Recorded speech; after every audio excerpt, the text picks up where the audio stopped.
After hearing what Peter and Vorden had said, Logan wasn't shocked by it. His mind worked differently to others.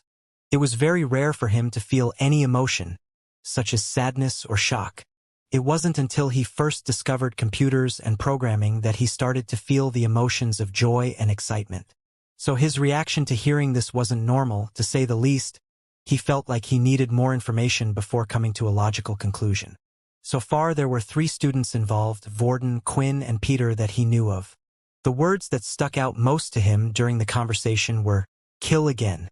Logan then proceeded to log onto his computer and started to access the school's servers. Whenever he would hit a firewall or a security breach, he would place his hand on the computer and close his eyes. "Please, I need your help. Will you let me in?" Logan asked. A few moments later and he was into the school system. Since the new school semester started, there were a total of 2 student deaths that had been reported. One named Brandon and the other named Earl. When looking at the files, he also noticed that 2 students had been brought in for questioning and one of them for both cases, Quinn. If the 3 of them are friends, are they covering for Peter? Maybe the military was always close in their investigation but never got the right person. Logan thought. This seemed to be the most logical conclusion, but then there were still a few things that didn't make sense. Why would they be covering for a murderer? They couldn't have been that close, as no one knew each other before coming here. Unless they were directly involved, there would be no need for a cover-up. Then the second thing was the fact, why would there be a need for them to kill again? The way Peter had spoken had made it sound like an accident. The next thing Logan pulled up was a file on Fex, a student name that was mentioned in their conversation. "Now things are starting to make less sense," he said. Fex was a new student who had only been here a few days and had been brought in for draft evasion. For some reason, there was a link between all these people, but Logan just couldn't find it. His heart started beating as the excitement of a mystery about to be unlocked. He felt the same feeling he did when he was working on a new idea, and when he finally found the missing component, a rush of dopamine would be sent to his brain. There was one place that they would be at tonight without fail, and that was the student's name's Fex. Before leaving, Fex grabbed a round ball-like object and started making some adjustments with his mechanical glove. Vorden had caught up with Quinn and given him information on his target, saying what homeroom class they were from and also what combat classes they would attend. Judging by the time of day, they were able to guess most likely where the student would be. Quinn had gone to one of the homeroom classes to find his target. Vorden had gone to wait outside the dorm area, and lastly Peter to the canteen. As Quinn walked down the hallway where the students were just outside their homeroom, he would use his inspect skill on all those walking by. Vorden had given a description, but Quinn felt like using his inspect skill would allow him to spot the right person quicker in the crowd of people. As for how to convince the student to come with him, Quinn had wanted to test something. Finally, he found the student walking back towards the dorm room. Quinn quickly tapped the student on his shoulder. "What is it?" the student said, half annoyed as he turned, but he quickly changed his tone. "Oh, sorry, how can I help you?" he said with blush marks underneath his cheeks. He had never seen a student so handsome before. It was as if something was drawing him in. Influence skill activated. Influence skill successful. Before approaching the student, Quinn had asked the system to allow his charm skills to go back to normal. He had increased his points by 2, and out of all the students' regenerative abilities, Quinn was tasked with the second weakest one. "Follow a few feet behind me. Don't say anything to anyone, understand?" The student nodded and continued to follow Quinn. Vorden found it quite easy to convince his student to do as asked after showing him his watch, threatening to beat the person if he didn't comply, and then finally it was Peter's turn. Dinner had ended and he could see his target moving up and leaving the place, but he was also with a few of his friends as well. However, Peter managed to pluck up the courage and stand in front of the student. "I'm here to deliver a message," Peter said. "General Duke has asked me to take you to him at this moment." The student agreed to leave his friends and follow Peter. It was all going well for Peter so far. The student was following and asking him what the general wanted to see him about. Whenever asked, Peter would reply, saying the general would never tell a low-level like him information about why. However, The problem started to occur when the student realized that Peter wasn't leading them to an office, but instead towards the dorm rooms. "Where are you taking me?" he asked. "Oh, I just need to grab a few things for my room first that I forgot," Peter replied. "I thought you said it was urgent." The student was now starting to get annoyed at Peter. This was bad as there were still several students around returning to their dorm rooms after leaving the canteen. It wasn't like Peter could knock him out there and then, "Is there a problem here?" a voice said. As the student turned around, he could see a black-haired student he didn't recognize, and suddenly, his eyes lit up red. "Head over to room 224 and wait there," Fex commanded, and the student did as asked. "Thank you. But why are you out here?" Peter asked. "I had a feeling one of you might mess up this plan of yours, and out of everyone I picked you. I've been following you since the canteen." The two of them entreed Fex's room and tied up the student. They then sat together in silence as they patiently waited for the others, until Fex broke the silence. "Don't worry too much. Once this is done, you will evolve and no longer be required to do this type of thing. I honestly don't know why your Turner didn't prepare this all beforehand." Well, he didn't really understand what was going on. "None of do?" Peter replied. "What do you mean?" Fex asked. But before Peter was able to give further details, a knock was heard at the door. Quinn had arrived first and then Vorden only a few minutes after. They did the same procedure as last time and allowed Fex to tie the other two students up. Now laid on the floor were 3 students. "Well, are you ready to do this?" Fex asked. This time, when faced with the dilemma of choosing who should cut off the student's limbs, Quinn had volunteered. He was taking no chances. He would be doing the work. It wasn't that he wanted to do it. It was because he felt like it was crueler to allow Peter's shaky hands to do the work. If the part wasn't cut clean, it would only cause more suffering. They had decided to do all of the students at once, rather than splitting it up into different days. They wanted to get rid of Peter's problem as soon as possible. If Peter was still hungry and they couldn't find a solution for the last one, then they could always rely on Vorden. "Here I go." With a single swing, Quinn cut the piece the student's foot clean off. This time, however, Vorden immediately moved towards the amputated area and started to place his hands just above it. As he did, it began to heal far quicker than it normally would. "What's that?" Peter asked. "I decided to head to the nurse's office, faking that I had a temperature. The two of us touched, so I was able to copy her ability," Vorden explained. "I didn't want these guys to go through the same pain as the others." The healing ability along with the regeneration ability seemed to speed up the process by a great amount, and there wasn't even a lot of mess to clean up this time. They then repeated the process 2 more times to the other students, and finally, they were done with everything. Thanks to Vorden's healing ability, the pain the students had suffered didn't weigh on their mind as much this time. Also, when the legs were put in front of Peter, he too was starting to find it a bit easier. In fact, Vorden thought he was finding it too easy. "Looks like you're really enjoying those legs there, huh?" Vorden remarked before asking Peter, "Did mine taste any better?" A crude smile was shown on his face and his eyebrow was slightly twitching. "Look, I'm not happy about this, but we have to make the best out of the bad situation," Peter said as he took another bite. When eating the legs, it wasn't like he ever felt full. It was a strange feeling, but it was more like his hunger would disappear. He tore through each leg with ease and finally had finished the last one. "Remember to eat the bone too," Fex added. "Don't want to leave any evidence behind." Peter's jaw was now also harder than most, and his whole digestion system had changed. So doing something like this was easy for him, although the bone didn't have much taste apart from the marrow inside, but at least he didn't churn it up like everything else he ate. 6 out of 7 pieces of human flesh consumed by your ghoul. The message had appeared, and now there was only one person they had to find before Peter had to evolve. Although the others weren't sure about the exact amount but knew Peter must be close. Before Peter had eaten the pieces of leg, Quinn had also gotten a taste from each one of the students on the floor, adding to his overall stat points. Charm 13, Strength 20, Stamina 18.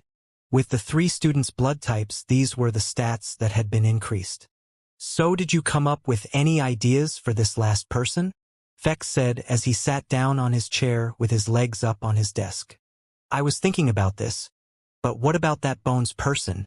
Peter suggested. The person who you met today? That's a bad idea. Vorden replied. Number 1, did you even see that guy? I think you would have to eat his whole body to be satisfied. Secondly, he happens to work for Duke. You're already on his radar. But I think you're along the right line. We should pick someone who deserves it. And how do we decide that? Quinn said. If anyone deserves it, it would be Duke himself. Everyone is just doing what he says. Peter could have easily been doing the same thing to others once he went up high enough up the ladder. Suddenly, while in the middle of their conversation, a beep sound was heard. They all recognized the sound well, for it was when someone was returning to the room who accessed it. However, Fex had sent his 2 roommates away during this time using his influence skill. He had tested it before and knew their minds were weak and would obey the command, so it shouldn't have worn off. So just who was able to break into the room so suddenly like that? As the door opened, a small student with bags under his eyes were seen. His head quickly moved around the room, trying to process what was going on. 3 students tied up on the floor, blood parts in certain areas and the rest casually standing around. Logan mumbled to himself. Logan had actually arrived in front of the door earlier, but he had decided to continue to listen in on their conversation. Perhaps he had misheard something, or the words they were saying weren't really meant. But after listening and deluding himself from the truth, he could no longer take it when they started to talk about candidates. He had to see for himself what was going on. The biggest shock to him, though, was one of the students had their limbs torn off. The other 2 had already healed in time. But the same couldn't be said for the last student. They all had different levels of regenerative ability, and his leg would take longer to heal. Logan immediately brought out the black sphere-shaped ball and pressed it against his chest. The small little spider-like robots started to spread and appear around his body at a lightning speed until it formed a mechanical suit. It looked similar to a miniature mech, only less clunky. As he lifted his hand, it started to form an oval cannon-like shape.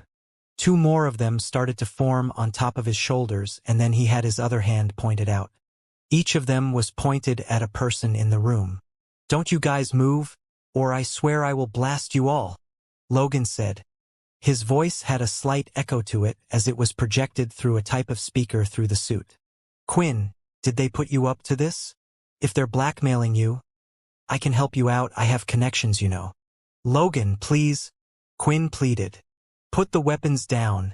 It's not what you think. I can't, Quinn. If I lower these weapons and I don't know the truth, there's a higher chance for you all attacking me.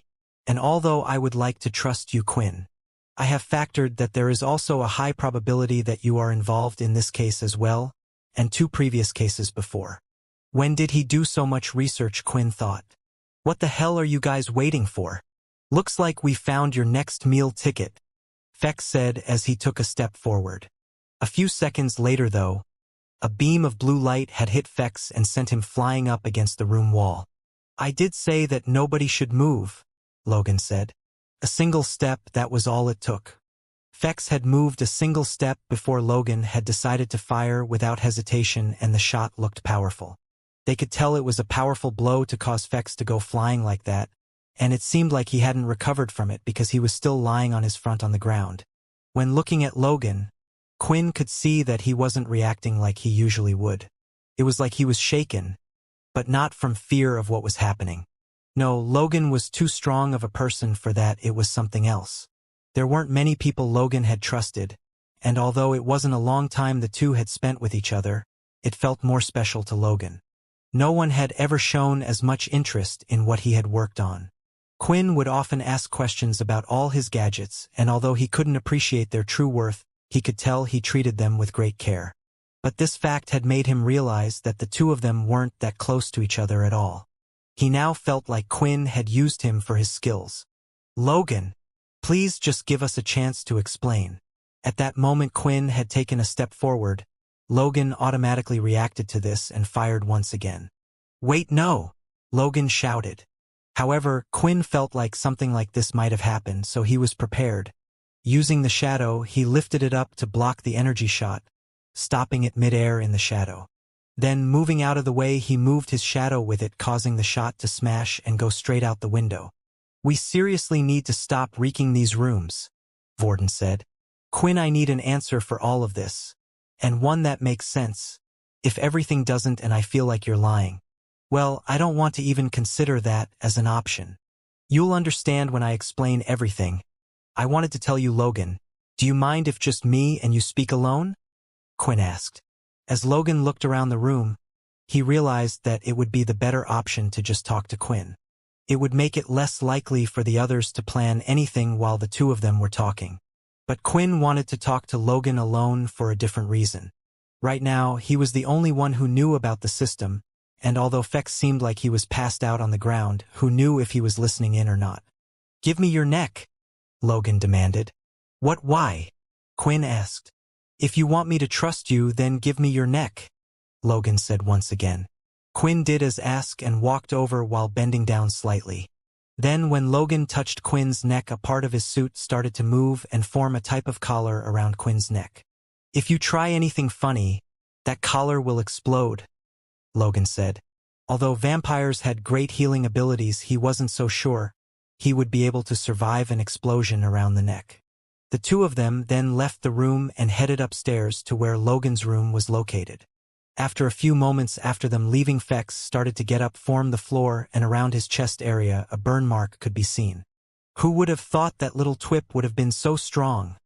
Fex said as he touched his chest area. It was slowly starting to heal, but wasn't healing as fast as a regular wound, which was a first for Fex. He just wondered what that energy blast was made of. "Good thing I stayed on the floor. I was not ready for that one," he said. "Do you think Quinn is going to be okay?" Peter asked. "Logan is a level 8 user. I know Quinn's strong, but we have to deal with this problem first," Vorden said, pointing at the students on the floor. "Maybe Quinn can buy us some time, but if Logan reports us, they still can't do anything without any proof, so we need to get rid of the evidence as quickly as possible." The three of them nodded and got to work. Quinn went inside Logan's room, and out of habit, Logan had gone to his usual seat when talking to Quinn. "All right, Quinn, I thought we had a fair deal before, but it seems you were hiding more from me than I originally thought. And although I have a great interest in the system, I cannot condone someone who goes around killing random people." Quinn was struggling to think about how to explain this to Logan, not only that, but if he would believe him and how would he react to the truth. While deep in his thoughts, an unexpected voice in his head was heard. "Let him touch you again," the system said. "His ability, I think I've figured out what it is. If you touch me, then it will allow me to speak to him. Pass over everything I know and explain everything that happened." Although Quinn thought it would be better if he explained it in his own words, at the same time, he felt like Logan might not believe him if he did. But if it came directly from the system, then there was a chance. "Logan, if you touch me, then the system will be able to explain everything. It will all make sense." Logan was still in his heavy miniature mech suit, apart from one of his hands that had been used to form a collar around Quinn's neck. While in the suit, he felt safe. "I'm putting my trust in you one more time," he said as Quinn went over with his hand held out. When the two of their hands connected, instead of the normal system message, Logan was able to speak clearly to the system.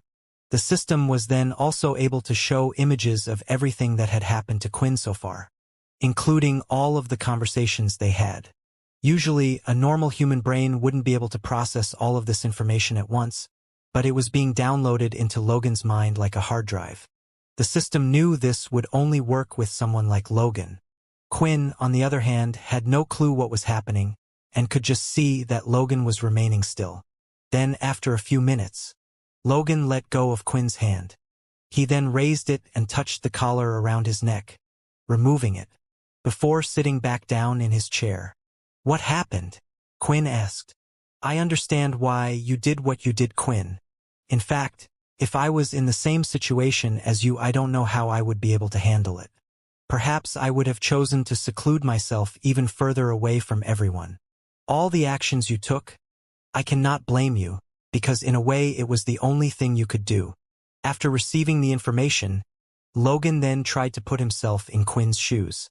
Although some of the things he did were bad, could they be avoided was the big question. This would ultimately make up Logan's mind whenever or not Quinn was a bad person. After running multiple different scenarios in his head, he had found a couple of ways where he would have been able to have come out or done better, but Quinn had never made a truly misguided decision. And even now he was thinking of a way to turn Peter back to normal without hurting anyone. It made him happy to find out that Quinn's character and person were still the same he thought it was. Still, what made him even happier was he was able to find out more details of the system. How was it possible that someone in this era could create an AI so complex? The AI itself reminded Logan of his own ability.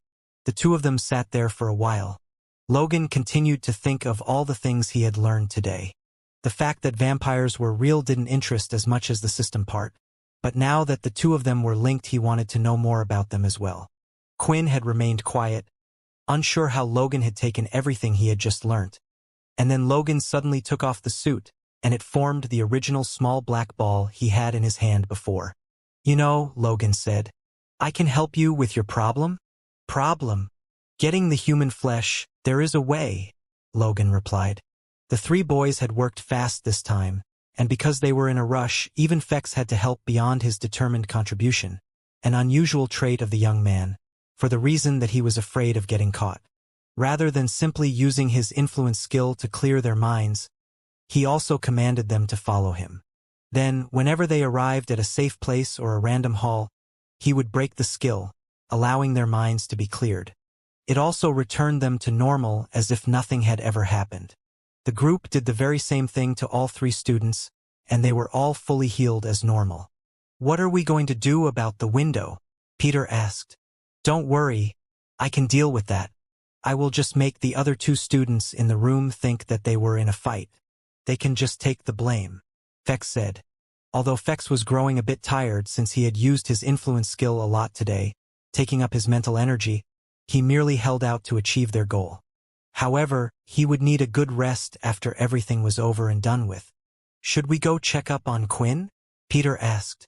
"You two can go, but I don't want to get blasted again," Fex said as he looked down, noticing that his wound had finally healed.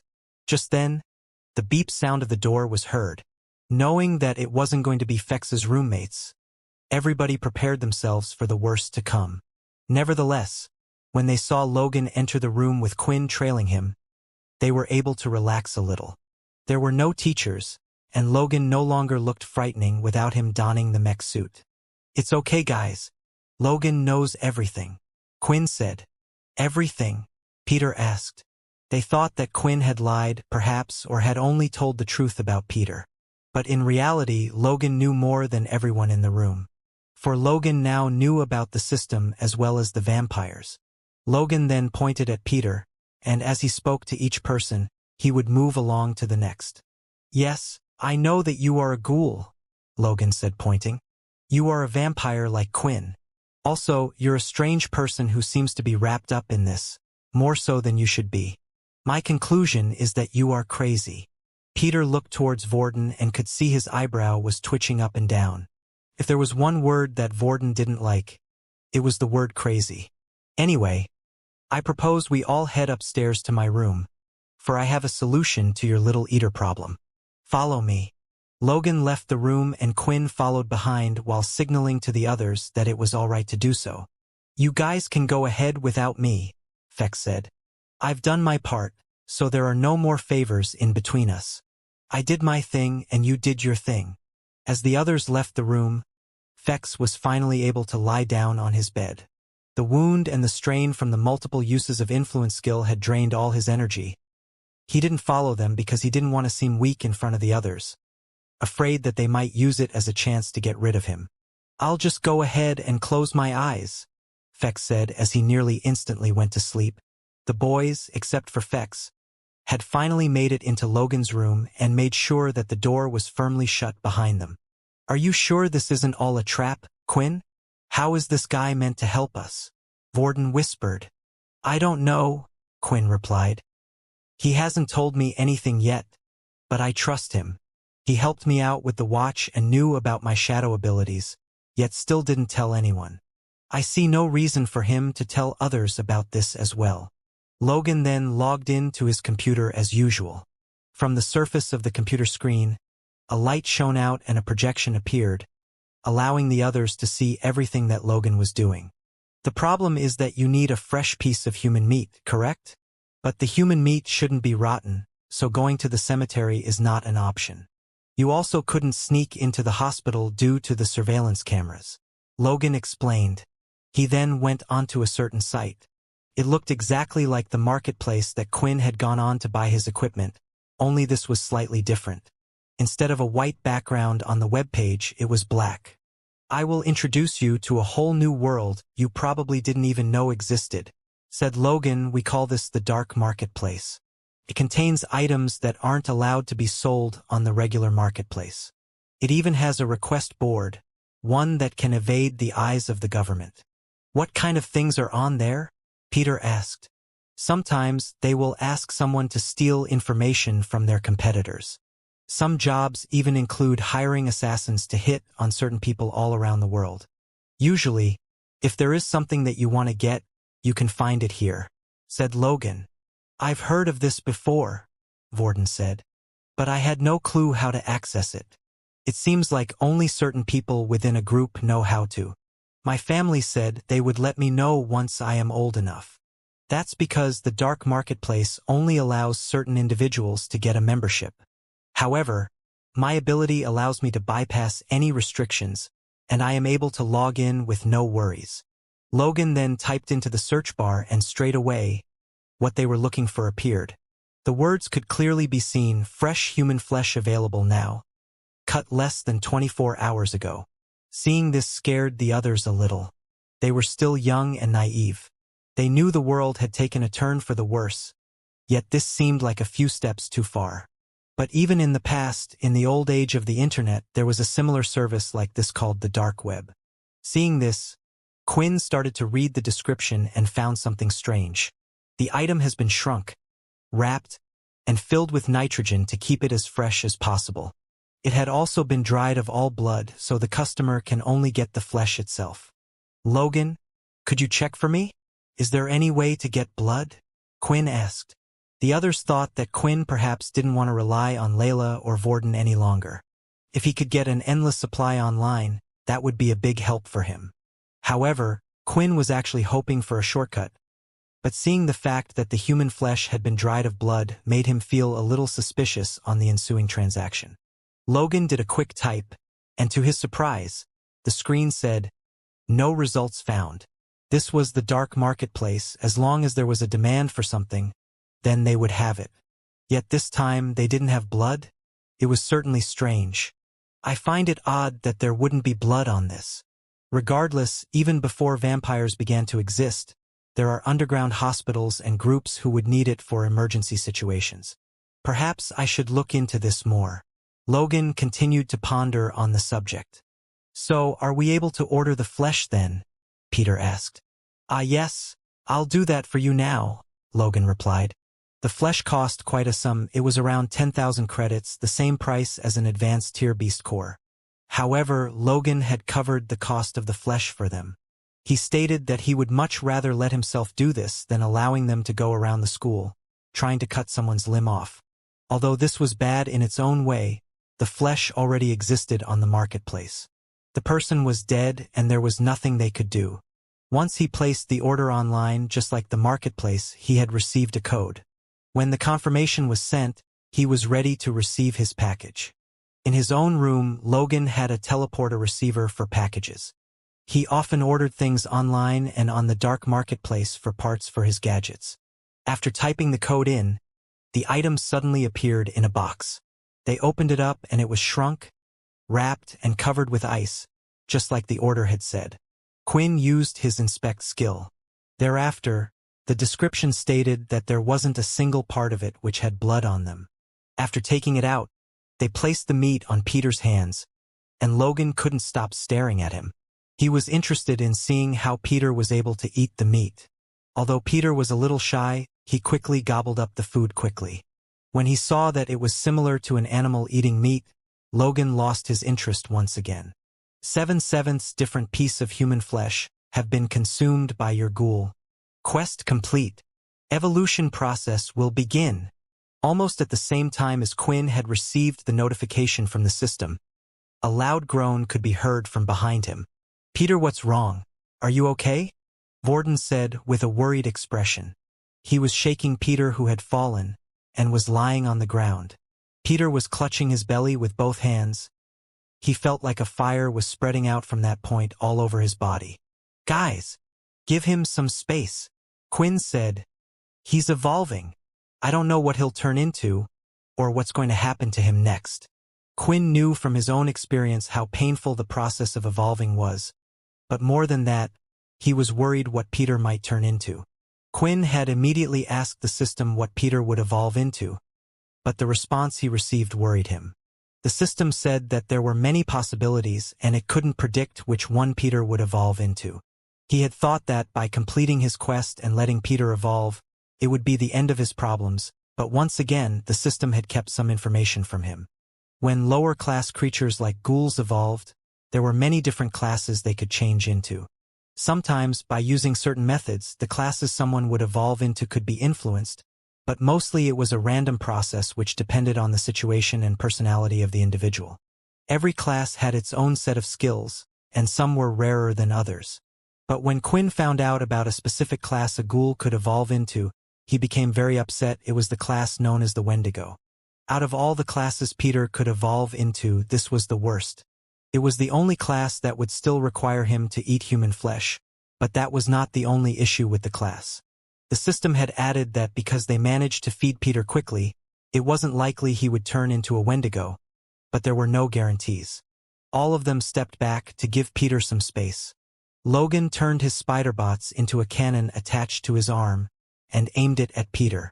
He hadn't covered his whole body this time, but just enough to create the cannon. Logan looked at the others with a determined look on his face. I'm not taking any chances, Logan said. There are too many things left in this world that I still need to discover and investigate. Vorden totally agreed with him and thought his actions were very reasonable.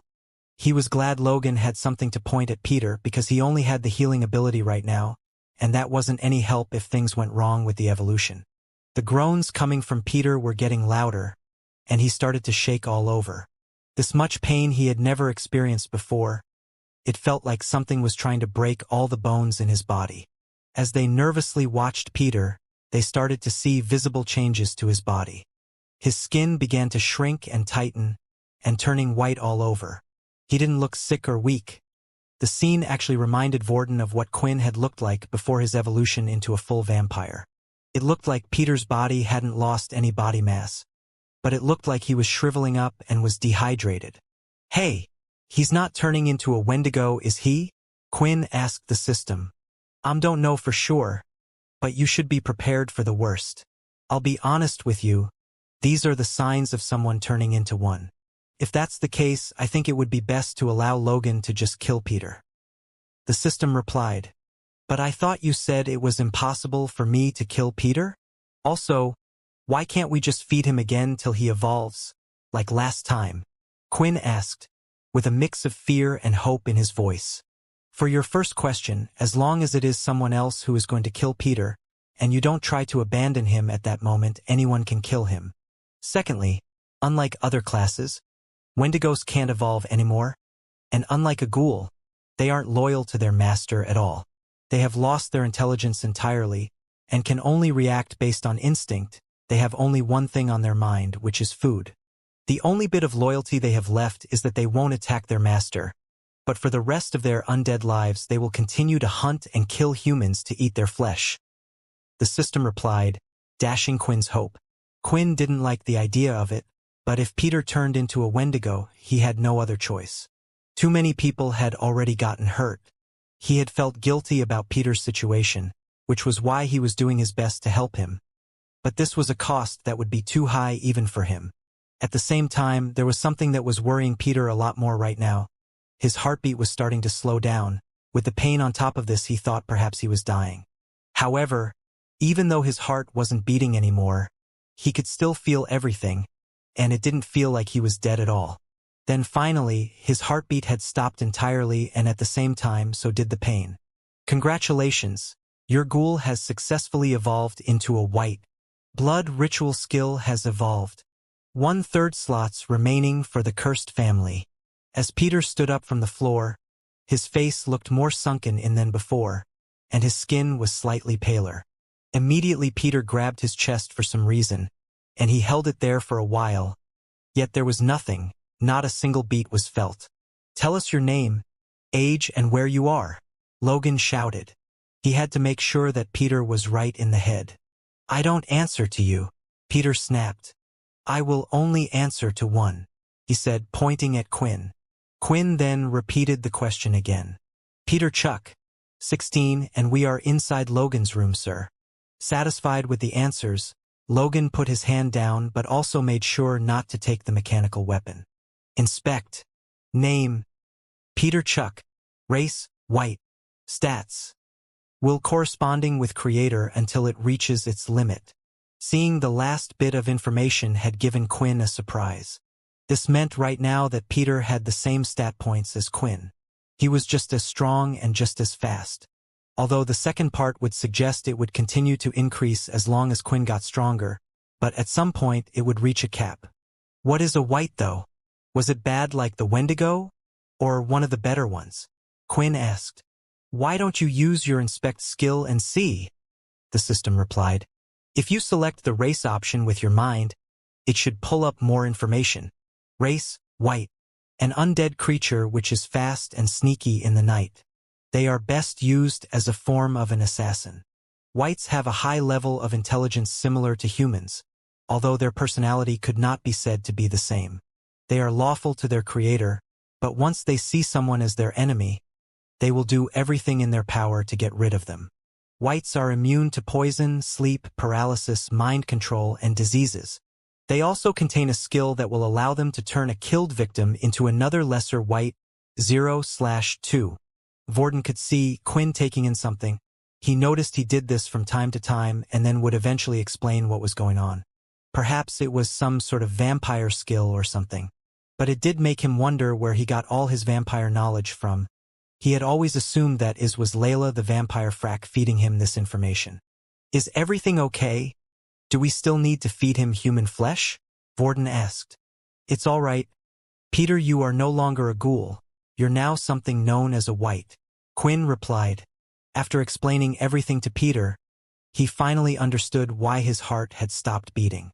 He was an undead creature, no longer alive. "Can I die, sir?" Peter asked. Quinn found it strange that Peter kept referring him to sir, but could only assume it had something to do with his class change. It seemed to also cause a slight personality change in Peter as well. "Well, you're already dead. There is no longer any need for you to eat human flesh, and your unnatural healing abilities will heal you most of the time. But if you do get to hurt and you use too much energy, you will once again have to eat human flesh, although there is no longer any requirement for it to be fresh," Quinn explained as the system continued to inform him. Everyone in the room could finally relax and sit down. It was finally all over. Still, Peter had decided to leave the personality change that the system said a white would have. Since it seemed like Peter was being lawful to his creator like it said it would, it most likely meant the second part was genuine as well. If a white saw anyone as its enemy, then he would do everything he could to get rid of the person. As long as no one tried messing with him for now, everything should be okay.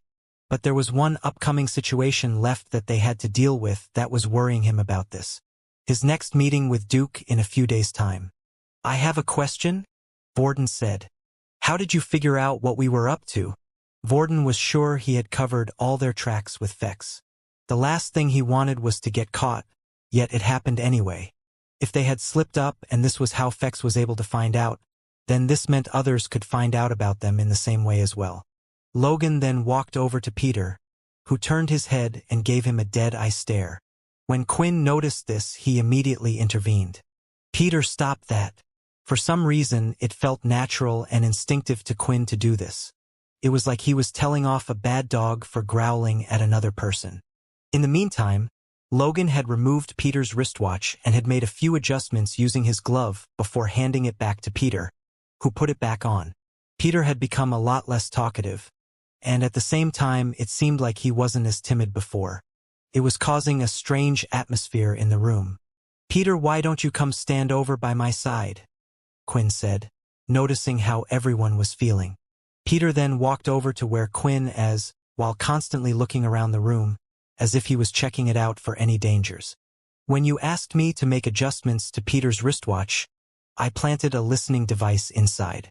I felt like you were hiding something, so I thought this was the best course of action," Logan replied to Vorden's question. After hearing this from Logan, Quinn felt like he had no right to be upset with him. He really was hiding things from him, and even now Quinn still hadn't told him everything. "It's okay. But Logan, are we still friends?" Quinn asked. "We're friends," Logan replied with a confused look on his face. "Of course, friends help each other out, and you've helped me more than ever," Quinn explained. "Well, if that's the case, this seems to be a one-way friendship, since you haven't helped out with anything yet at all," Logan replied bluntly. Although Logan sounded rude, he wasn't. Logan had always been honest like this, and he wasn't really good with human feelings and emotions. As the three boys were leaving Logan's room, Quinn stopped by the door and pointed at the briefcase he had looked at before when he was with Logan. "You're right," Quinn said. "I really haven't helped you even when you helped me out so much. You know that briefcase I almost touched before? Well, my system says it was made by Richard Eno." With that piece of information, Logan's thoughts were confirmed. He knew it. "You are still my friend, Quinn," Logan shouted as the door shut behind them. The biggest worry looming over their heads had finally disappeared, but that didn't mean they were completely in the clear. While Vorden and Peter were going back to their dorm room, Quinn decided he would go pay the girls a visit and update them on the situation. They both knew what the plan was for today. Although Layla was happy to help, Aaron didn't want to be anywhere near Fex. Vorden had strongly agreed with this as well. So Layla and Aaron had agreed to stay out of it for the most part, and allowed the others to help Peter out. Boys weren't allowed in the girls' dorm rooms, and although the military staff usually weren't very strict on this rule, it was currently nighttime and it would be curfew soon. So Quinn was a bit worried that anyone would see him. After he knocked on their door, he spoke through the door to confirm it was him, and the three of them then went for a walk down the hallway while Quinn explained everything that happened. "So he won't have to eat humans anymore, and there is no need to get involved with that Fex kid again?" "Good," Aaron said. After hearing everything that happened, it seemed like they were able to solve Peter's problem with ease, and thanks to the dark marketplace, if another ghoul was created, they would be able to solve that problem a lot easier. "Should I experiment with myself first before telling the others?" Layla thought. "Just maybe. If I get strong enough, I can break free." Still, after Quinn had told them everything, Layla could tell that something else was on his mind. "What's wrong? Is there another problem?" she asked. Quinn then proceeded to tell them the situation with Duke, how for some reason, they desperately wanted Peter to learn the level 4 Earth ability by the end of the week. The major problem was Peter didn't have an Earth ability and he was too involved in all of it to cut ties. "Wait, did you say by the end of this week? That's this Sunday, right?" Layla asked. "Yeah, that's what Peter told us," Quinn replied. Layla was visibly shaken after she heard this news, but she forced her facial expression to remain neutral. The message she had received from one of the Pure agents was True Dream would be coming at the end of the week, on the same day by which they wanted Peter to learn the ability. If the others found out True Dream was coming over, they wouldn't find it a big deal, for he had close ties to the military and would often visit the military bases. But Layla knew the truth. One of Pure Group's biggest targets was True Dream. He was the whole reason why the military was able to keep such a strong grip on everyone. Of course, the reason why he was coming was to take students' abilities, form them, to give them to his own men. And Peter had been selected as one of the targets. After finishing their talk, the group decided to split up with each other and head for their own rooms for the night. When Quinn opened the door, he was surprised to see Vorden rushing over to him. "Quinn, thank heavens you're back," Vorden said. "It's Peter. He's become a weirdo, and he's just standing above his bed, and he won't listen to anything I say. I was trying to relax and listen to some music, but I can't with him just standing there staring. What the hell happened to him?" Quinn started to laugh nervously. It looked like Peter had changed more than he thought. "Peter, you can rest," "Why don't you lie on the bed?" Peter did as he was asked, but when lying on the bed they noticed he didn't close his eyes. "System, what's up with him?" Quinn asked. "Don't worry, he just recently changed. You have to think of him as a newborn person. He will soon start to do things on his own more often, but now that he is an undead, he will no longer require any sleep," the system replied. Seeing this made Quinn a little upset. The old fragile, scared Peter had completely disappeared and was no longer there. Even though Quinn had saved him, he wasn't sure if he really had. It seemed like Peter was an entirely different person now, and he didn't even know who he was looking at anymore. Inside the girls' room, Layla was also having trouble sleeping. There were 3 days before True Dream would arrive on campus, which meant she had 3 days to try and figure out a way how to tell the others what was going to happen to Peter, without revealing who she really was. The morning sun had finally risen. A few people around the school had struggled to sleep through the night, and Layla was one of them. Throughout the whole night she had been pondering how to inform the others. She had already made up her mind that she needed to warn them, but couldn't figure out how. She didn't want to imagine what would happen when True Dream found out that Peter had no ability that could be taken. She was aware of his intentions. From what the boys and Pure had told her, Layla had accurately deduced the specifics of Duke's plan. Every term, True Dream would visit a different military base. However, it turned out that he visited a particular one more often than the others, and that was Military Base 2. This was the reason why Layla had been sent to this place. Something strange was going on with Military Base 2. They hadn't been able to figure out what yet, because so far every agent they sent had disappeared. Thus, they decided to do things differently this time, so instead of sending a grown-up, they decided to send an agent who was at the age of the draft in as a student. The reason for True Dream's visit was to acquire different abilities from students. Every time that True Dream used his ability, it would also increase his ability level along with it. His skill bypassed almost all the information that they had about mutant cells. After taking someone's ability away, he could then implant the ability into a new person. Their body would automatically get the same ability level as the one that was taken. Nevertheless, they would still need to take the time to get familiar with the ability and learn all the skills. This was why they were offering Peter a lot of ability books, and it also explained why they were hurrying him to get his ability to level 4. There were always certain criteria when it came to choosing which students to use for this. The first and most important criterion was they should never hail from an original family. Although True Dream's family was one of the Big Four, usually other originals were also part of the Big Four, or under the banner of one. So this criterion was added to avoid a war between the Big Four. They needed students who wouldn't stand out so that people wouldn't really notice or care if they were to go missing. As such, another one of the criterion was the student had to come from a poor family, ones with no backing or support. Quinn was still safe because the school believed that at present he had no ability, but both Layla and Peter's abilities were documented, and both of them fulfilled the criteria. It was different for them. There was a possibility that along with Peter, Layla was also a target. Layla had entered the school using false documents. Her family wasn't prominent, but she didn't mind if she was to lose her ability. She had only obtained it for the mission in the first place. The only thing that she didn't want was to end up like Peter and be the military's lapdog. She needed an outside position where she could observe everything that was happening without getting involved. With all things said, she didn't have to warn them about what could happen, but Layla wanted to. The question left was, how should she go about explaining what she had discovered? The morning combat classes had started and Layla had wanted to team up with Quinn, hoping she would be able to get a hint on what they were planning with Peter. Unfortunately, before she could even reach Quinn, he had already gone off to Fex. Although the two of them didn't talk much, she could see that Quinn was enjoying himself while practicing with Fex. Perhaps it was because they were both the same race or had something else in common. She could tell a real friendship was beginning to develop. I hope I will have something like that. It all seems so real instead of this fakeness, Layla thought as she looked at her own disposition. What are you daydreaming about? Aaron shouted. I can't believe we have to continue practicing these stupid leg techniques. This is the beast weapons class, not the martial arts class. And Leo said he wouldn't move on until he was satisfied with the performance of every single one of us. She complained. with a slight look of frustration on her face. The two girls continued to train together using the leg techniques, but a slip in Layla's concentration caused her to drop her guard.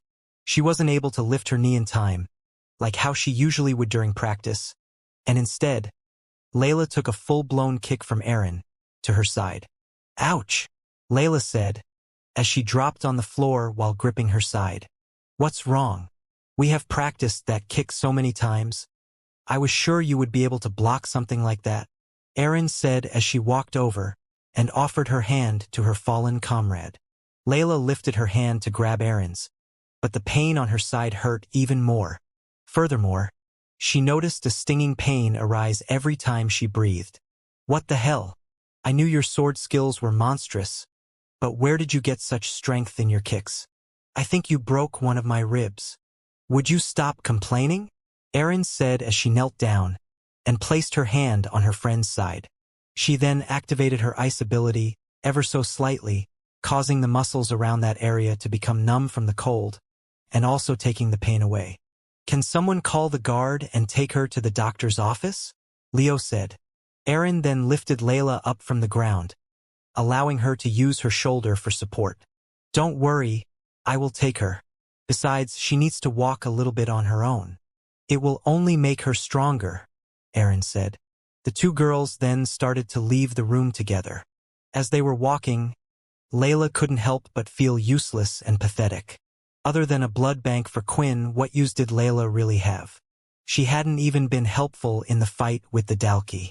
If it wasn't for Erin, the two of them would have been dead back then. And Vorden, although a bit messed up in the head, was very powerful. The only one who was even more worthless than her was Peter, and that wasn't much of an achievement. "Would you please stop crying? I didn't mean to hit you that hard.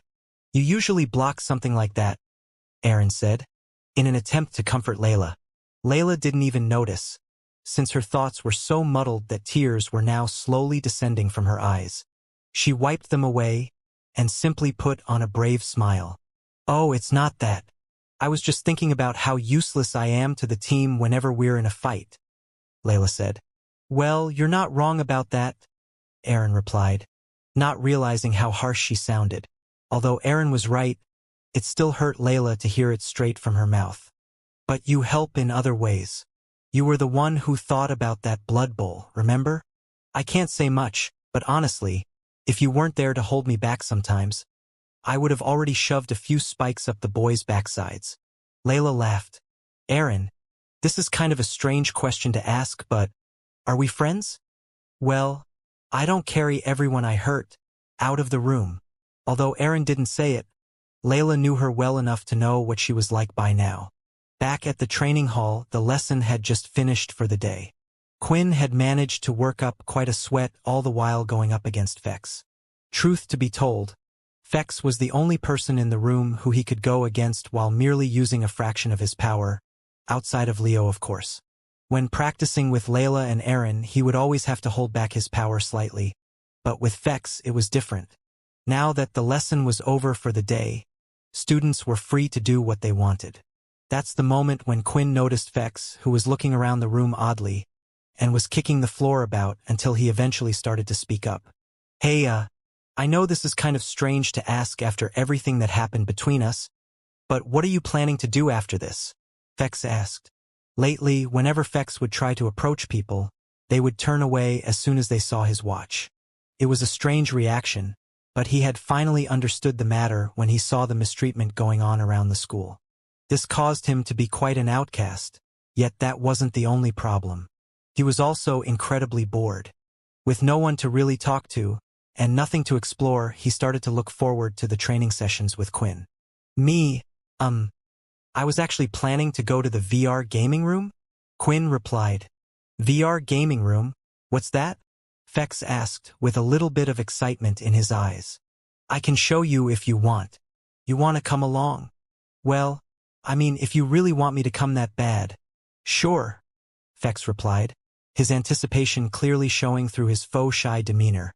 The two boys had finished their combat classes for the day and decided that they would head to the VR room together. Fex was casually standing outside in the sun, and Quinn could see it didn't affect him at all. while Quinn had to prepare his trusty umbrella and opened it up before stepping into the sun. It was a strange action, but not so strange that it attracted the attention of others. Earth had gotten hotter over the years, and there were quite a few people who wished to protect their skin with the use of UV umbrellas, and on a hot day like today, no one would bat an eye at what Quinn was doing. Seeing this, Fex looked oddly at Quinn. He had only seen a vampire use such things in really old books. He couldn't help but giggle at the thought that Quinn looked like an old man. "What are you doing with that old thing?" Fex asked. "Don't you have a ring?" He lifted his hand, showing the small ring he was wearing.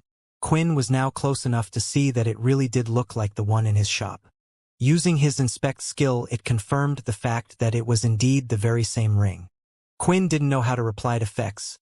The system had informed him that these rings were the bare basics for vampires, and it seemed like if he didn't come up with something, it would reveal him even sooner. But while Quinn was trying to come up with a lie to tell him, Fex was the one who once again came up with his own explanation. "Oh, I see now," Fex said. "You really are one of those vampires raised here on Earth, aren't you? Trained to blend in and report back. I guess that's why you didn't go through the formal initiation, and why you don't have one of these." When Fex said those words, something had caught his attention. The fact that Fex had said, "one of the vampires on Earth."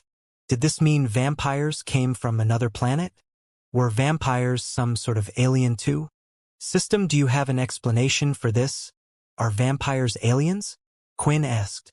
"I'm afraid I'm just as confused as you are. As far as I know, vampires have always existed on Earth, alongside humans. I'm afraid I don't know how much time has passed since your family has been in possession of the book, so a lot could have changed since then," the system replied. Looking at Fex, it seemed he was showing off his ring quite proudly, and that's when Quinn remembered the requirements to get the ring. It was to kill 10 death bats, an advanced type of beast. This brought back memories for Quinn on how hard it was for him to defeat an intermediate beast. He couldn't even imagine how hard it would be to defeat and kill an advanced tier beast or the many higher classes above them.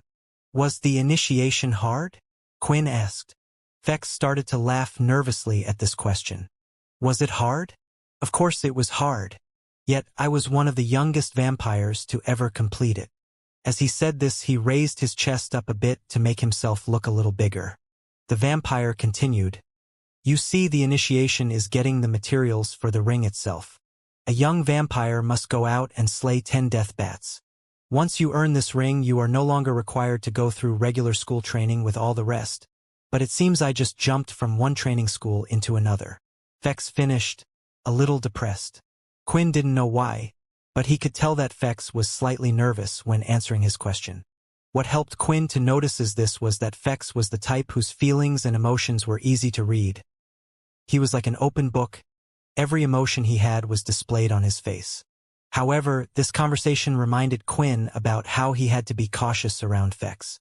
Although the two of them seemed to be on friendly terms, he still couldn't trust him, and he didn't know what his goal here at the school was. The fact that he managed to kill 10 advanced tier beasts was a big reminder of the difference between their two strengths. Even if Quinn had a way of getting stronger, he wasn't on the same level as Fex yet. As they continued to walk to the VR center, Fex looked at his ring and felt a little guilty. He had lied to Quinn just now. He hadn't earned the ring like he said he did. Fex had hoped to become one of the youngest vampires to ever complete the initiation.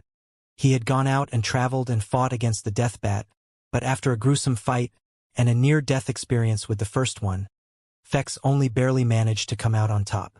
He thought with him being the top of his class he was ready, but it had turned out that wasn't the case.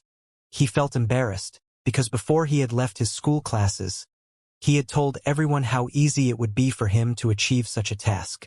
If they were to find out he only managed to defeat one before giving up, he would become a laughingstock. So to make sure he wouldn't get laughed at, he went on the marketplace and hired some travelers to hunt the beasts for him. This was working out for him, and he almost had enough crystals for the ring, but the last traveler that accepted the contract never replied back. In the end, it was all thanks to Blood Evolver, who placed the crystal he needed on the marketplace so that he was finally able to craft the ring. They had eventually arrived at the VR room, and it was a sight that Fex had never seen before, although he wasn't that amazed because it just looked like a room full of sleeping capsules. Judging by his reaction, Quinn could tell Fex had no idea what these were. Don't worry, I was confused when I came here for the first time as well. Just follow me and I'll let you know about the basics. Quinn said. They went to the counter and Quinn paid for both of them to play in the capsules for a few hours. Quinn still had plenty of money left from the crystals he had sold earlier.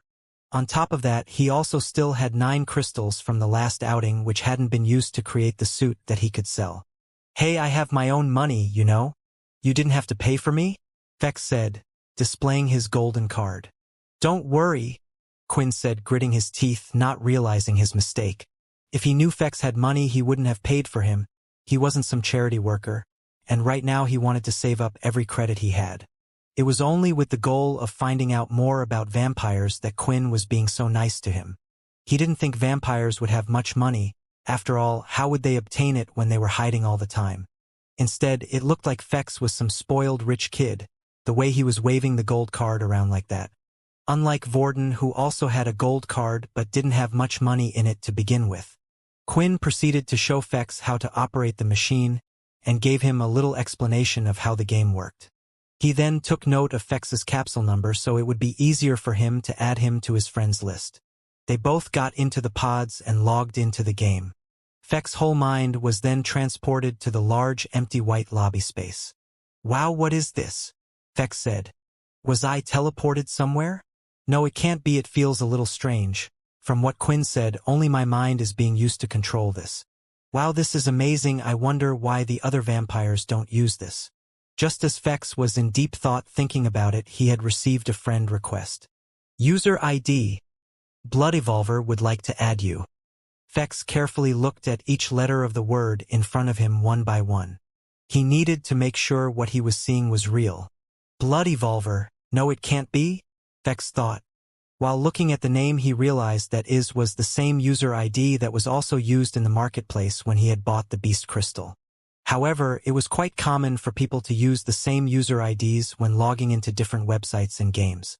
And what were the chances of someone else having the same user ID and also being a vampire? Fex had found it strange in the first place that someone had been selling the crystal. The planet where the death bats were populated on wasn't a place where travelers would go to often. It was one of the reasons why the vampires had decided to use it as their training ground. On top of the fact that their crystals could be used to create the ring. When Fex first saw the crystal, he thought maybe someone had killed a bat along the way and didn't know what to do with it, and chose to sell it after finding out it could only be used to create a silly ring. After all, it had no effect on humans. Not even a little buff in strength.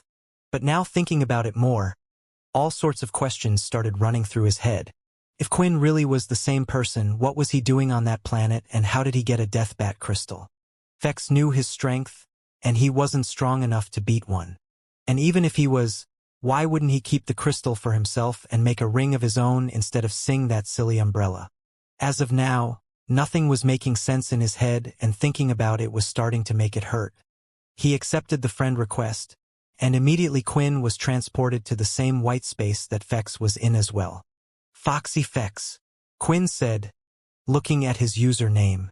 What, you don't like it? Fex said. Better than Blood Evolver. What are you trying to do?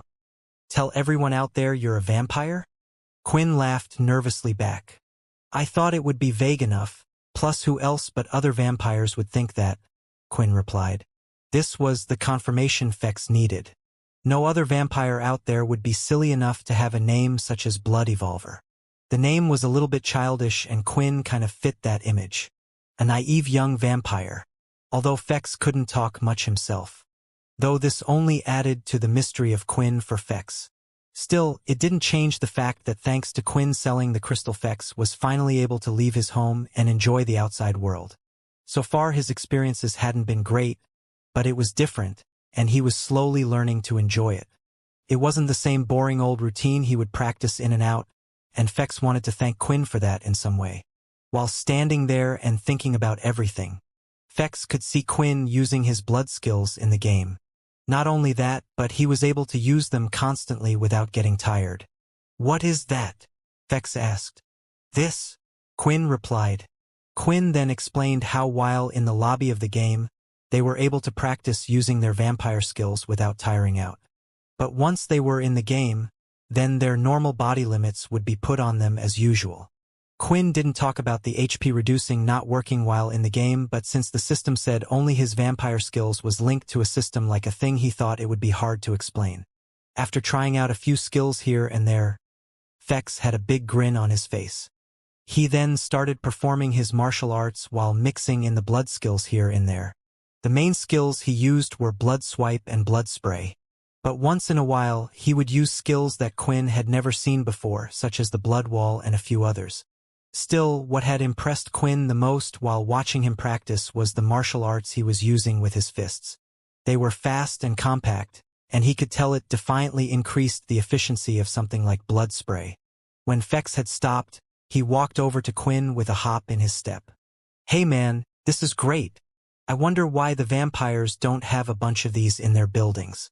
Could really help the kids train. Although, I guess if they get too used to the game, then it wouldn't help them out that much in a real battle, but still this is great." While Fex was yammering away, he noticed that Quinn was staring at the blank empty space where Fex was standing. He started waving his hand in front of Quinn to see if he was still there. "Hello," Fex said, still waving his hand. "Oh, sorry," Quinn replied. "I was just looking at your martial arts." "Oh yeah, that's right, you didn't learn any did you since you grew up here and everything?" Fex then started to think if there was something he could do. Then something popped in his head, an idea. "You know I can teach you the martial arts if you want?" Fex thought this was a great idea. He wanted to repay Quinn for getting him the beats crystal he needed, and this could be his way of returning the favor secretly. "Really, would that be okay?" Quinn asked.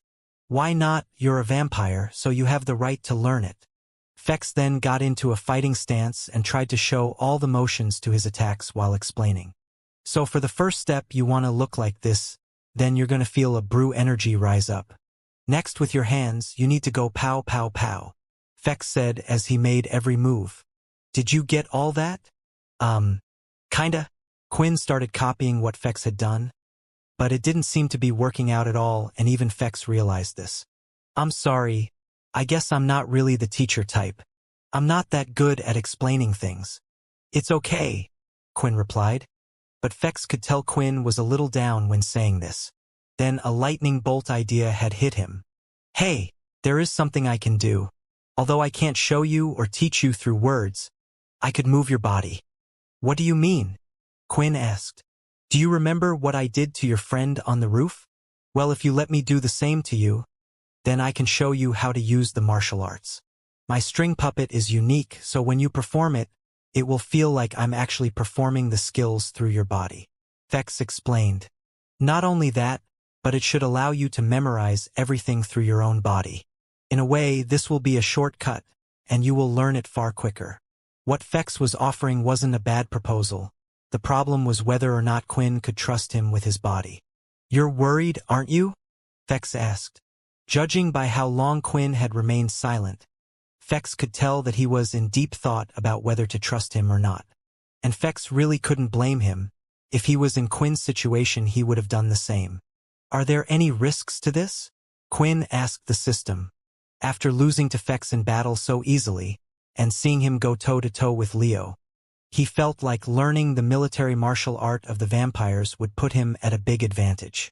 "I think you should go for it," the system replied. "In terms of other vampires, you're a bit weak and on the wimpy side. I think this would be major progress for you." "I know that," Quinn snapped back, a little annoyed at the system's words.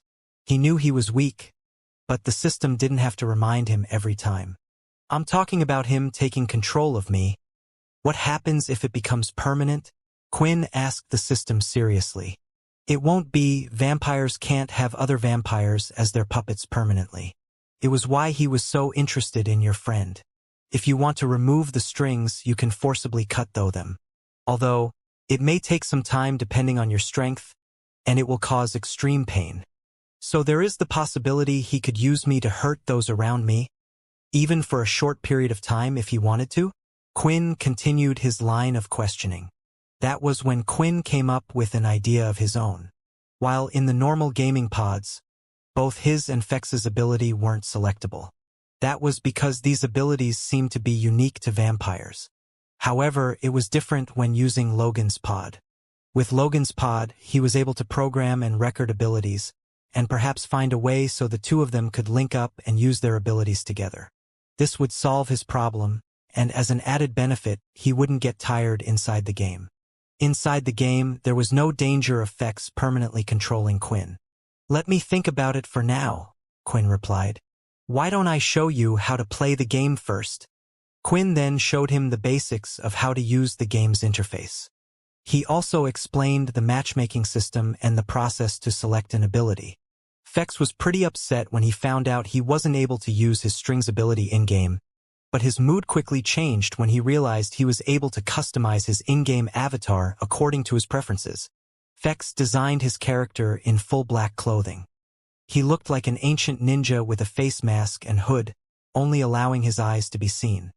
He spent more time customizing his character than he did anything else, and he had already used his money card to buy a few extra items of clothing to get the full set. When comparing their avatars, Quinn's now looked incredibly plain, since he was only able to use the free items that were available to everyone.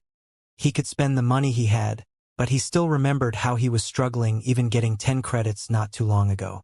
Finally, it was time for them to search for opponents. While doing so, Quinn went for the quick selection option since he no longer gained EXP from low levels. The opponent would at least need to be at level 3 for him to gain any EXP. A match had been confirmed and Fex was transported to the seating area in the arena. He could see Quinn standing on one end while his opponent stood on the other. His opponent was skinny, tall, and seemed to be resembling a tree.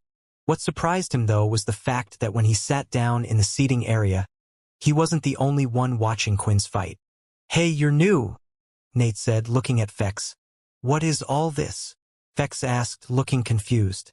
"Is everyone here to see the two of them fight? His opponent must be pretty special." He looked at the stand, noticing the crowd that had formed. There were 50 people in total, all avatars dressed up in different ways. Judging by what Quinn had said about the game, this was optional, meaning all the people that had appeared to watch had chosen to do so of their own volition. "Of course, it seems like Blood Evolver has gained quite a following," Nate replied. Since the last fight between Quinn and the level 4 user, people had become fans of him. They added him to their watch list so they would be notified whenever Blood Evolver was online. Originally, most of them were watching Quinn's matches for different reasons. He was known as a hacker, someone who was able to use abilities not programmed into the game. No one knew how he was able to do this, but it was clear by now nobody cared anymore. After witnessing his stellar performance in the previous match, they had quickly forgotten about everything else, and solely wanted to watch all of the Blood Evolver's upcoming fights. Nate had watched all the fights of Quinn so far, so he recognized the regulars and the irregulars, which was why he was able to spot Fex right away. "So, are you implying that all these people are here to see Blood Evolver?" Fex asked, with a little surprise showing on his face. "What makes him so special?" Nate thought about that for a while, looking deep in thought. After some time had passed, he finally came up with an answer. "At first, it was his skills that interested me, much like everyone else here. But after that, I noticed something. Every time he came back to play the game, he would have grown in strength by leaps and bounds. And for some reason, watching someone grow from a small little fish into a fierce dragon is exciting for me," Nate explained, glancing at the match. "Now let's see how much you've grown this time." The countdown for the match had begun, and it was time for the two of them to fight. Immediately, the tree-like student placed both of his hands on the ground. As he did this, multiple thick tree roots started to form across the floor and spiraled their way towards Quinn. To counter this attack, the first thing he did was perform a blood swipe at the roots, hoping to cut them down. As his blood swipe attack reached the roots, it caused the first set to break. But that didn't stop the roots entirely. They kept coming forward. Wind Walk activated. With his Tier 2 boots, he was able to outmaneuver the roots. Although there were many of them, and his blood swipes couldn't deal with them all of the roots, he was able to outrun them with his speed. He circled around the attack and ended up at the student's side, preparing himself to do something he had been itching to try out since he had joined the game today. After seeing this, the wood user immediately shot out a large trunk from the palm of his hand that came out straight and fast. Quinn yelled, "Flash step!" Performing the flash step, he avoided the attack and was now even closer to his opponent. "Trees, protect me!" The wood user shouted, and suddenly the user was surrounded on all sides by thick tree trunks. It was as if a forest had suddenly sprouted in the middle of the battlefield. "This is perfect," Quinn thought. Right now he wanted to test out an idea he had, and the student had decided to become a prone target. It was perfect for his practice. Stopping in his tracks, he firmly planted both feet on the floor. Then from his toes, moving up to his hip, he swung out his leg like a whip. While making all these movements, he started to think back to the feeling of performing blood swipe in his hands, the rush of energy that flowed through his body as they left his fingers. While practicing his kicks in the weapons hall, he had pictured this movement several times, and right now was the first time he was actually combining the two together. The energy flowed from inside his body and was then released from his legs. A single large line of red energy left his leg, and it was shaped like a crescent moon. It was far larger than that of his regular blood swipe. As it hit the first set of tree trunks, it managed to slice through them with ease.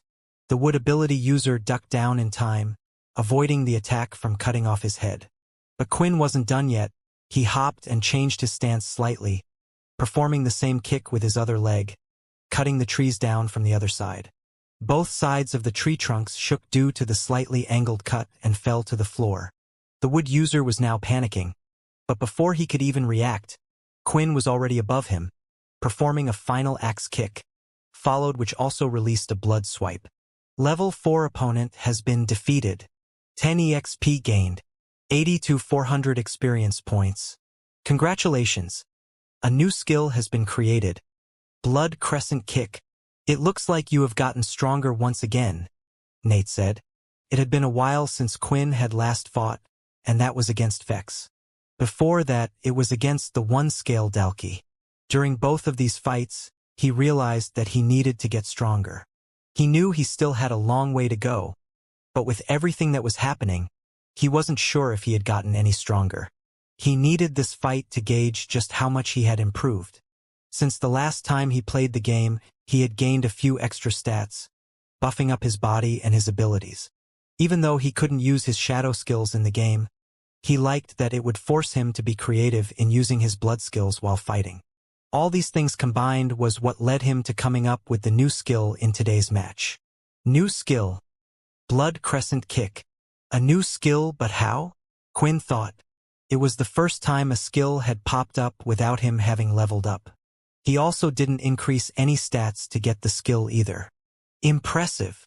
The system said, "It seems like you managed to create a unique skill. This is a skill that you made all on your own, one that was not part of the system originally." By combining the martial arts skills Leo had taught him with the blood swipe skill he had learned from the system, he had created a unique skill only he could use. Blood Crescent Kick. When using the skill while performing different types of kicks, a red line of blood aura in the shape of a crescent will be made. The attack carries a distance of 10 meters, but the aura will get smaller and weaker the further it travels. Cost. -2 HP for every kick. Compared to the blood swipe skill, the two attacks were quite different. Blood swipe released from Quinn's fingertips, forming a claw-like shape, and 5 small lines of red aura. He could also use blood swipe with both of his hands and bring the lines closer together to form a single stronger red line. However, this didn't seem to be as effective as 2 single blood swipes.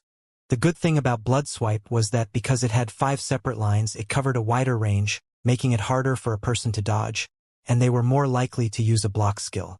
While the blood crescent kick was a single large line of red aura. It was sharper, faster, and also had longer range, but didn't have the same wide area of attack. There was also the fact that it cost 2 HP to use the kick instead of just 1 HP for a blood swipe. This didn't look like a lot at first, but Quinn knew that in a prolonged fight like he had against the Dalki, it would soon add up fast. It was one of the main problems with combining blood spray into his punches. Fex, having witnessed the whole thing, was quite amazed. Did he come up with that skill himself? When did he have the time to learn it? I saw him learn the leg kicks at the same time as me, and how does he know how to use advanced skills like the flash step? Yet he doesn't even know the basic hand-to-hand combat of the vampires. As he was deep in thought, he heard a laugh by his side. It looks like another one has been converted into a fan, Nate said. You wouldn't believe it, but every time he fights he shows me something new. This kid is growing stronger fast. Every time, Fex replied. Are you sure he didn't just use these skills before? I'm positive, Nate replied. The first time we fought I beat him in such a way that made sure he showed me everything he had. But then I watched him fight against someone else and he showed me a new skill. If he had used that in our fight, I don't know how it would have. Looking at him now, he's like an entirely different person from back then. If what Nate was saying was true, Quinn was getting stronger at an incredibly fast pace. One that hadn't been seen throughout the history of the vampires. Perhaps he is related to them, but I thought they all died out. If it's true, it would make sense why he has the shadow ability. Did they just move to Earth instead? Quinn then sent a message to Fex, saying he was free to play a few games of his own if he wanted to. Right now Quinn wanted to practice this move. Fex replied back, saying it was okay, and he would wait as he wished to watch Quinn fight a couple more times. Quinn went into his next matchmaking game again, and with it the crowd had followed. At first he found it strange, seeing the people watching him. Since he had never played the game before, he was wondering if it was normal for so many people to be spectating one person. Did they randomly stumble upon his match, or were they there because he had been on a winning streak for a while now, hoping he would eventually lose? However, Quinn didn't have time to worry about them, and really needed to worry about himself. The next game he was placed with a level 2. Knowing he would get no experience in this match, he tried to finish it as quickly as possible. Activating the wind walk skill in his boots to get in close. Then using flash step and performing the regular hammer strike from behind. Hammer strike and blood hammer were still by far his two strongest attacks. For Fex though, it was the first time he had witnessed Quinn using them. He never used it against him in their fight, possible because Fex was too fast, because hammer strike took a brief moment to charge up. Against these weak people it was fine, but against someone as fast as Fex it would allow them to get in a free hit. So he does know the vampire martial arts? Fex thought. Arg! He screamed, as he felt like pulling out his hair. You know what? I'm going to have to just stop guessing and find out myself. 2 more matches were made, and this time they were with another level 3 user and a level 4 user. These matches were closer and took more time, but they weren't as strong as they could have been. Rarely did Quinn get matched up with second years who seemed to have higher tier beast equipment. Quinn could only assume that the system had designed it this way on purpose, or just not many second years were playing the game. If there was one person who would know, it would be Logan. He made a mental note to ask him later. After winning the 2 matches, he had gained 20 more experience points and had decided to take a break. 100/400 EXP. Just as he was leaving the game, he had received a single message from Nate. I'll see you soon, and make sure you join the fighting event. Quinn had remembered Nate quite clearly.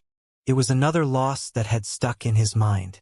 And judging by this message, Quinn knew exactly what he was talking about. The upcoming military base event. Soon all the bases would meet up to compete in special events, each trying to show that they were able to raise the best and strongest students. Quinn was excited for once. Perhaps with this event, he would finally be able to show his strength. Inside the VR gaming room, one of the pod doors was abruptly opened and out stepped a fairly domineering man with a burly build. His neck was nearly as wide as his square-shaped head, and for some reason, he also decided to frame his hair in a way that was similar to how his head was sculpted. However, after leaving the gaming pod, having had enough for the day, he was eager to get ready and start practicing for the upcoming event. A month left, huh? I just wonder how much stronger you can get in that meantime, Nate said with a smile on his face. A few seconds later, a hissing sound was heard from the pod next to his. As the pressure was slowly released from the sealed door, it started to lift up and Nate saw a friendly face peeking in between the aperture. Hey! That guy really keeps getting better in every attempt, doesn't he? Sam said. I don't even know if I could beat him in a real battle the way he is now. You shouldn't talk down to yourself like that, Nate replied. Remember, he's only a first year and there are two major differences between the first years and the second years. One is our equipment, Nate said, pointing to the cape that was on Sam's back. And the second one is our soul weapons. I don't know many first years who have been able to produce a soul weapon, and it's only something that they teach you in your second year. The two of them started to walk back to their dorm rooms. It was already evening and getting late, so it was nearly time for them to go to bed. Nevertheless, they were both excited about what they had just witnessed. Wait, if he's a first year, do you really think they will let him fight in the tournament? Sam asked. You saw his skills, right? At the rate that he is improving, even in a month's time, with or without a soul weapon, he should be able to match us. And that is a scary thought to have, but it makes my heart beat wildly at night. You're one strange dude, Sam said, looking at the creepy smile on the face of his companion. Well, you're right about that. With the reputation he already has in the game, I won't be surprised if he's treated like a king at his school. Sam replied. However, both of them were unaware of how truly wrong they were, for the school still did not know of Quinn's true strength, since he was still treated like level 1 trash. The two of them soon went to sleep, ending their eventful day. When the morning sun had risen, they began to do their normal routine. After eating breakfast, it was time for them to head to their homeroom class. As they entered the room, they felt the strange atmosphere that was hovering in the air. For one, the homeroom teacher hadn't arrived yet, and usually the homeroom teacher would be there to welcome their arrival. The second thing that stood out was that the number of students that were gossiping away increased, and it seemed like the boys were far more excited about the topic of interest than the girls.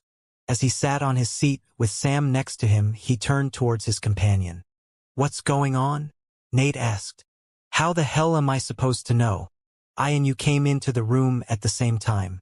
I've been with you since yesterday, you big ox. Sam replied. As they both listened carefully to the students who were engaged in their own conversations, they managed to catch a few words. They eventually found out what all the commotion was about. Hey, did you see her? What? That new teacher? Yeah, she's so beautiful. I wonder how strong she is. Aren't all military tutor men quite strong? Most, but not all of them. She might just have a unique ability or was very knowledgeable in a club subject. Well, whatever class she's going to teach, I'm going to sign up for each and every one of them. It was clear from their dialogues that a new teacher was coming to school, and not just any teacher, but a true beauty at that. After hearing this news, Nate started to straighten his clothes and made sure that his hair was neatly tucked and sat up straight. What the hell are you doing? Sam said. Do you really think you're going to get on with a teacher? You haven't even managed to get together with any of the 20 girls you've confessed to since coming here. It will never happen with that big block head of yours. The vein on the side of Nate's head was now bulging and his eyebrows were twitching. He proceeded to slowly turn his head, inch by inch, while holding in his anger. Hey, Sam, when was the last time that you and I had a sparring match? It's been a while, hasn't it? And I'm not talking about the game. I think it's better for both of us if we do it in person. It's going to be much more realistic and you can feel every bit of pain. Nate replied, making sure to say the last words carefully to hammer them in Sam's head. All of a sudden, the sound of the classroom door sliding was heard. In an instant, as the presence entered the room, the surroundings assumed a silence that would enable them to truly appreciate what was coming into the room. Her skin was as white as the pure specks of snow. Although her features looked soft, no expression was plastered on her countenance. Still, the thing that stood out the most about her was her silver hair. She was wearing the black standard military uniform that they all had to wear. Sporting a hair, colored with the brilliance of silver jewelry and tied up with a single ponytail, with a length that managed to reach down to her waist, the professor sauntered to the center of the room. Hello, students. My name is Silver, and I will be your new homeroom teacher from now on. As she spoke, the expression on her face remained stiff and didn't seem to change one bit. Yet, The boys seemed to only find this feature of her even more attractive. "An angel," Nate said. "A true angel has descended among us mortals." "Oh no," Sam said while shaking his head. "What the hell happened to the boys these days?" Silver started to scan the entirety of the gathering, looking at the students one by one, but it merely reminded her that she might have to stay in the school for a while. As the files said, it appears that Fex isn't really here. Silver had been tasked with the mission of finding and bringing Fex back to his family. However, with their family connections, the most they could do was get her a position as a teacher in one of the military bases. All she could do was rely on luck to see if she would be put at the same military base as Fex. Although, to her dismay, it appeared like she wasn't as lucky. While Fex was in Military Base 2, she had been transferred to work at Military Base 6. Without saying anything, she started to walk around the room and gaze at the faces of the students more closely. As she eyed one of the students, even the females had to recognize her ephemeral beauty and started to blush. She continued to stroll around, finally stopping in front of Nate and scrutinized his visage. "Looks like this is going to be my day," Nate cheeringly told himself. She looked at him closer and said, "Why are you so interested in such ugly things?" Although Sliver had no idea, she had said these words out loud. The whole room wanted to laugh, yet they did their best to hold it in out of respect for Nate. He wasn't like the other high-level users. He treated everyone in his classroom fairly even though he was known as the strongest. As Silver walked off and headed back to the front of the class, she had one thought in her mind. "Fex, I will complete my mission and bring you back, even if I have to hurt you, dear brother." It was an early morning for the students at Military Base 2, and although it wasn't time for the students to have breakfast yet, one was up and about before any other. "Okay, just got to make sure I have everything," Layla said as she slowly breathed in and out. In her hand, she held a white envelope. While holding it, a pair of disposable gloves had been worn as well. She had repeated these steps multiple times in her head and had done everything so the note couldn't be traced back to her. She felt around the envelope, making sure the nano stick was inside. "Am I sure that I want to do this?" Layla said, speaking to herself. "Everything that I'm going to do is against the protocol. And if I get caught, I don't even think my mother can pull me out of this one." Right now, she stood outside the third floor of the boys' dormitory area, also known as the VIP area for the male students. As she took a step forward, she quickly turned and started walking back, and then after 2 steps, she stopped again. "I have to. If it wasn't for them, Quinn and everyone would have died back there. And if I don't, who knows what will happen to Quinn." She shook her head violently and then once again headed back to the VIP area. Once she had entered, she made sure to check the halls. She also checked the other rooms and areas to see if anyone was out and about. Although it was early morning and most students wouldn't be up by now, she still needed to make sure. After placing the white envelope on the floor just outside one of the doors, she stepped back towards the exit of the hallway right by the staircase. No turning back now. Using her ability, she pushed the envelope underneath the door, and it was now on the other side. After that, she quickly ran down the stairs, heading back to her room. So far, for everyone, it had been a normal day. They ate their morning food as usual and then went to their morning homeroom classes. It was now lunchtime, which was usually just before combat classes, and at that moment while Vorden, Quinn, and Peter were outside, Quinn had received a ping on his watch. Ding. "A voice message?" Quinn said. "First, if you are listening to this message, make sure that no one not worthy of your trust is around you. I'll give you a few seconds to decide and do something about it before I will continue," Logan said. Quinn looked around and the boys were outside on a bench. Vorden and Peter then huddled around Quinn to hear the message better and also made sure no one came close, and if someone did, then they would quickly stop the message. "Good," the message said as it continued to play. "I received some interesting information and it concerns Peter and your little problem. I suggest you gather everyone that knows about what Peter really is and bring them to my room, because we are going to need everyone's help on this to get out of this mess. Oh, and if you could bring me a sandwich from one of the vending machines, that would be good.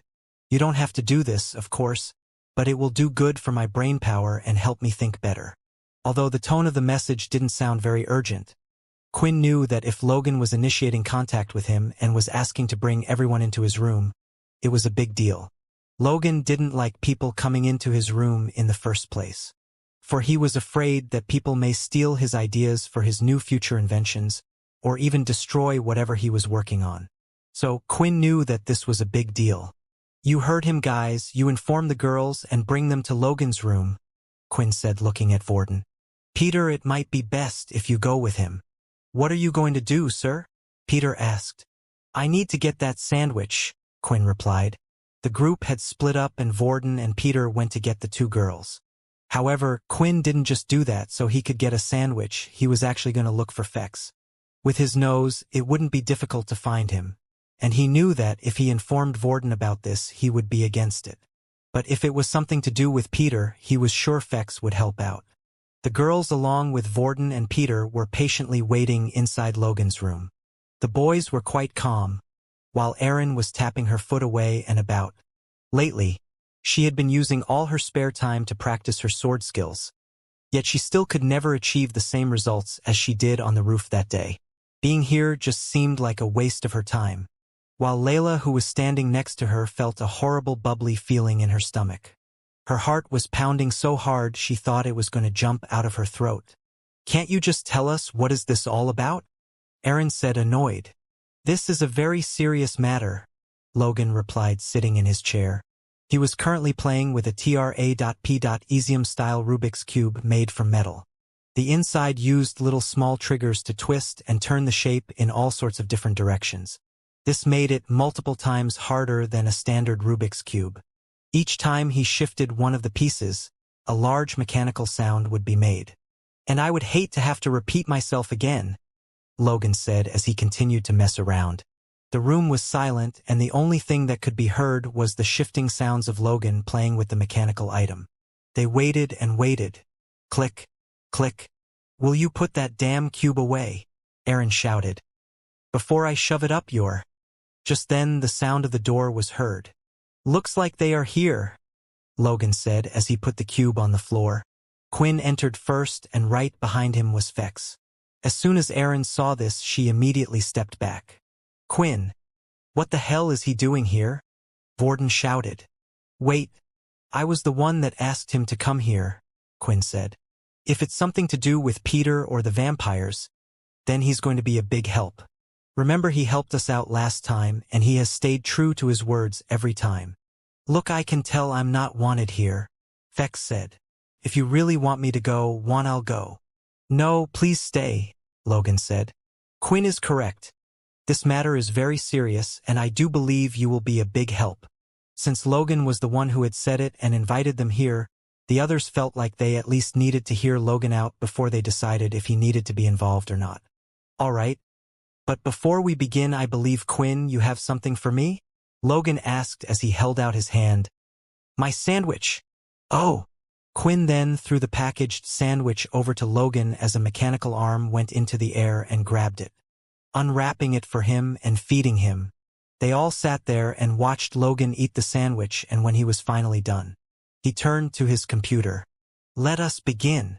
As usual, when Logan was explaining things, he would display what he was looking at on his computer screen to the others through a hologram. As he went through files one by one, he would explain what they meant.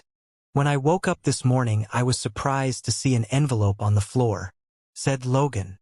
"I was afraid that it might be some type of a bomb or something. I had my mechanical spiders go ahead and pick it up, then inspect it. I scanned it for any traces of tampering and to see what was inside. To my surprise, there was a small little nano stick inside with a note. The screen had changed, and right now, a scanned version of the note was being displayed to the others. The note read, "In this nano stick is some information on one of the Big Four family members, more specifically its leader known as True Dream. Our group has managed to gather extensive research into him, and here we can see all his wrongdoings in the past. The reason why I have passed this note on to you is that, unfortunately for all of you, True Dream will be arriving in a few days' time. Out of everyone, I thought perhaps with your abilities you might be able to do something to stop this madness, for we do not wish to see anyone innocent get hurt. At the end of the letter, attached to the bottom, was a stamp, and everyone in the room recognized it well. They had seen it many times on the television, and some of them had even written school reports about the group. It was the group known as Pure. "So, what if True Dream is coming to the school?" Aaron replied. "He does a routine visit to most of the military bases anyway. I fail to see why this is our problem, and why we should even trust the words coming from a terrorist group." "I don't know," Layla said. "Maybe they know something that we don't, and I'm guessing it has something to do with that stick." "Although I would like to say congratulations," said Logan. "I believe anyone would have been able to come to that conclusion." The files changed once again, and this time it contained reports of the previous visits that True Dream had done. It contained detailed reports of each visit to the military base, but not only that, it also informed them of what True Dream's true purpose for coming to the base. The fact that every time he visited, a select few students would be chosen, and soon after their abilities were gone. It also showed that there was a pattern to these things and how he seemed to visit the second military base more often than the others. The expression on everyone's faces was sour as they read the reports. "I can't say that it doesn't surprise me," Quinn replied. "It's expected of this crappy system." "I agree it's bad," Aaron said. "But still, I don't really see how this involves us. We're just students and they want us to stop this." He's the leader of one of the big four families. That was when Vorden noticed something. "Wait, did you say the visit was in a few days? Isn't that? Looks like we have a winner," Logan said. "This is the reason why I called you all. I remember you telling me that for some reason Duke had deliberately wanted Peter to reach a level 4. It seemed strange, but why were they suddenly showing favoritism to Peter? And what's with the rush?" Putting these two things together, it makes sense. Not only was Peter originally weak, but he also had no strong family backing. Sure, his family would be upset if he was to lose his powers or disappear, but no further steps would be taken, and everyone would soon forget, just like the students before. Logan explained. "And if they find out that Peter has no abilities anymore, they will start asking questions all over again, and it could lead them back to us," Vorden said. "Not just the vampire stuff, but when they find out we were close to Peter, they might start looking into the deaths and more." The group had to take their time to take everything all in. Out of all of them, the first one to leave the room was Aaron. "I don't mean to be rude or anything, but I'm not really that involved with you guys," Aaron said. "I'm not a vampire and I have no ties to what you did with the others. If I help out in this, it will only make me a bigger target. If you guys are caught trying to do anything, it could come back to me. I can't let that happen." As Aaron left the room, not a single person had gone out to chase her. She had a point. She really wasn't involved in any of this, and if she did help, it would only put her at risk. "We have 2 days," Logan said. "This Sunday, the students will be asked to gather in the assembly hall to welcome True Dream. Usually, the students are asked to stay back after the assembly. This is what is stated in the reports. They will then be taken somewhere, but where? Nobody knows. All that we know is that these students who are taken away lose their abilities. The world is given the explanation that they have been punished for doing something bad, so their ability got taken away, and some even disappear. So what plans do we have?" The group then continued to discuss what could happen and came up with different plans and scenarios in case different things happened. Finally, after a long talk, they had come up with a plan that seemed to have a good chance of working. And it was like Logan had said. For this to work, they would need everyone who was here to help. This included Fex, and surprisingly, he had agreed without saying too much. If he was discovered by his family now, he would get into too much trouble. But he knew that if the world discovered the existence of vampires and it was because of him, it didn't matter who his father was, no one could save him. With the plan set, everyone left the room. For now, they would all act as normal for the next couple of days until True Dream arrived. When everyone had finally left the room, Logan turned towards his computer once more and started to play a video file. Logan was a very cautious person and was paranoid everyone was out there to steal his work. The school didn't allow any cameras, but that didn't mean he couldn't install any of his own. In the VIP area, Logan had set tiny miniature cameras that were close to invisible to the human eye. He installed them not only on his front door but also a few on the outside as well. After receiving the letter in the morning, naturally, the first thing he did was to check and see who had delivered the letter. As the video played, it was clear as day that Layla was the one who had delivered the letter. Layla, huh? It seems like this little group of yours, Quinn, all have their own tiny little secret. Although this one is not mine to tell. After the meeting with Logan, the boys only had a little bit of time before lunch would end and they needed to head to their combat classes. That's when Fex asked a question that seemed out of the blue for everyone present. So who is this True Dream guy? Is he a big deal? Fex asked. Everyone stopped for a moment and turned to look at Fex strangely. It was impossible for someone who lived on Earth to have never heard the Big Four family names. This fact had even shocked Quinn, and he started to think more and more that perhaps vampires were no longer on Earth. Whoa, what's with all the creepy stares? So I don't know one person. Is he really that big of a deal? Fex asked. Well, to be honest, I think Vorden would probably know more about him, Quinn replied. I only know the basics. At this point, everyone was all ears to hear what Vorden had to say. True Dream is different from the other big families, Vorden said. The families had their powers long before the world knew they even existed, slowly passing it down from family to family member. And to be honest, even within all the ability users, the three families always reigned on the top. The three, Quinn said. Yeah, this is what I mean when I say the True Dream family are a little different. For one, most of his family actually consist of multiple different ability users. This is due to the nature of his ability. The second thing is True Dream had discovered the ability himself later in life. We believe he is the first to have this power. His ability is unique and we're not even sure if he can pass it on for others to learn or not.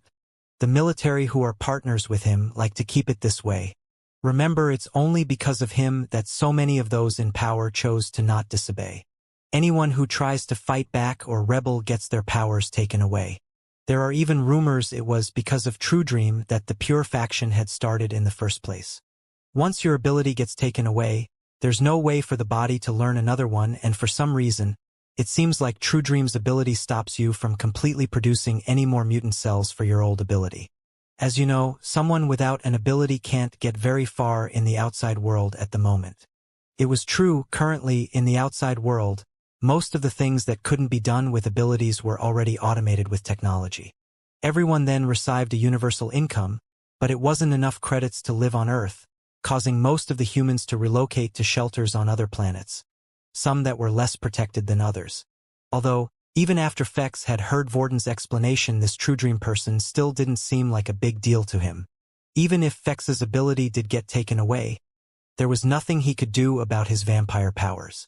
Also, it seemed like True Dream himself was very weak, so he didn't understand the fear associated with his powers that the others had.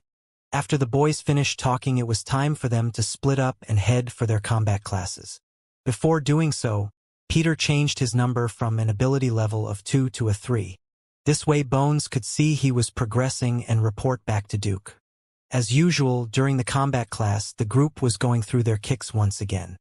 It was expected since the theme for the lesson would carry on for a week. Only this time Leo demonstrated how to block using your legs and counter certain moves using the palm of your hands instead. Fex and Quinn weren't really in the mood to practice all out. They were too busy thinking about the plan they had to initiate, so they were casually kicking and blocking each other's attacks at a normal speed. They had a lot on their minds as the plan wasn't perfect. Couldn't be perfect because they didn't know what True Dream was going to do. So the only thing they could try was improvising and plotting around a few things they did know what was going to happen. In the middle of their practice, Fex asked Quinn a question. Hey, that ghoul, he evolved, right? So I'm guessing you sorted everything out. Do you know what he evolved into? You mean you can't tell? Quinn replied as he palmed away a kick. I can tell he smells different from before, but I don't think I've smelled his type. So what is he? He's something called a white. When Quinn spoke those words, Fex had suddenly stopped kicking. Seriously, what a rare evolution. He must be quite powerful then. Maybe even stronger than me in terms of physical abilities. What makes you say that? Quinn asked. Well, a white's strength is mirrored by his creator's strength. And his creator has to be a leader, Fex explained. Which makes me think why he even left the ghoul in the first place or why he hasn't come back to pick it up. Well, it doesn't have to be a leader, right? Quinn said, nervously, hoping to throw Fex of this dangerous trail. Any vampire can turn someone? Quinn had made sure to check this fact with the system beforehand, and it was true that most vampires could turn someone. However, depending on their power, it limited how many people they could turn. At most, a regular vampire could only turn one person. Are you serious? Did they really teach you nothing here? Fex said as he let out a sigh. Although it's true that a vampire can turn anyone, it is against the laws. The only person who has permission to turn someone is the leader of one of the 13 families. If anyone else was to turn someone, that would be classified as an illegal. The vampire and whoever created it would be taken back to be executed. Quinn gulped at hearing this piece of information. Is this what the system meant when they said they would now be coming after him?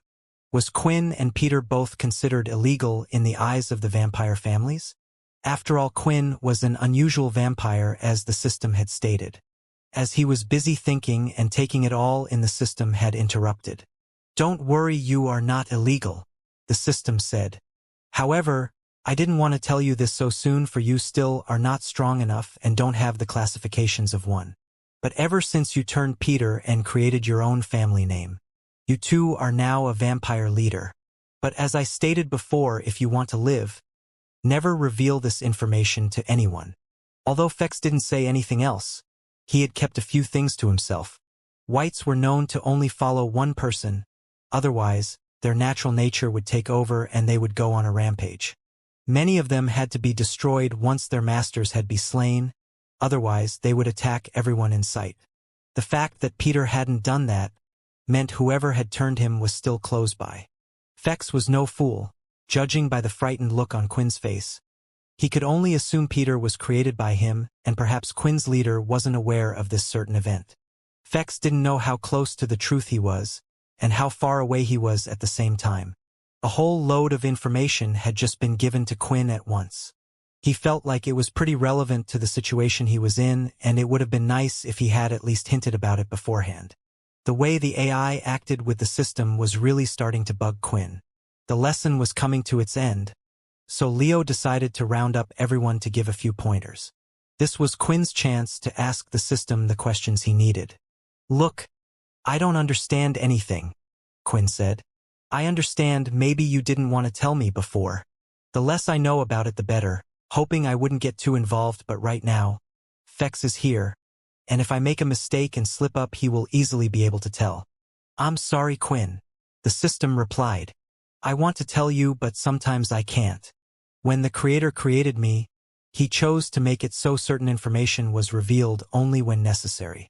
There are things I wish to tell you but cannot. Then what can you tell me?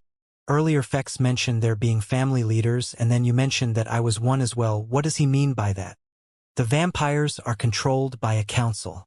The council is split up into 13 different leaders and a vampire king or queen. These are also what are known as families. When you created Peter and made your family name, you automatically became a member of the council. Quinn couldn't believe what he was hearing. Just a second ago, he didn't even know a vampire council existed, and now apparently he held a high position of power. But then, why would they be after me then? Quinn asked.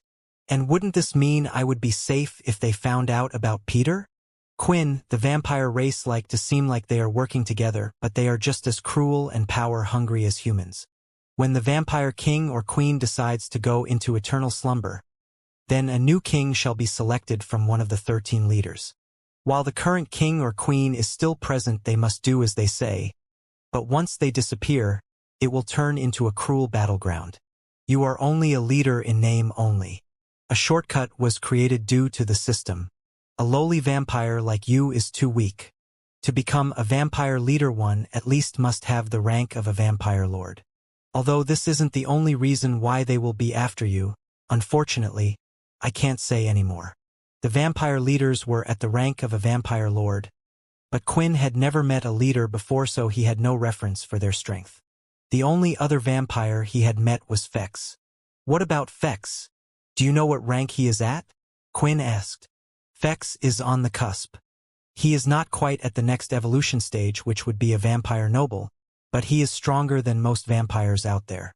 The ranks are as follows: you have a vampire, vampire noble, vampire knight, vampire lord, and finally the vampire king or queen. There are also the subclasses such as Peter within these ranks, but they can never rise above their leaders or creators. Quinn was hoping to hear that Fex was quite a high-ranking vampire, perhaps even one just below the vampire lord. Instead, he just managed to get confirmation that there were a few more classes even above Fex. It was as the system said. For whatever reason that the system wouldn't tell him, if they were to learn he was a vampire leader, they would try to kill him, and with his strength right now he wouldn't even last a second. These families, why are there 13 of them? Couldn't all the vampires just unite under one banner? The humans and vampires share more than they would like to think. Just how humans were selfish and decided to keep their abilities to themselves, it is the same for the vampires. Each vampire has a basic set of skills. However, the 13 different families are each divided into the different abilities they have. This does not mean they are all related by blood. However, before learning an ability, a vampire must go through a blood ritual with that family, meaning they can never go against them. Only then will they teach that vampire their ability. An example of this is the Sanguinis family that Fex is a part of, who have the ability to control string. Still, this does not mean a vampire cannot learn an ability outside of the 13. But if they chose to do this, they will never be promoted within the ranks of the family they have chosen to follow. This information disappointed Quinn a little. He was hoping at some point he would be able to find an ability for Peter to use, but it seemed like each family kept a lock on their abilities, not allowing outsiders to learn them. And what were the chances Quinn would be able to stumble upon another book that vampires were able to learn? Thinking about this caused another question to pop into his head. Wait, Quinn said. Does that mean my ability belongs to one of the 13? Is that why they're trying to kill me? Your shadow ability is not part of the 13 families, the system replied. This was the first bit of good news, Quinn thought. If his ability wasn't part of the 13 families, even if he used it, the vampires wouldn't know he was a vampire and they could think he was just another ability user. But I warn you to not use your ability in front of others. The only thing I can say for now is your ability carries history for the vampires that they wish to forget. They would only target you more. Doesn't that mean Fex is targeting me then? Said Quinn. I believe he may be too young to know about what happened in the past. They most likely do not teach the young ones about this either. This is all you need to know about this matter. Only when you are strong enough, Quinn. I promise I can tell you then. This whole vampire business seemed like it was more trouble than it was worth at the moment. Just when Quinn thought he could finally stop hiding his strength, it seemed like he needed to hide it even more. Right now, though, he would have to deal with one problem at a time, and the immediate problem in front of him was Peter and Duke. Over at the elemental training hall. They too were doing the same lessons as usual, and as lessons were about to finish, they had free time to do what they wanted, and once again Bones had come over with his 2 men and confronted Peter. Peter! Bones shouted. Well, will you look at that? You finally managed to reach level 3. It looks like you're gonna make it to level 4 in time after all. What do you say to one more sparring match before tomorrow, huh? Bones was frustrated after taking a beating from Vorden last time, and he himself was a level 4 user, while Peter was still a level 3 and a new one at that. Bones was confident he could still beat him.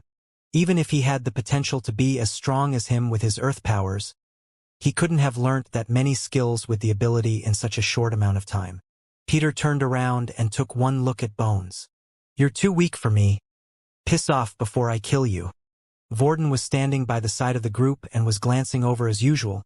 He currently had the level 4 earth ability copied, just like last time in case the situation was to repeat himself. Those guys, I guess they didn't learn from last time. Maybe I've gotten softer hanging around with Quinn all the time, Vorden thought. But as he was thinking that, he heard Peter's voice. You're too weak for me. Piss off before I kill you, Peter said. And this time there wasn't a hint of fear in his voice. Damn it, this is not good, Vorden worried. Before I had to babysit a weak cry-baby Peter, now I have to babysit this. I'm not sure which one I prefer. Vorden couldn't reveal he was involved with Peter, so he couldn't step in, and waiting was all he could do for now.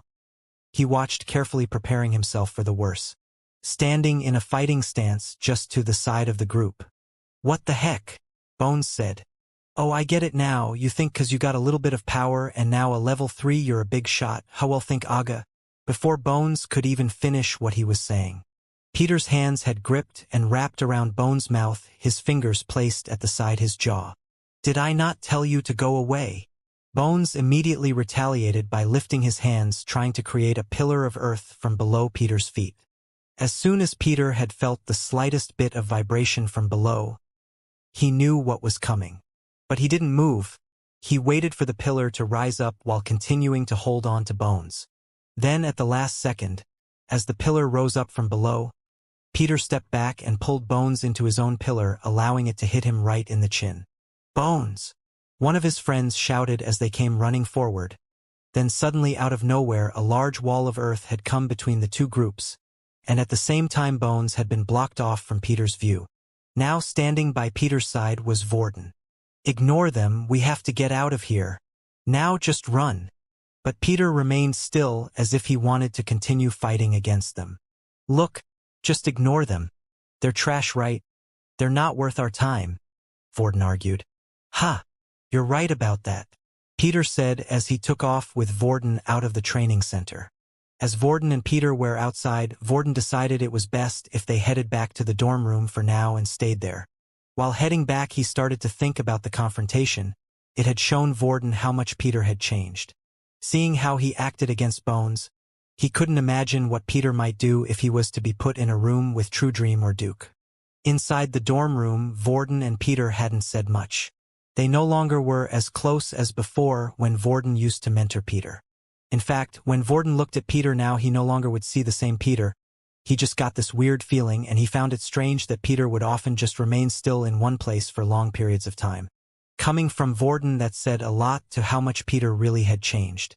Finally, Quinn had returned from his class, and the first thing Vorden did was ask if the two of them could speak alone in private. "Sorry about this, Peter. Do you mind?" Quinn asked. "If that is what you wish, sir," Peter said as he went back to sit down in his seat. The two of them decided to take a walk down the hallway until they had reached a window. Making sure there wasn't anyone who could be listening in to their conversation, they looked outside, allowing the breeze to touch their face as they talked. Vorden had explained what had happened today in the training hall, and he also told him his worries about Sunday when he was to meet True Dream. "I feel like you want to suggest something to me?"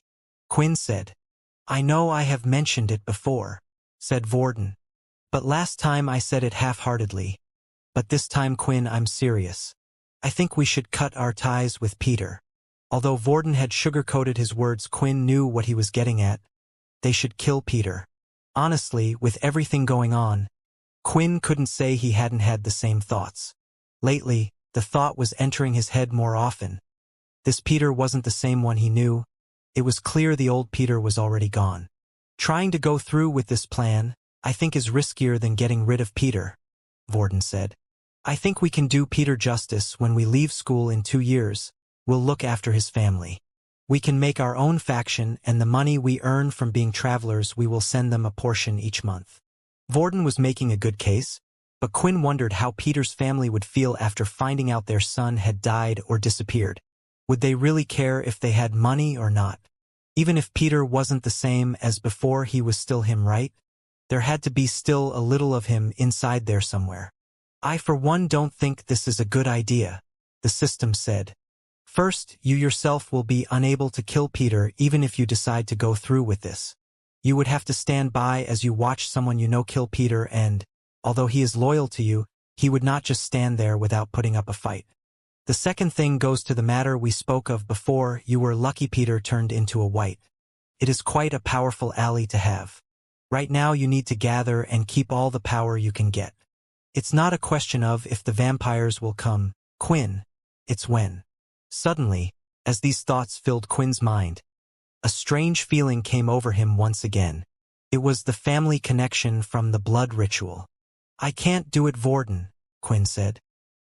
"He's family now, and so are you and the others. Quinn didn't know this, but as he turned and said these words to Vorden, his eyes were lit up bright red.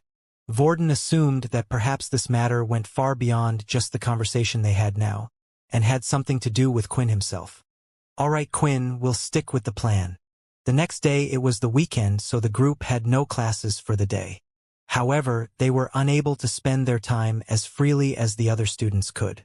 Instead, they met in Logan's room once more. Each of them went over the details of their plan, while Logan also handed each a strange round circular pin to be put on their clothes.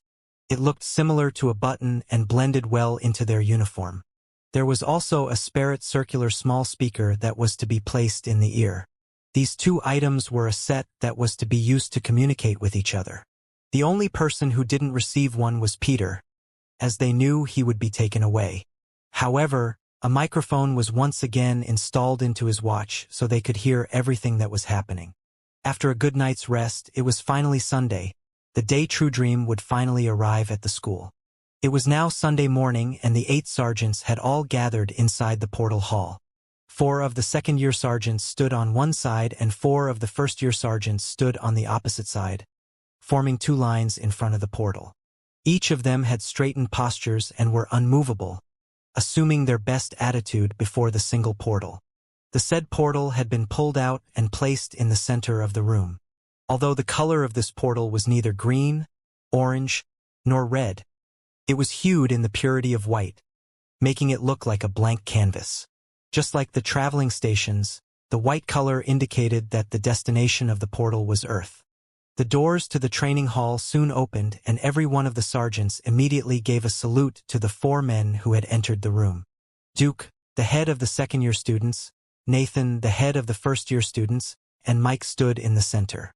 Out of all the generals there, Mike was the oldest and was well respected.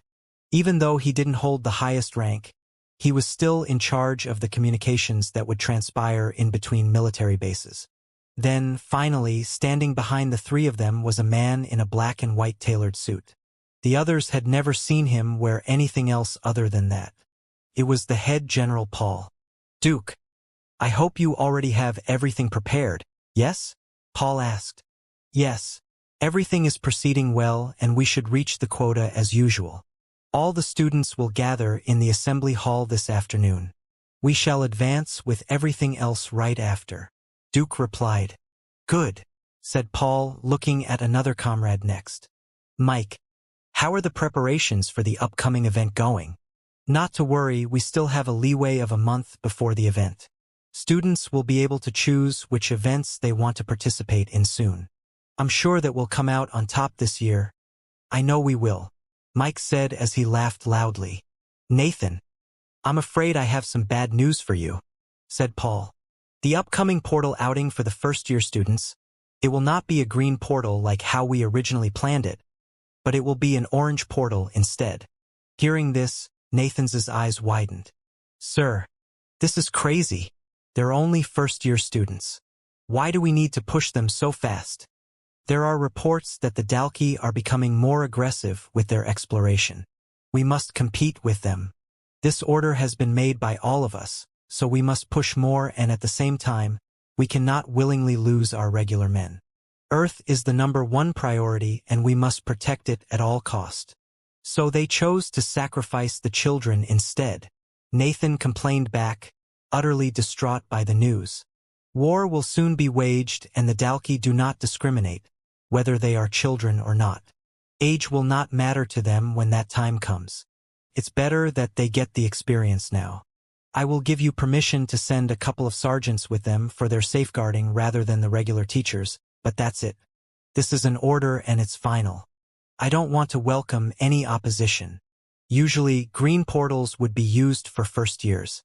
They were the safest, containing basic and intermediate beasts. Once the student reached the second-year stage, they would then, though only once, go out on an orange portal expedition. Orange portals posed a heightened risk. There were shelters on the planet, but the whole planet had yet to be explored. The moment that the military arrived on that planet, the goal would be to expand and explore the areas of the planet that had yet to be explored. If they were lucky and finished their exploration, it would get the go-ahead and the portal color would change to green. If they discovered high-level beasts, then the portal would retain its orange color.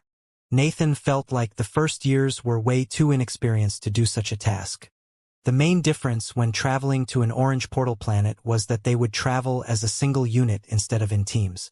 Furthermore, the school had yet to enlighten the students about the importance of working together. The generals now stood a few feet away from the circular teleporter. Paul lifted his wrist to look at his watch, checking the time. It was currently 8:59. 9 o'clock. As soon as the watch displayed 9 o'clock, the portal started to warp slightly, and 3 figures could be seen coming through. Standing in the center was a bald-headed man who wore sunglasses, and he had also donned a suit. "Jack," greeted Paul. "It's been a while," he said as he went to the others and gave them a hug. "That's him," Faye whispered to Haley, who was standing next to her. "I can't believe that 2 of the strongest people on our planet look like shady businessmen." Although Jack Truedream didn't look impressive by himself, the 2 men who came out of the portal beside him did. One of them was a large fellow whose height was nearly 7 feet. He was completely covered in a gray-colored beast equipment, which looked similar to a rhino, while he carried a large 2-handed axe on his back. By his side was an individual who was the complete opposite, a small skinny fellow. This person was wearing beast equipment that was dark green in hue and had a mask covering his face. Although, instead of a heavy armor like the other person, he wore light armor. However, just from gazing at both of their equipment, Faye could tell that they were high-level beast gear way beyond that of the advanced tier. Jack truly had brought his strongest guards along. It reminded Faye that even though they were allies, still, at the same time, they weren't. The fact that Jack felt the need to bring these 2 was to remind them of the power that his family had. Right now, there was an odd balance between the ability users in the world that caused small-scale skirmishes to happen. The military's strongest force was the 8 head generals that were in charge of each of the military bases. The leader of this group was the head general in Military Base 1. In addition to them was the Big 4 from the 4 families. They were the current decision-makers in the affairs concerning the world, and whenever there was a serious matter to be decided, a meeting would be called in their midst. Once in a while, though, the families or the military would have to show their strength just to make sure that the others wouldn't get the idea of rebelling. "How about some breakfast together? My chiefs have prepared a great meal," Paul asked. "No thanks, I ate before I came here," Jack replied. "I was actually hoping to speak to your sergeants who discovered one of our family members. I believe that when his body was discovered, it was found along with 2 other students. Is that correct? I wish to investigate this matter before I do anything else. If you don't mind, that is." "Oh, honestly, I'm not sure of the details myself," Paul replied. "I surmised that Haley was the one who wrote the report and sent it off to you."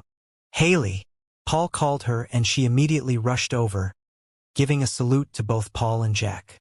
"Please, if you can, help Jack in any way possible." "Of course, sir," Haley replied. This was the real reason why Jack had decided to visit the military base. His original plan was to visit the particular place later. However, when he learnt that one of his men had died in the same way as one of his previous guys, he felt the need to investigate. Perhaps whatever had killed Ian was the same thing that killed one of his top men. He was hoping that he could find answers from the 2 students who were found with the body at the time. Right now, both Jack and Haley were both inside the medical office. Haley was sitting down at her computer while Jack was standing just above her shoulder taking a peek at the screen. "Is this the report you wanted?" Haley asked as she brought up the file. Jack gave it a quick read over, and it was the same report that he had received from her before. "When you recovered his body, other than the 2 boys that were with him in the place, was there anyone else or anything inside?" Jack asked. "Nothing that I can remember. Although now that you mention it, it did seem a little strange," Haley said. "What do you mean?" "Well, even though everything was supposedly destroyed, the whole training center was left untouched due to it being made of glathrium. It looks like not a single beast had managed to get inside the place. Yet, when we entered, it seemed like the whole place had been trashed, as if a huge brawl had taken place." "Do you remember any other details?" Jack asked. Haley then went into detail describing what the scene looked like, how there were several mangled doors and how chairs from the arena were all over the place and crumbled up. She then also went into detail about Trudream's body when they recovered it. The bottom half was still intact while the top half had the same 2 bite marks on it. She also did a quick on-the-spot evaluation and found that the body seemed to have died not too long ago. "It sounds like Ian must have had fought something while he was in there," Jack said. "Ian's ability was magnetism, judging by the scene you were describing.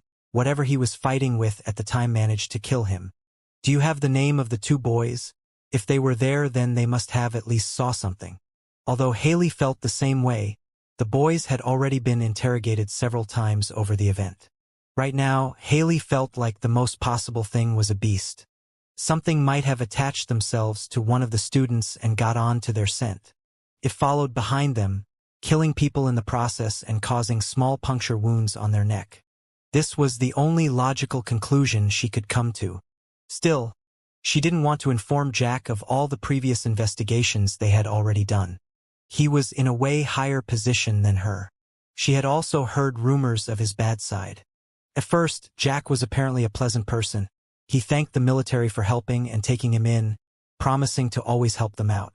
But as he got better abilities and more people on his side, the demands he started making were ridiculous.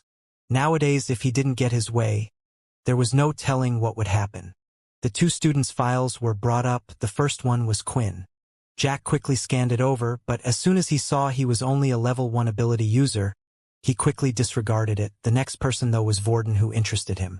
On his file, it stated his initial testing was a level 5, but next to it in brackets they said it was subject to changes, and it was also stated that he was an original. The school already knew Vorden's power due to the information passed on to the previous school, but just for filing's sake, they took down his initial score. As Jack was reading through the file, that's when he spotted the name. Vorden Blade. After reading this name out loud, a memory had popped into his head. Several years ago, Jack had had his power for a few years now, and his family members were starting to grow. He had been called in for a meeting. This meeting was between the big 3 powers, the strongest originals. He was invited to a private island where a large mansion sat on the highest point. He remembered each of their presence that day as they sat on a round table opposite to each other. The pressure coming of each of them was immense. After all, they were the strongest people in the world. They didn't rule it by political gains or winning the people's hearts like in the past. Instead, they ruled it through their own power and an iron fist, and just looking at them he could see that. There was no military there, no government, there was just the 3 leaders of the family and himself. They didn't need any guards with the... What was the point when they were stronger than any guards they could hire? The meeting had come as a surprise because the reason he was called was because they wanted him to have a seat at the leaders' table. The leaders' table consisted of the 8 head generals and currently the heads of the 3 big families. They had acknowledged the strength of Jack and his family had at that time. And on that day it went from the big 3 to the big 4. However, one thing had stuck in his mind. There was one rule they stated before he left: to never touch the Blade family. At first, Jack thought it was a joke as he started to laugh. He had heard of every single one of them out there. He even knew several other big-name original families out there in the real world, but he had yet to have heard of this Blade family before.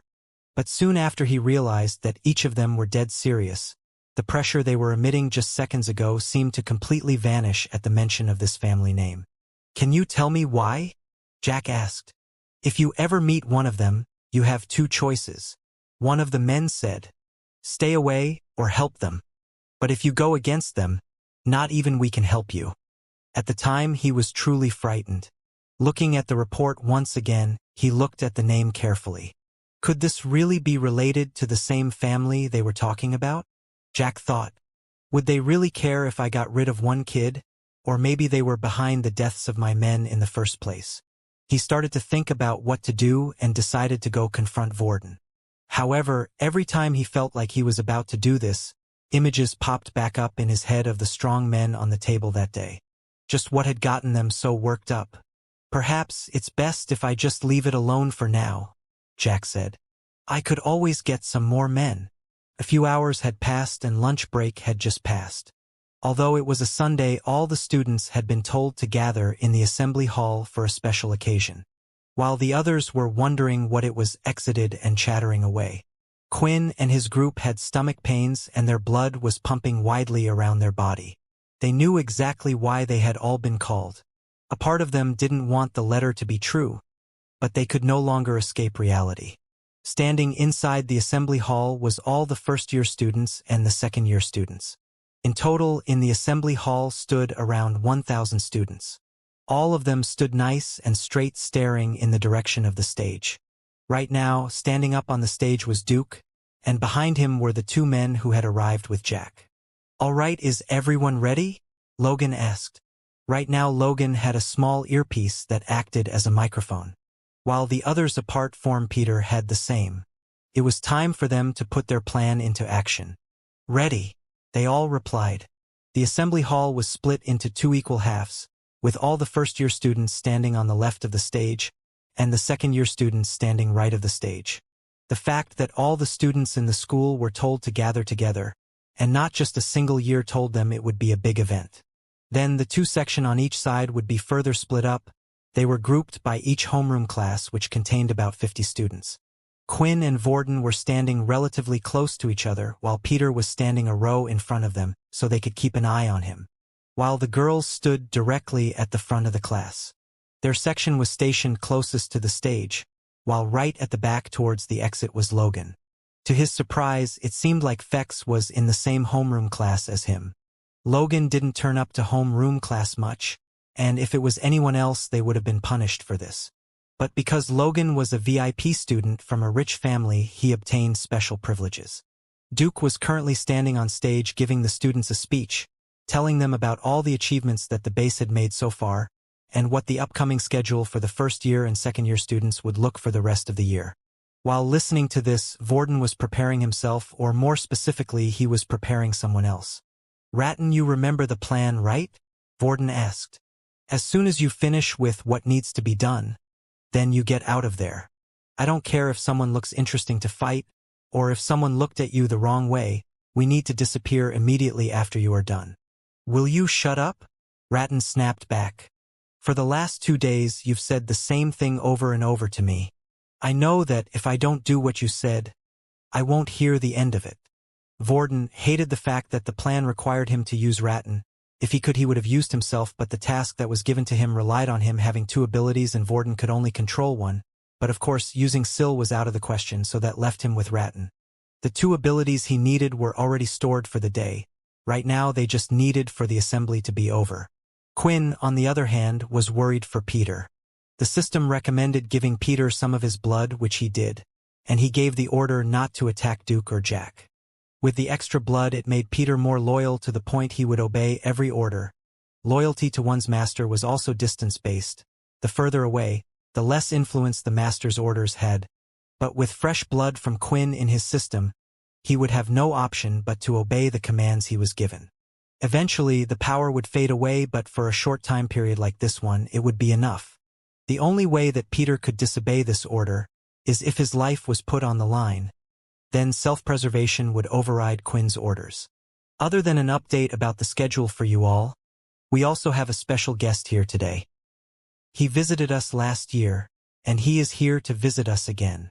Duke pointed at one of the men who sat at the leader's table, and was actually the leader of one of the Big Four. "Please clap for Mr. True Dream," Duke said as he walked off the stage. Mr. True Dream then got up from his seat at the table and come up from the side of the stage, and as he stepped forward, so did the two guards next to him. The students looked up and stared at them in awe. They had never seen such impressive beast gear in their life, and couldn't imagine just how much it would cost to own them. Knowing that they were from the True Dream family, they would also have some impressive abilities. However, as most of the students looked at Mr. True Dream, they were quite disappointed. He wasn't wearing any beast gear, and he didn't give off the same presence as other leaders they had seen. However, there were a few in the room who felt differently. They could feel a confidence exuding from his body, and one of these students was Fex. As he was looking at him, he was starting to sweat. The sight of Mr. True Dream reminded him of the 13 vampire leaders. This was the presence of someone who was on top of the world. Many of you should know who I am, but just in case, my name is Jack Truedream, leader of the Truedream family, and also the owner of Dreamland City. I have a close relationship with the military and I visit every base each year. But I have to say, out of all the military bases, this is my favorite one. I also seem to get the most and the best gifts delivered directly to my footstep here. Jack said with a smile. Did you hear that? He said we're the best military base out there. A student whispered. Are you an idiot? He probably says that to all of the military bases he goes to. Another student responded. True, but still if we could get into his faction, we would be set for life. I hear he even provides free housing for all those in his city. As long as you join their team, of course, the first student replied. While the other students were excited to see Truedream, Quinn's group could see the other hidden message behind his words. Most likely those gifts he was talking about were the students given to him right after this assembly. He was declaring it in the open, while no one knew what was happening.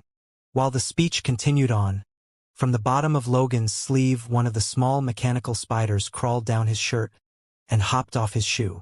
It was the same size as a regular small spider and made next to no noise as it moved about. It continued to crawl across the floor until it had eventually reached the stage. All right, guys, it's all set, Logan whispered. Jack then spoke his final words. In a month's time, I will be coming to watch all of you at the intermilitary base event. Perform well, and those that impress me will be given an extended invitation. With that, the speech was over, and Jack walked off stage with his 2 guards behind him, heading off to a location out of sight from all the students. While doing this, the mechanical spider quickly followed along. As Jack left the stage, Duke returned. He had one last thing to say to everyone. You heard the man. Work hard, so you can achieve a great future for yourselves. I expect our school to come out on top at the intermilitary base event. Before I dismiss you all to enjoy the rest of your day off, I would like these 8 students to stay behind. Ray Dem, Howard Hubby, Wilfred Green, Sarah Beeswax, Michael Briscoe, Amy Yellop, Peter Chuck. After hearing Peter's name, everyone's stomach sunk a little. This was it. They needed to get into action right after he called out the final name. And finally, Aaron Haley, these students please stay behind and come to the front of the stage. The rest of you may leave. The students were starting to leave the room one by one. It was their day off and they didn't want to hang around in the assemble hall any longer than they needed to. Most of them were leaving with smiles on their faces, excited for the upcoming event. With Jack mentioning and informing the students of his plans to be at the intermilitary base event. They were now eager to impress him and wanted to start practicing right away. If Jack was to offer them an invitation to join his family, it would be a shortcut to the top. Usually, unless one was extremely talented, they would have to build a reputation for themselves from their own factions and work their way up. Nearly everyone who wished to become a traveler had a goal of joining the Big Four. Even if you created your own faction, it was beneficial to work under one of the Big Four, mainly for protection from the others. However, not all the students had smiling faces as they left the hall. There were some who didn't feel the same way. Hey, would you move? A student said as he accidentally bumped into Quinn on his way out. What was wrong with that guy? Another student said. Not moving from his spot. Quinn hadn't moved, but he wasn't the only one who had remained motionless. After hearing the final name that had been called out, the whole group was shocked at what they had heard. For the final name was Aaron. As Logan waited outside, he realized the others hadn't come out with him. So he took a bite of his sandwich, before he said, Guys, come on. We need to start our plan straight away. I know this is a shock, but that doesn't stop us from the original plan. Instead of saving one, now we just need to save 2. With Logan's words, the group quickly snapped out of it, and started to make their way out of the assembly hall with everyone else. Worrying about it or thinking why Aaron was chosen wasn't going to do them any good.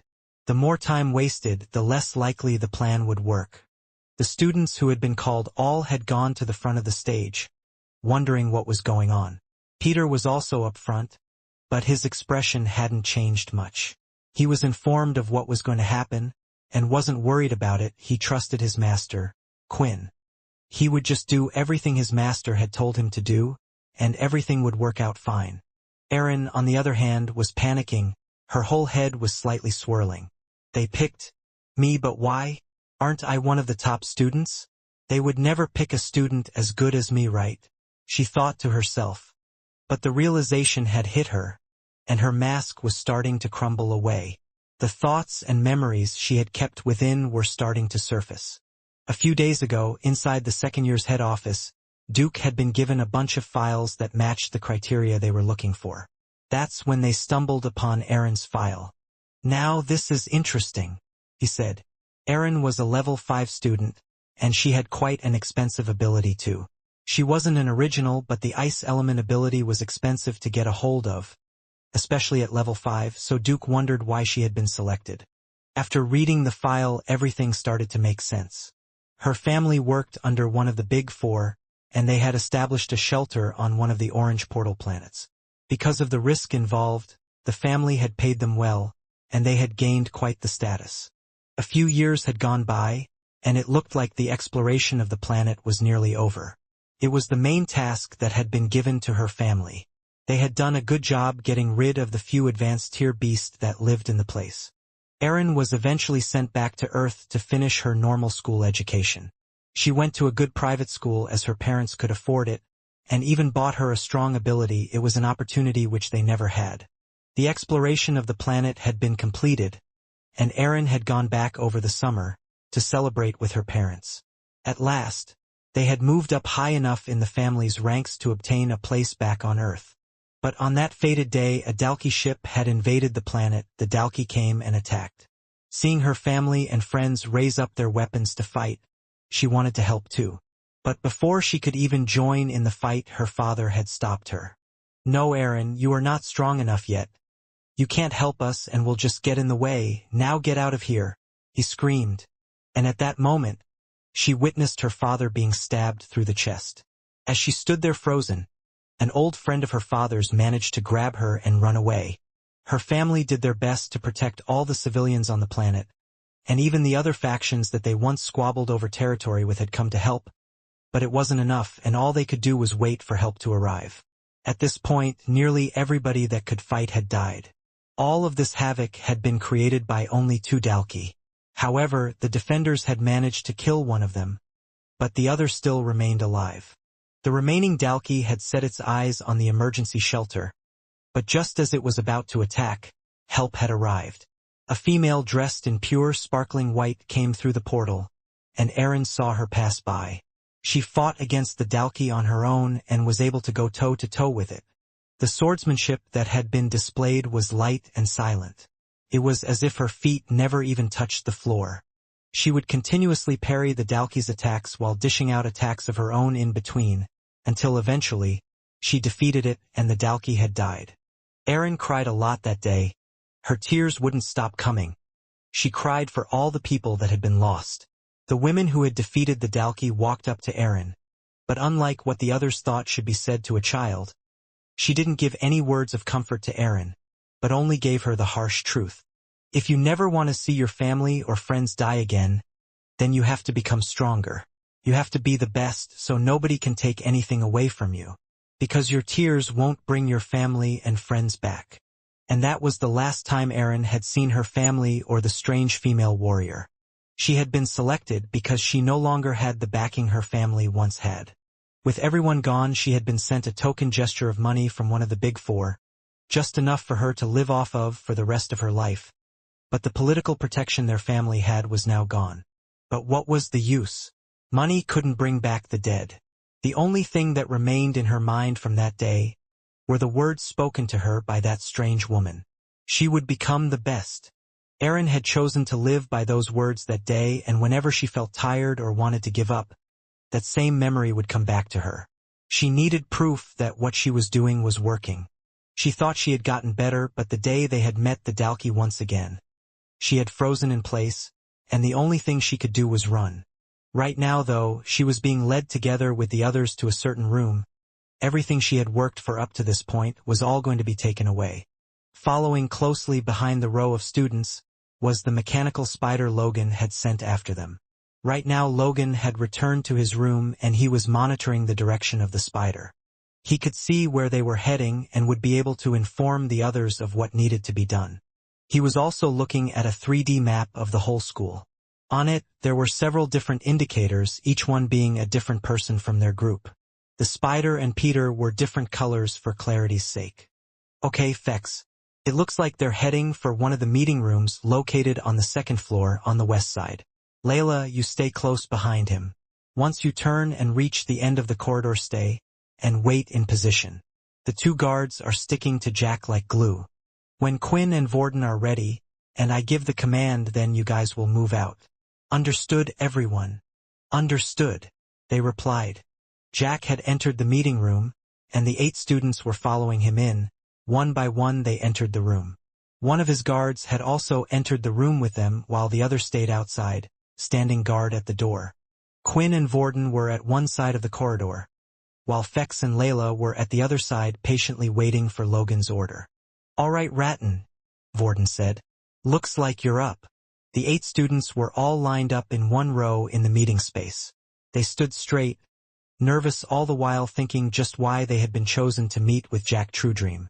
Concurrently, Erin was doing everything to keep her cool. As she looked towards her left, she could see Peter standing calmly beside her. Of course, he didn't have to worry about anything since his powers wouldn't be taken away. However, it was different for her. Constantly moving her head around the room, she was trying to see if there was any way for her to get out. Although none of them was planning to sit down, there was a chair behind each of the 8 students. Perhaps they would be asked to sit the further they stayed inside the room. It was a small meeting room that was used for one-on-one consultations. Currently, the students were standing in the center while Jack was standing just in front of the desk with a single chair. Lingering by his side was the small guard dressed in a green armor. As of the moment, the main problem for the escape was the large sentry guarding outside. Erin knew that the others were planning to try to get Peter out of this situation, for the sole reason that they had to, if they wanted to keep their matter with Quinn a secret. But now she wished she had stayed in the meeting room so she would know what their plans were. Maybe she could have even helped. Now, you might be wondering why you have all been brought here in front of me today, said Jack. It seems like either one way or another, you have been all suspected of a dangerous crime, though I have no knowledge what that crime is. Perchance, a part of a secret terrorist group or maybe plotting to go against the military. However, it is not my job to find that out because that's the school's responsibility. Halting his speech, Jack slammed his hand on the table to inculcate the gravity of the situation to the students. He resumed his talk once he was done. The punishment that has been handed to you is to have your abilities taken away. As soon as Jack said those words, a couple of students dropped to their knees, complaining, "But I didn't do anything. This can't be right?" Some of them cried while one student, who was closest to the exit, made a dash for it. Before he had even taken a few steps, he felt a stinging pain on the back of his neck. At that point, his head started to swirl and his vision slowly began to fade, until he suddenly collapsed on the floor. "Oh my gosh! Is he dead?" a student cried. The others were unable to see it because of how fast everything had happened, but Erin had seen it all. The green guard had taken out what looked like a small needle and swirled it inside his mouth with his tongue. Now, laced with a tiny amount of what looked like green liquid, it was catapulted right at the student's nape. "I hope nobody else tries that again," Jack said. "This process is meant to be quick and painless. Now, please sit down on the seats behind you. I don't want there to be any more accidents." Each of the students did as they were told. They carefully watched the guard lift the student who was passed out onto one of the empty chairs. This was the deal-breaker for Erin. She had to do something, otherwise she would lose her ability forever. Hence, with a resolute countenance, she faced Jack and uttered, "But we really didn't do anything, sir," Erin said. "If you do this, people will find out about your made-up lies. We can just tell everyone the truth." "Oh, don't you worry about that. For once I take your abilities away, you shall all pay a special visit to the dungeon. The school will then report to the rest what was it that you said." "Right, made-up lies. The most common one and accepted is usually you were all working for Pure. With that, the students' curiosity will disappear and with it, your existences. The green armored guard from earlier then started to walk over to the students. Aaron was second to last along the row while Peter was sitting at the very end. The guard had prepared some green liquid that was placed in some type of vial. He proceeded to place the liquid on the tip of his finger. Using his index, he would place it down right between the eyebrows just above the nose of the students. Then, after a few seconds, the student would fall asleep. A sleeping ability? Aaron mumbled. Ding ding ding, like I said, I'm not a monster. Although, by the time that you guys wake up, you will already be in the dungeon. The guard had gone through the other students and it was finally Erin's turn. For a while now, she had been fumbling with something behind her back, waiting for Jack to get close, but he never did. He always stayed at a distance away. When the guard went to place his finger on her head, she immediately swung out her arm, aiming for his temple. In her hand was a small dagger that had been formed from ice. She knew the guard was strong and fast, but a blow with a sharp object would be able to take down most people no matter who they were. To her dismay, the guard didn't react at all. He continued with his task, placing his finger on her forehead. Nevertheless, just before the dagger reached his head, with his other hand, he had grabbed it and crushed it to pieces. The speed was too fast, so she had never thought that it was possible to block an attack that close, unless one had a speed ability. Still, she was sure that he was the one who had produced the sleeping agent.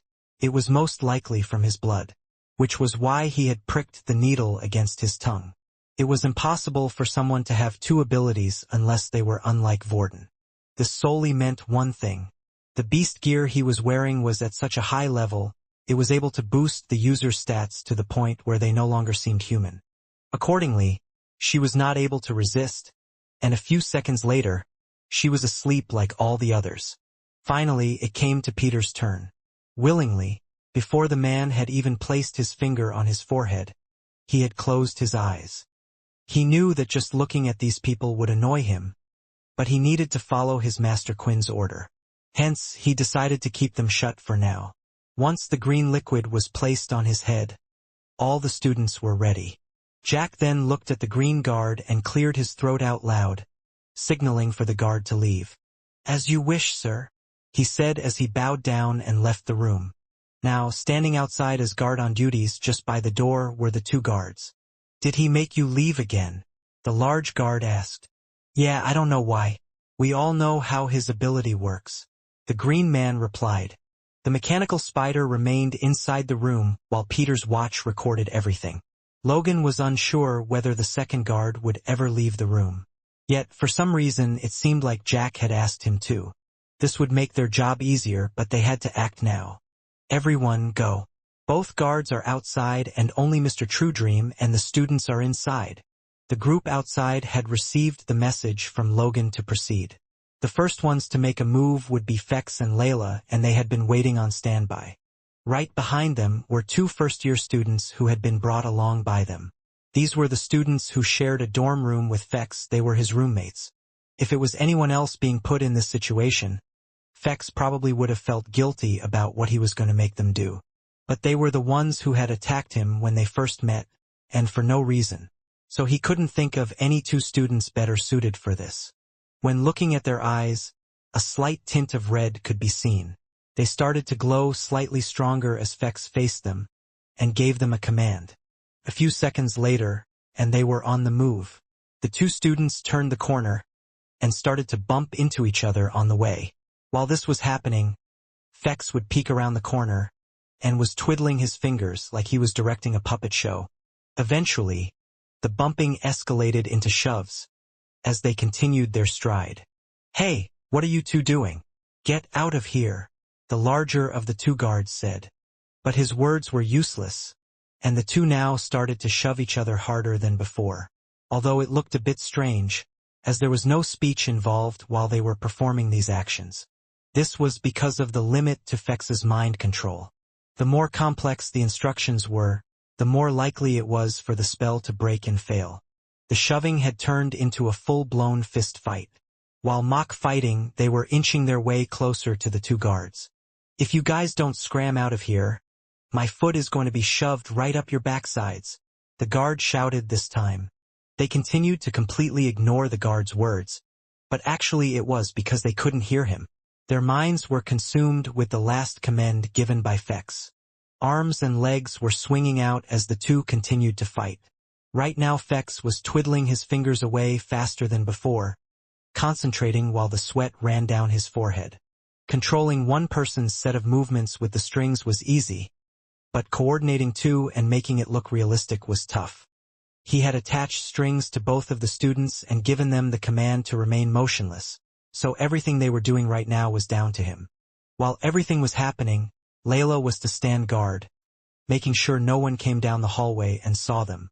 Now the two were fighting incredibly close to the guards, and Fex had to just pull one of his strings ever so slightly, causing an elbow to hit the large guard in the middle of his stomach. Huh? Did it not hit? But I'm sure it did. Fex was slightly confused. He tugged on the string again, a little bit harder this time, elbowing the guard in the stomach again. Still, there was no visible reaction. Although the elbow had hit the large guard, there was no reaction from him whatsoever. This was actually because of the heavy armor the man was wearing. However, even though the attack didn't hurt, the rage on his face showed his anger. You too. I warned you. I'm going to give you a kicking you will long remember. It's time for them to get out of there, Fex said to Layla, while pulling the strings back. He also started to dash down the hallway. The students began to imitate Fex's movements and ran off as well, following behind him, going in his direction. The large guard followed them, but with his heavy gear, he was quite slow. It seemed like speed wasn't one of the attributes it had. Some users would choose to focus on a set of beast armor that specialized in one area. They would do this to make up what they were lacking for, or to strengthen their strengths. Layla watched the two students turn the corner. They were now running down the same hallway as Fex was running down just moments ago, which meant soon the large guard would turn the corner too. Next to her was a door leading to a classroom. It was a Sunday and nearly all the classrooms were empty as the staff, and most of the students had a day off. Oh no! With nothing left for her to do, she went to the closest room, opened the door and stepped inside. She took a deep breath and held it in. The sound of the large guard's footsteps could be heard, as he ran around the corner and continued to chase the two students. Once the footsteps could no longer be heard, she stepped out of the room again. As she turned to look around the corner, she noticed there was still another problem. The second guard was still standing outside. As long as he was there, Vorden and Quinn wouldn't be able to get inside. She looked around to see if there was anything she could do. The only thing she could see was a plant pot down the hallway. Lifting it with her telekinesis ability, she started to levitate it in the air, and floated it across the hall towards the guard in green beast gear. The guard spotted it floating about slowly coming towards him, but he remained at his post in front of the door. When the pot was finally in front of his face, he lashed out, smashing it, and allowing it to drop to the floor. Yet even then he still hadn't moved from his position. Looks like I'm just going to have to kick his arse, Ratton said. No, Vorden, this whole plan depends on you. We need you to cause the biggest distraction inside. And you know that, Quinn said. Just leave this guy to me. I wanted to try out my new skill anyway. Inside the meeting room, Jack was preparing himself. He straightened up the tie on his suit, and then licked his lips, making sure they weren't too dry. This is always the worst part, Jack said. He walked up to the first student and bent down so the two of them were at eye level. His head was now right next to the first student. Grabbing the person by the head, he pulled it forward, pressing his lips against theirs, like he was giving a kiss. Suddenly, Jack could feel the energy move from around the whole student's body, as it started to enter into his own. About 30 seconds had passed before Jack had removed his lips from the first student's. He then spat on the ground and wiped his lips with the sleeve of his shirt. Damn it!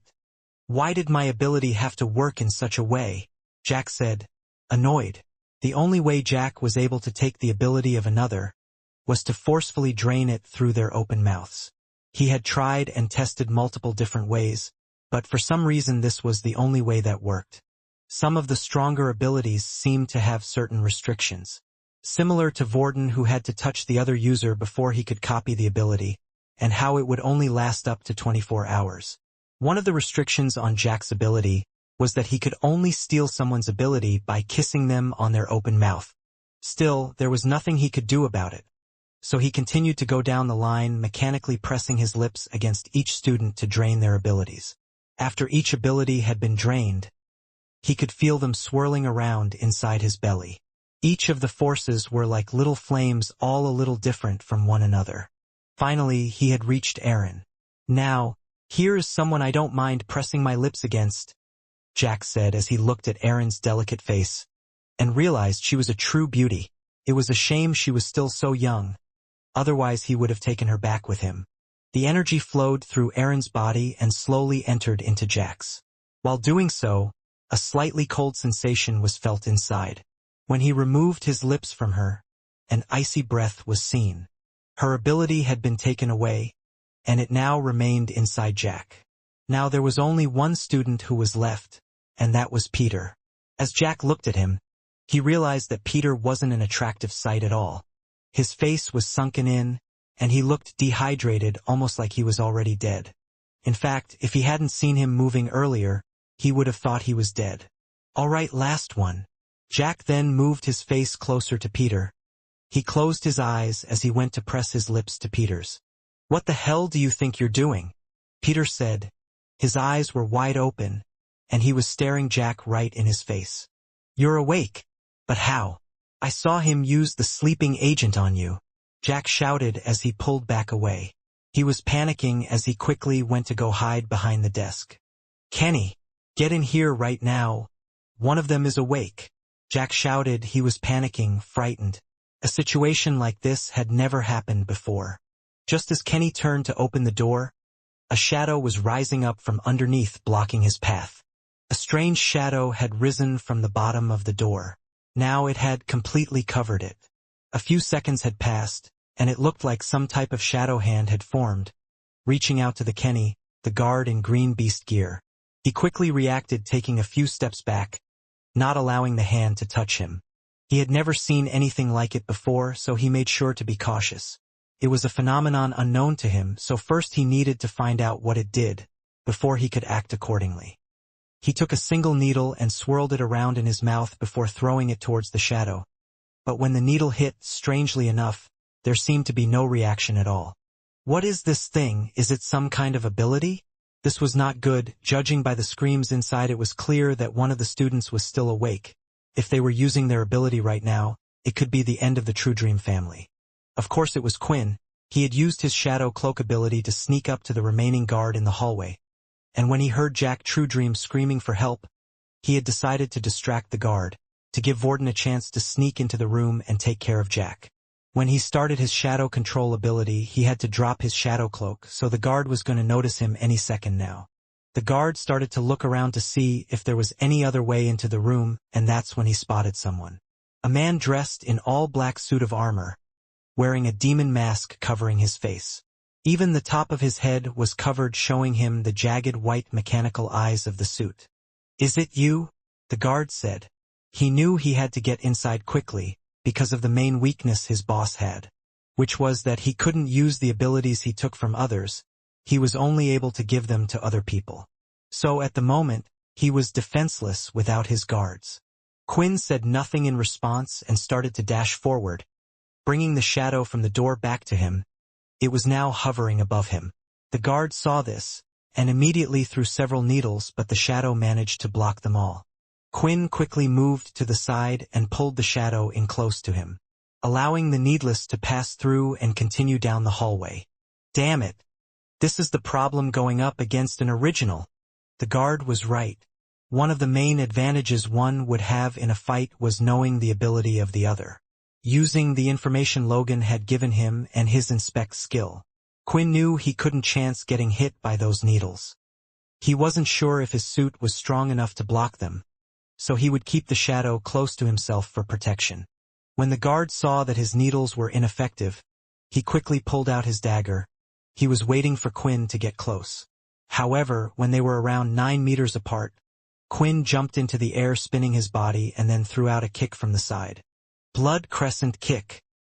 A large crescent-shaped line of red aura came out strong and fast. The man had never expected this. He thought because the shadow was only used for defense so far, it would now be used for an attack, so he was keeping a keen eye on the shadow's movements. But instead, it looked like his opponent was using a completely different ability. He could do nothing but take the attack head-on. When the aura was directly in front of him, he struck at the red aura, which then shattered and disappeared. Quinn stood still for a moment. His new skill was one of his strongest attacks when comparing it to others. The only one stronger has his blood hammer. Still, the person in front of him was easily able to shatter it with his weapon, and there didn't seem to be a chip or anything on it. Right now Quinn had to be incredibly cautious if he was to get out of here alive.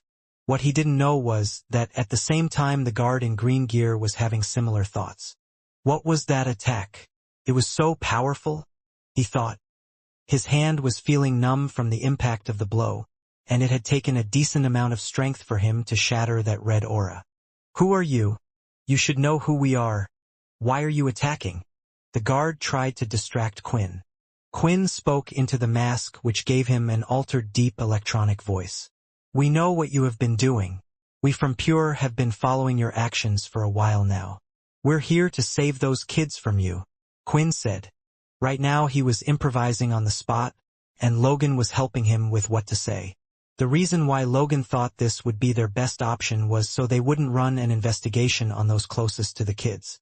In a way, it was true that Pure had informed them of Mr. Truedream's plans, but they weren't the only ones taking action. Knowing this, they were less likely to think someone associated with the kids were trying to save them. Come on, Vorden, hurry up, Quinn thought. While Quinn was busy dealing with the guard, Vorden had snuck past and entered the room. Or rather, it was Ratton who was in control now. He was using an invisibility ability he took earlier, making it so he couldn't be seen. As he entered the room, he saw the students slumped over in their chairs and Jack hiding behind the desk, while Peter was in front of him just looking at him. Go away, or you will regret this, Jack shouted. Are you threatening me? Peter asked, and for the first time, a slight smile appeared on his face. You know, if it wasn't for my master's orders, you would be dead by now. I knew you were working for someone. Tell me who it is and I'll spare you, Jack said, his voice still feeling a little shaky. Suddenly, Logan had an urgent message. Guys, the guard chasing Fex has given up and is now on his way back. You have to grab them and get out of there now. Ratton then went to the corner of the room where one of the wooden shelves was displayed and activated his fire ability, setting the whole thing alive with fire. Peter, grab Aaron and get out of here. Quinn's orders, Ratton shouted. Peter did as he was told and picking up Aaron quickly ran out of the room. But before Ratton left, he stared at Jack. Ratton, what are you doing? I said not to touch him. Vorden said, you know, we don't have a clue about how his ability works. If it's like ours and we touch him, we might even lose our own. And then we would be defenseless. Maybe Aaron's ability was taken, but if ours gets stolen as well, we would become useless. I wasn't going to suggest that, Ratton said. I think we should kill him here and now. Then that way he will no longer be a problem. The room was slowly heating up as the flames started to spread from one piece of furniture to the next. Soon the entire room would be engulfed. Peter had already left the room carrying Aaron over his shoulder. He followed Logan's instructions, who was guiding him where to go, and was making sure they would avoid the hallway where Quinn and Kenny were fighting right now. The directions Logan was giving them were to his own room. Right now, it was the safest place he could think of. Unlike the other rooms that had routine checkups now and then, Logan's room was different. It was off limits most of the time. This was a special request he made because of the number of different inventions he kept in there. He was afraid that at any point in time someone would come in and possibly take one of his ideas for profit. At this point, the smoke had hit the detectors above, and the sprinklers had been activated. However, the flames were too strong to completely get rid of the fire. The sprinklers could only slow them down for now. Looking around the room, Jack could only see the students who were asleep in their chairs, and was wondering what had caused the fire. However, when the sprinklers had turned on, the drops of water bouncing off Vorden formed a slight outline to be seen. Vorden, or rather Ratton, currently had both the abilities of fire and of invisibility. The strange shape that Jack could see was standing right in front of him. If it wasn't for this, he would have made a dash for the door. Ratton had made the suggestion to kill Jack, but Vorden knew this wasn't an option. The simple reason was the balance of the current world right now. If True Dream were to die, it would go back to what it was like straight after the war. When the war had ended, Earth was a mess. Ruined cities, the low population of animals, and a lot of the land had sunken into the sea. The whole human race had been struck with poverty. Only there was a big difference now: they had abilities. This, more than anything, caused more infighting to happen than ever before, and there was no control put in place. Eventually, the rise of the three big families had come to create some type of order. But the relationship between the three of them wasn't the best either, and the fighting continued. The military had power, but they weren't strong enough. They would have many people switching sides between them and the three families. That's why when True Dream had come to them seeking support, it was a blessing. It was someone the military could use to keep everyone in place, and it was why it had been possible to put the current system in place. If True Dream was to be taken out of the picture, the military's power would weaken, and the power balance would be upset again, leading to another civil war. But that wasn't what worried Vorden the most. Civil wars happened, and in the end, there would always be a winner that came out on top. The problem was, if the Dalki were to see this, when the humans were fighting each other, they would immediately come to invade Earth again. For the sake of the current human race, True Dream was someone who needed to live, no matter how evil of a person he was. Vorden tried his best to explain this to Ratton, but right now he didn't care, because he was in charge. "I disagree," Ratton said. "If the human race can't survive without one person, then maybe we shouldn't be alive in the first place." Ratton had set his hand ablaze and threw a punch straight towards Jack. All Jack could see right now was a floating arm of fire. He tried his best to move out of the way, but the attack was clearly too fast. As his hand full of flames was about to hit, a slight reflection could be seen in front of Jack. What the? Ratton's hand had touched the reflection, and it felt like he was hitting a solid wall. A mysterious force then moved from the point where he had hit, and it seemed to bounce off right back at Ratton. "Hugo," Jack said. As he turned his head, the large guard, wielding the two-handed axe, had entered the room. "Well, we know someone is getting a raise." "Damn!" With nothing else left to do, Ratton quickly headed for the corridor. He didn't know Hugo's ability nor how strong he was. He loved fighting but wasn't crazy enough not to know when chances were against him. "Hugo, the door!" Jack screamed. Hugo held out his hand, and another reflection appeared just in front of the door. But it was too late. Jack could see the figure moving through the sprinkler's water, and it was clear it was no longer in the room with them. "Damn it! You were too slow. Forget about that raise, let's get out of here." As Ratton ran down the hallway, he could see Quinn was still busy dealing with the smaller guard. "Kenny, I'm leaving," he shouted, and that was the signal for Quinn to disappear as well. Using his shadow cloak skill, suddenly he had disappeared right in front of Kenny's eyes. A few seconds later, and Jack and Hugo had already come out of the room. "Where the hell are they? Find them now, and find that girl and boy. I want them both dead, you hear me?" Jack shouted. Instead of listening to Jack's words, though, Kenny immediately ran back into the room they had exited from. He ignored both Jack and Hugo. The fire was still burning in the room, and the students were still asleep under his ability's effect. He lifted two of them on each shoulder and took them out of the room, placing them on the ground gently. He then did the same with the other four, and eventually, guards from the base had arrived to help extinguish the fire. Jack then walked up to Kenny. He lifted his hand and whacked him across the face, giving him a big slap. "Did I say to save those students' lives, you let them get away? If you don't have any information or good news, you know what will happen to you." While looking at the kids all safe out of the room, Kenny had a smile on his face, although Jack was unable to see this due to the mask covering his mouth. "Sir, it seems like there were a few of them. I'm not sure how many, but there were at least 2 of them.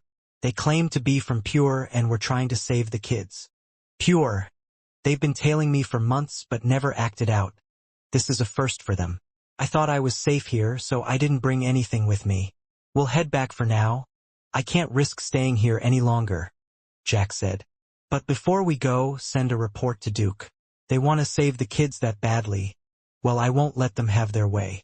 If Duke is to find either of those two students, they are to be sent to me immediately, you understand? Yes, sir, they both said. As the three of them walked off, Logan's mechanical spider had done the same. It had also listened to all the words that had been said by Jack just now. After a few minutes, everyone had returned and entered Logan's room.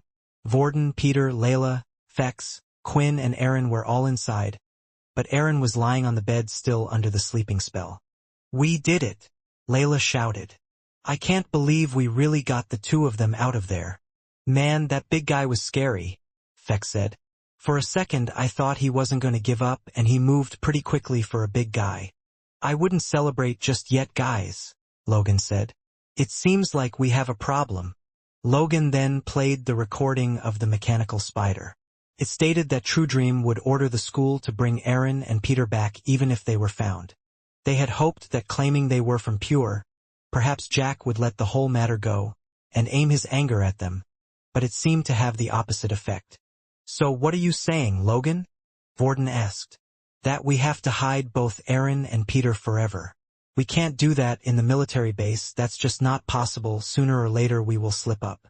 The group remained silent as each one thought about what to do. So far, they had always managed to come up with a plan to get out of their problems. It wasn't like they didn't think this could happen. But the problem was they had concentrated so much on saving their two friends, they didn't think about what to do after. Of course, the school wouldn't just let them go. They knew the truth about Jack, so the best-case scenario was for them to end up in the dungeon. But now probably something even worse would happen to them if they were found out. Quinn's secret was kept, but at what cost? The anger of the Big Four. The loss of Aaron's ability. As Layla looked around the room, she could see everyone had a look of defeat on their face. Even the genius Logan hadn't come up with a solution. She then looked at Aaron, who was still sleeping peacefully, her dear friend who had looked out for her this whole time. Although Aaron might not have seen them as a friends, Layla did. She couldn't let Jack get his hands on her. There was only one thing she could think of to get them out of this. Guys, I have a solution. But please, I just don't want you to hate me after this, Layla said. Layla's hands were visibly shaking, and her legs were starting to feel weak. They were beginning to wobble. Her heart was pounding vigorously, and the sound of it beating was so loud that she couldn't even hear herself talking. Is this really the right thing to do? She thought, but she had already articulated those words. Right now, all attention was focused on her. Why would we hate you, Layla? Quinn said. If you have anything that can help us get out of this situation, then we would only be happy. Layla looked at Aaron, who was lying on the bed, one more time while contemplating. If it's these people, I think they'll understand. I'm just going to tell them. Upon reaching this decision, she started to explain the circumstances regarding her situation. I know a place where Aaron will be safe. It's the location of a certain group of people. They will be able to help her. Actually, She paused for a moment, gathering her courage before saying the last words. I'm from that group. I'm from Pure. It was me who wrote that letter included with the nanostick. I knew it, Vorden shouted. Of course, she was hiding something. Why else would she willingly help Quinn and accept the truth of his identity? They probably wanted to use him for some reason. That's not true, Layla snapped back. They don't even know about Quinn. I never told them. I didn't ask for this. I didn't ask for any of this, Layla shouted, as tears started to run down her face. Quinn saw the tension between them and decided to intervene. He placed himself between Layla and Vorden. He had done this because it seemed like Vorden was going to lash out at her any second, at least if someone didn't interfere soon, so he did. He proceeded to lead her over to the bed and sat her down next to Aaron. Sorry guys, but can someone explain to me what or who Pure is? Fex said, bearing a confused look on his face, as he stood in the corner of the room. I'm glad you asked, Logan said, spinning his chair around to ready a file to display. He then opened it while uttering, I prepared for this after I saw Layla dropping off the note in the morning. You knew, Vorden said, surprised. Why didn't you tell us? Was it important to the mission? Logan replied. Regardless if she is part of Pure or not, it was thanks to her information that we were able to get those two out of there.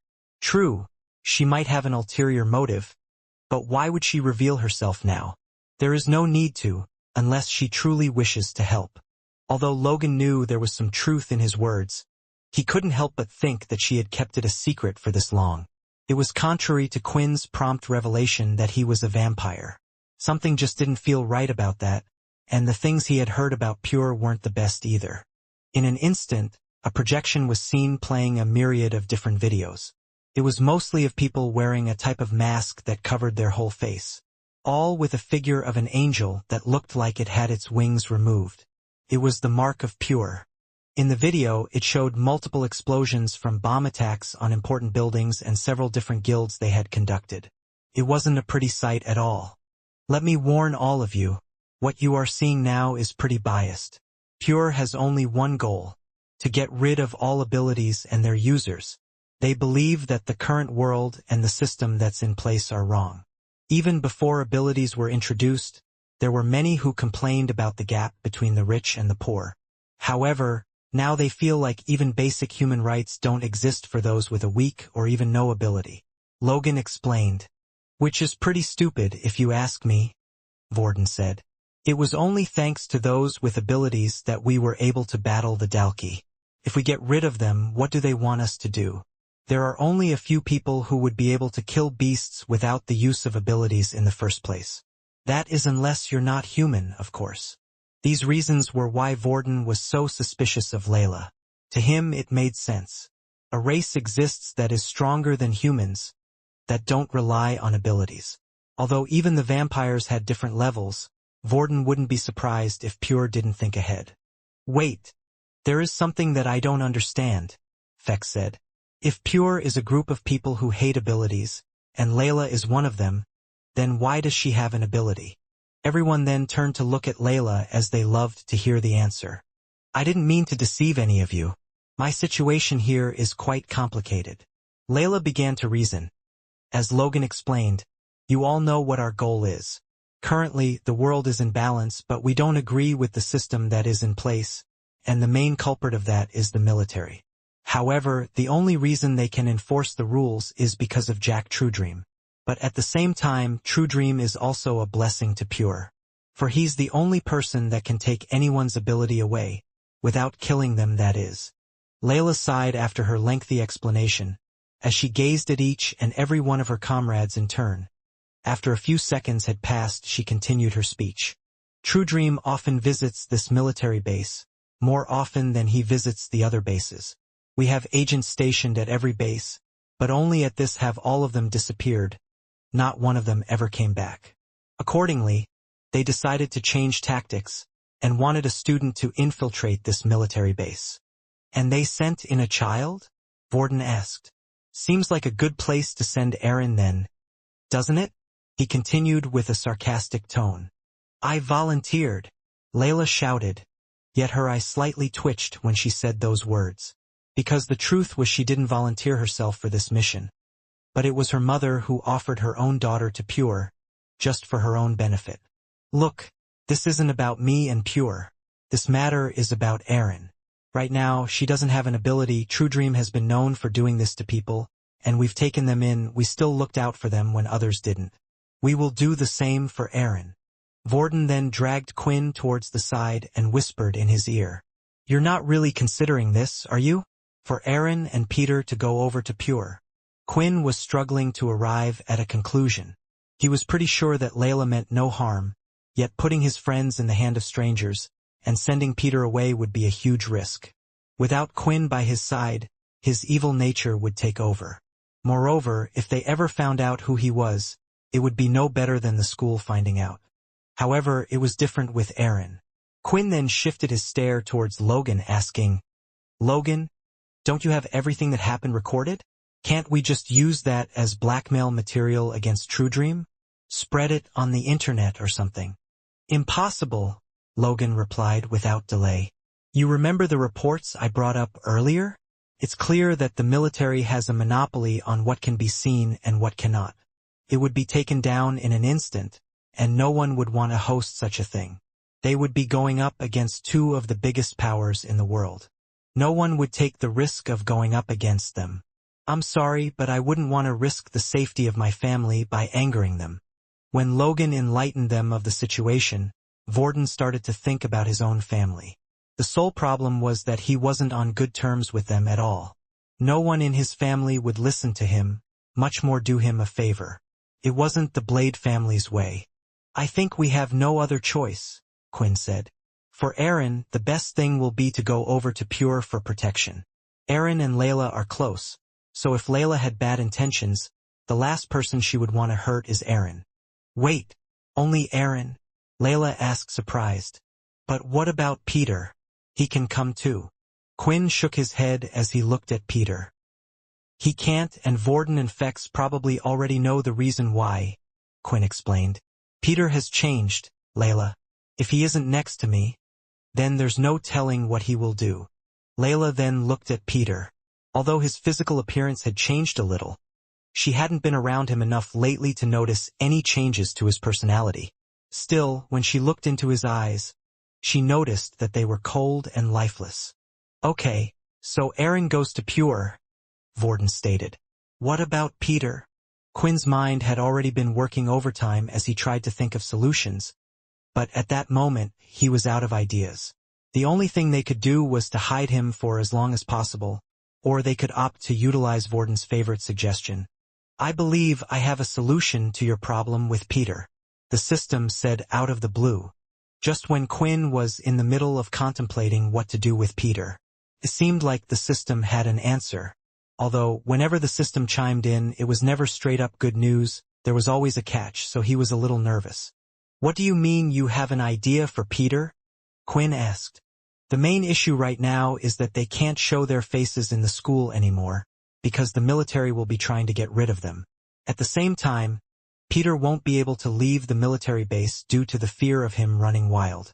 But we have one solution available for Peter that will solve both of these problems. The system explained. Now Quinn was waiting for the worrisome part. He can learn a transformation ability. Ever since you turned him, he lost his original powers, and his body is now different from what it once was. Meaning he can now learn another ability. But I thought you said we had to find a specific ability that could be learned for vampires. Just like mine with the Shadow Book. At the time not a single one reacted when I touched it, only the Shadow one did. Quinn asked. Perhaps I need to remind you once again. What I said was that there are certain abilities that only vampires can learn, and at the same time there are abilities that only humans can learn. However, there are also abilities that are in the middle, somewhere in between that both can learn, and one of them is the transformation ability. The transformation ability wasn't a popular ability with the general public. It didn't give the user anything that could be used in combat. Therefore, it was looked down upon by a lot of the people. Still, it did have its uses. With the transformation ability, one could alter their body and face, and look like someone else. However, to change the body, a very high level of transformation ability was needed. This meant it was often used for infiltration or spying. The problem was whenever these people were discovered, they would be killed in an instant, due to the fact that a transformation ability does not grant them any offensive or even defensive capabilities at all. Why didn't you suggest this before? Quinn asked. Before, I felt like it would be more beneficial for you to wait for a more powerful ability to pop up. One that would make Peter and thereby you stronger. But right now, it's more important than anything at this moment that Peter won't get caught. The system explained. Quinn then explained to the others what his plan was for Peter.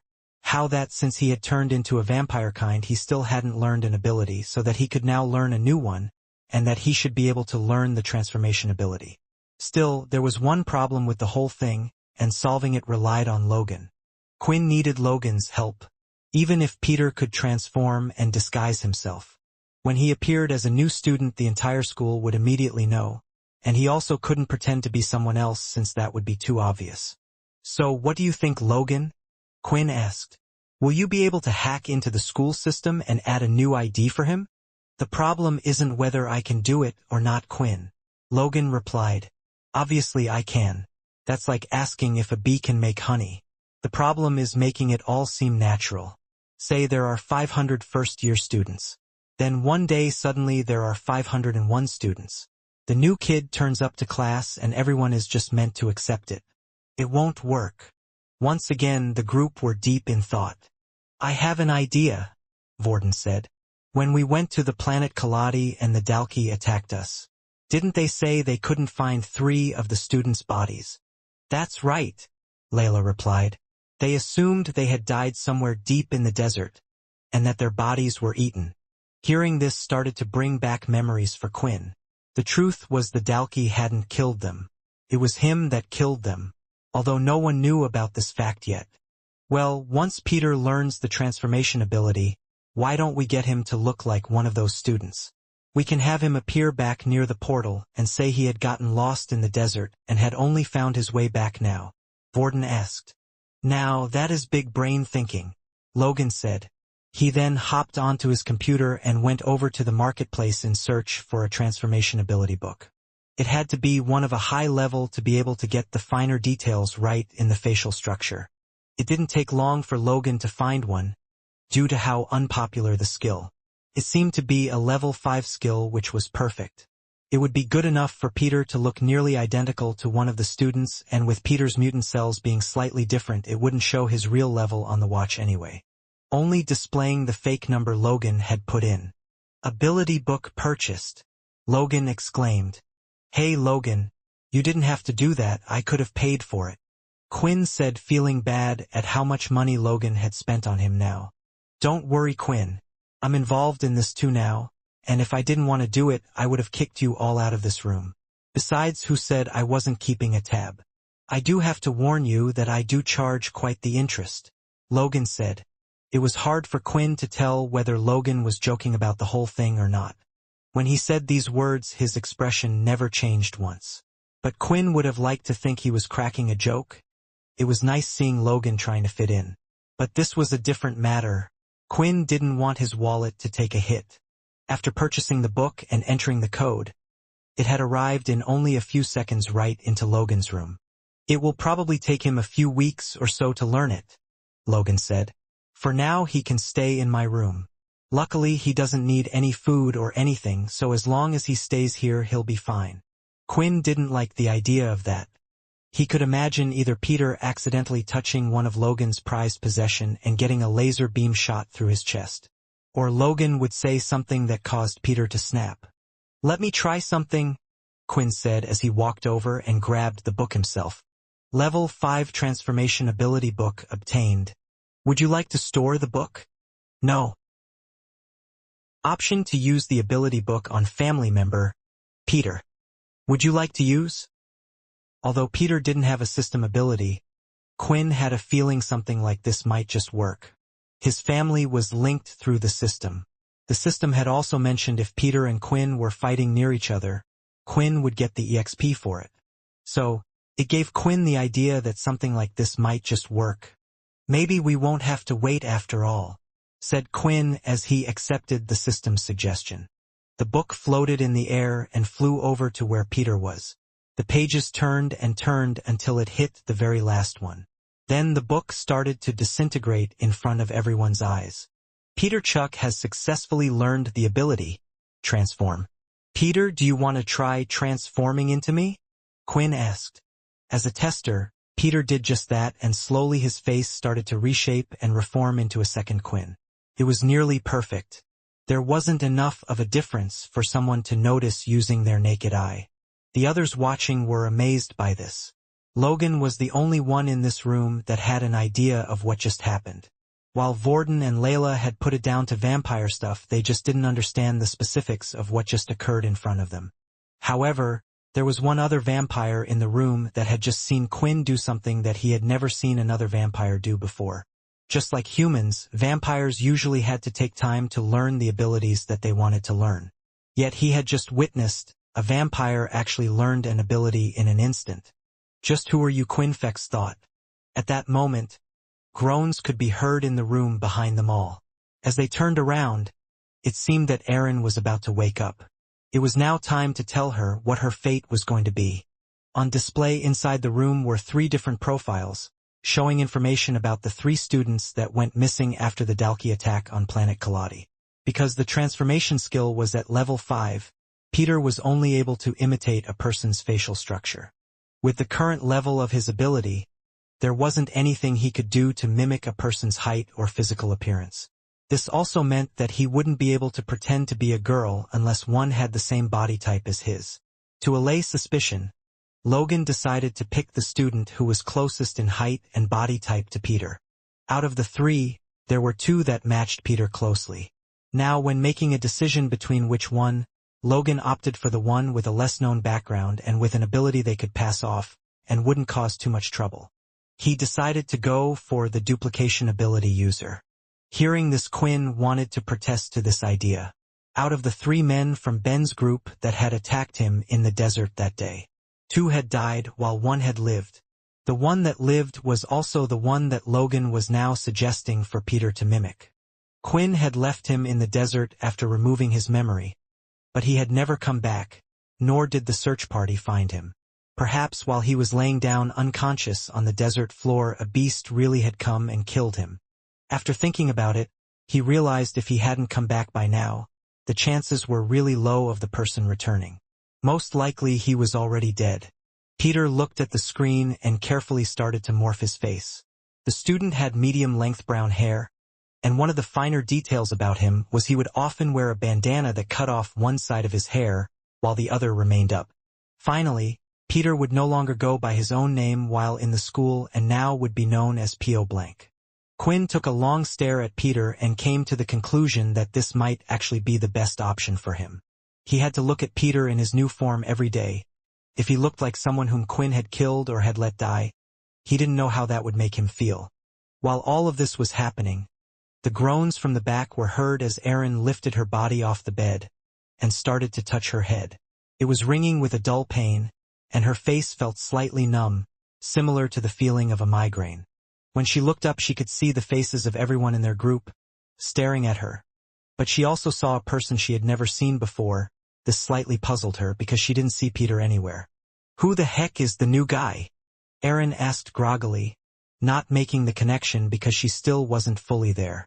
No one said a word, and after a few moments, she started to remember everything that happened to her. Her last words with Jack and what he had suggested to them. "No, no, no!" She started to scream. There was no need for her to try to use her ability. She could feel that it was no longer with her. But just in case, she tried to form ice in her hand. She tried again and again, but the results stayed the same. She couldn't do it anymore. "Calm her down, before someone outside hears us," Vorden said. Layla quickly rushed over to her side, but Erin couldn't help but scream in anger and sadness. The others had never seen this side of Erin before. It was different for most of them who had been weak their whole life. If their powers were taken away, it wouldn't make much of a difference. But for Erin, she was high up. Of course, the others didn't know the full story, and just how much being strong meant to her. "Do you really want us to be caught?" Logan said as he threw out a circular device towards Erin. The device opened up midair just before reaching her face, and it wrapped around her head and mouth, like a tight-fitting mask. The screams had stopped, but the tears still continued to run down her face. "Erin, I know you are upset, but right now your situation involves all of us," Logan explained. "I can't have your selfish actions harm me or the others. Now, Layla, I believe you would be the best person to explain to her what we have planned." While Erin's mouth was covered, it was a lot easier for Layla to explain. It didn't give Erin any option to complain, and it allowed Layla to explain everything without her getting in between. How Jack had sent out a search party for her and Peter, how she was part of Pure, and that they would be sending her to Pure for protection. Logan then walked up to Erin, and before taking the device off her mouth, he had a few things to say himself. "Now if you scream, it goes back on. The situation is not favorable for any of us. And please trust me. We went through all the options. I even looked into your background and thought about seeing if we could send you back to your family. But that's not possible," Logan said. "Staying with Pure is the only option we currently have." Logan took off Aaron's wristwatch and made a few adjustments to it before placing it back. We are a bit wary of Pure, so if you need any help in an emergency, you can contact me through that. Although I doubt we will be able to do much. Do you understand? He asked as he finished his monologue. Aaron nodded calmly. Rather than angry or sad, she seemed to be going through a different stage right now. She seemed to be in shock. As soon as the mask was taken off, she looked at Layla. Will you be coming with me? Aaron asked with pain in her voice. Layla looked in her eyes and held both of her hands before shaking her head. She knew the next words would hit her hard. No, I can't. I still have my mission here, Layla replied. At that moment, Aaron snapped her hands back. Everything was getting a little too much for her. Her abilities had been taken. She was being treated as a convict by the school. Jack was possibly after her life, and now she had no choice but to join a terrorist group. Why did this have to happen to her? Was it just her bad luck? Then she started to remember there was one more person in the same situation as her. What about Peter? Will he be coming along with me as well? Although Aaron didn't get along that well with Peter, if she was going through the struggle with someone she knew, it would at least be better than going through it alone. The student who Aaron didn't recognize, which was standing next to Quinn, then stepped forward and his face started to morph back into his old face. But how?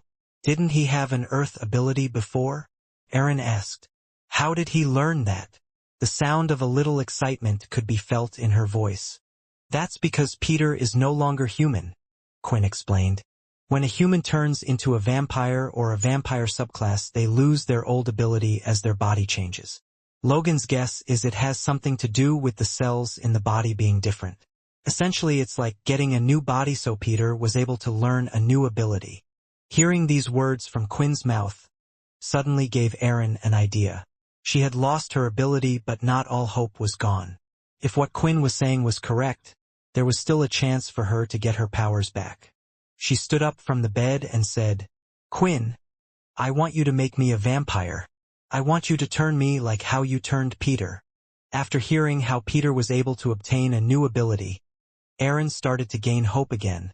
So in her haste, she had blurted out her question. If there was a way for her to get her powers back, a chance no matter how small to return to her former self, then she would take it. Before, she would have never considered it. There were too many downsides she saw both Peter and Quinn deal with. As long as she grew her ice abilities slowly with higher grade ability books, or if she were to find a good teacher, she would be able to progress up the ranks and eventually become a force to be reckoned with. Still, right now that wasn't the case, and her best option was right in front of her. What she didn't realize, though, was the grave mistake that she had just committed. When asking Quinn to turn her, she had mentioned a particular detail that someone in the room hadn't been quite sure about. Even now Quinn was peeking at Fex out of the corner of his eyes, seeing just what his reaction might be. Many times before, Fex had mentioned the fact that he thought Peter had been created by an irresponsible leader. However, Fex didn't have much of a reaction. He continued to stand there no different than before. The reason being that he had already assumed Quinn was the one who turned Peter. He wouldn't have been so loyal without his master by his side. It also explained why Quinn wasn't so trusting of Fex in the first place, other than about his shadow ability. Peter was illegal, and if the council ever found out about Peter, both of them would be executed. The reason why Fex didn't have much of a reaction to what Aaron was suggesting, though, was actually because of the limits a normal vampire has. Even without the laws, a regular vampire could turn at most one person. Someone like Fex could turn two, and he would be given permission to do so when he ascended to the rank of noble. He knew Quinn's strength, and never thought he would be able to turn more than one person, so Aaron's suggestion meant nothing to him. Seeing that Fex wasn't making a big deal out of everything, Quinn decided to continue on. Aaron, even if I wanted to, I can't. It wouldn't change the situation we are in anyway, Quinn explained. What do you mean? She asked, slightly annoyed, taking a step forward. It seemed like Aaron was starting to regain her confidence back, seeing from her snappy response to him. But Quinn could also tell this meant her emotions were all over the place, and she was still very unstable. Taking a step back, Quinn tried his best to explain. First, I think you're forgetting the main issue here. It isn't that your ability was stolen from you. but it's the fact that the school and Jack are after you. Either way, we need to hide you somewhere, and going to Pure is the best option we have right now. If I was to turn you and you were to turn into a ghoul like Peter or maybe something else, once they found out, who knows what they would do to you? Although Layla felt a little hurt about the others talking badly about the organization she was in, at the same time she couldn't really dispute their reasons or argue her case. If they did find out Aaron was a type of vampire, beings they didn't even know about, who knows what they would do to her? Even Layla didn't know. And the last issue, say you turned into a vampire, then what? Do you really want the same ability as Peter? To transform? I would have thought you would have at least wanted something similar, if not better than your ice abilities. Fex can just teach me his string ability, or your shadow ability looks nice as well. Aaron snapped back, forgetting about the first point Quinn had made and only focusing on the fact that Quinn was able to help her gain power. What Aaron didn't know was Quinn had learnt his ability through an unusual method. He hadn't practiced the techniques written down in a book. Everything just worked through the system. There was no way for him to explain or teach someone how to use the shadow ability. And unless Aaron was a part of Fex's family, he wouldn't be happy to teach her to use his strings either. Perhaps I should take over the explaining, Logan said as he moved forward. The reason Peter got the transformation ability in the first place was so he could hide in plain sight. We are currently using one of the missing male students from the planet Kaladi. If you did change your mind and gave in, ending up with the transformation ability, it would still be impossible to hide you, Aaron. There have been no missing female students since the start of the term. They find you, and you will be taken to the dungeon. If Pure find out that you have been turned into a vampire, you will probably experience an even worse fate. Hearing their explanation wasn't calming Aaron down at all, but instead, it was making her feel drained and defeated. She thought that perhaps Quinn was her way out. What's the point of me being protected by Pure? Am I meant to just be some type of princess that can't fight for herself? She complained. It won't be like that, Layla replied. There are many people in Pure who are of equal strength to those with powers to the outside. Look at our leader for a clear example. The Pure leader was well known around the world, and that was mainly because of one reason. They were one of the only two people currently in the world to possess a demon-class weapon. The highest-tiered beast weapon that is currently known. Right now Quinn could see that Layla was acting rash, and perhaps wasn't thinking properly, so he thought there might be just one thing he could say to calm her down. Why don't we make a deal? Quinn said. Stay with Pure for now. Once this whole thing blows over or we finish school, come back to me. If you still wish for me to turn you into a vampire, then I will. Please understand, Aaron. None of us can do anything when we are dead. She looked into his eyes for a while before eventually giving his answer, and finally shook Quinn's hand. Sometimes you actually make some sense, she said. Finally, the matter had been settled and they had decided on their plan. Peter would at some point appear in the portal room, claiming to be Pio, the student who had gone missing on the last outing, while Aaron would go to Pure for now, then perhaps return to Quinn's side in the future. What do we need to do to send Aaron to Pure then? Vorden asked. It's not exactly like we can just walk out the front door of this place. Students have tried leaving before and it's nearly impossible. Logan, do you have a solution for this? Quinn asked. Unfortunately not, Logan replied. These military bases are strange. Quite honestly, even I don't know where we are located at the moment. I can disable the tracker and you can try going outside, but we need a vehicle of some sort, or maybe we might need a ship depending on where we are. We have Pure members stationed on nearly every planet, except for a few red planets, Layla said. We won't need to go outside, but just get Aaron to the portal room. That's no good, Logan said. It seems like after the incident last time with a couple of students being pushed into one of the portals, they have been stricter about the security there. Vorden and Quinn gave each other a quick glance before both turning their heads at Peter. While looking around the room and for a solution, Fex spotted the strange square-shaped device that was located in Logan's room. He noticed it almost instantly. It was a teleporter, but not just any type. It was the same type of teleporters they used on his own planet. But this wouldn't be of any help to them at all.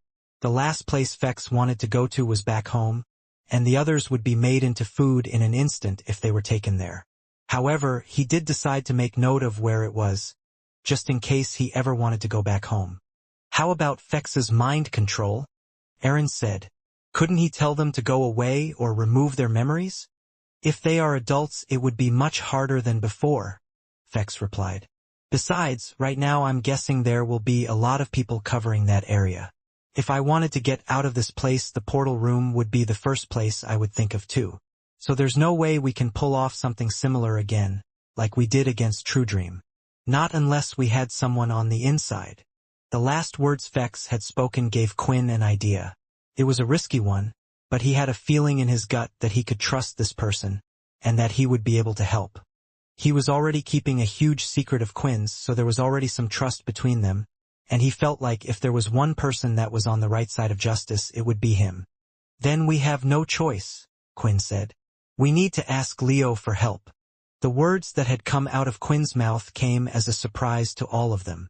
This included even Vorden, who felt like he was the closest to Quinn. Why would you suggest that? Vorden said. Leo is a sergeant, and although he isn't under Duke, he is under Nathan, who is ultimately under Paul, the head general. It's clear that Leo is working for them. It was a simple deduction that Vorden had made, and it would be right to assume so. But Quinn didn't believe it. Well, maybe I can change your mind about him, Quinn said. First of all, I'm pretty sure he knows I'm a vampire. No, actually, let me change that. I'm 100% sure he knows I'm not human, and the same could be said for Fex and Peter. Wait a minute, Aaron called out. Is that why he gives you special treatment? It's starting to make sense now that I think about it. I'm not sure about that one, Quinn said, letting out a chuckle. But I'm sure his ability has something to do with it. He knew I was different from the beginning and has safeguarded my secret until this day. Leo is different from the other teachers. He once asked me something, inquiring about whose side I was on. It started to make me think and ponder about a couple of things. Leo himself doesn't align with the military. He is on the side of humanity.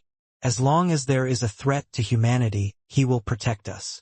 Logan then quickly hopped onto his computer and started to type, checking to see if there was any information he could bring up on Leo, if at all. So, is this a hunch? Vorden inquired. Isn't it too risky to go on this journey just based on a hunch? I too am in favor of talking to Leo. I think it is a good idea, Aaron added. I agree he's different from the other teachers. Remember how he saved us from the Dalki attack that one time? And during our lessons, he would continuously give me tips about my swordsmanship. Also, it seemed he treated everyone the same, no matter what.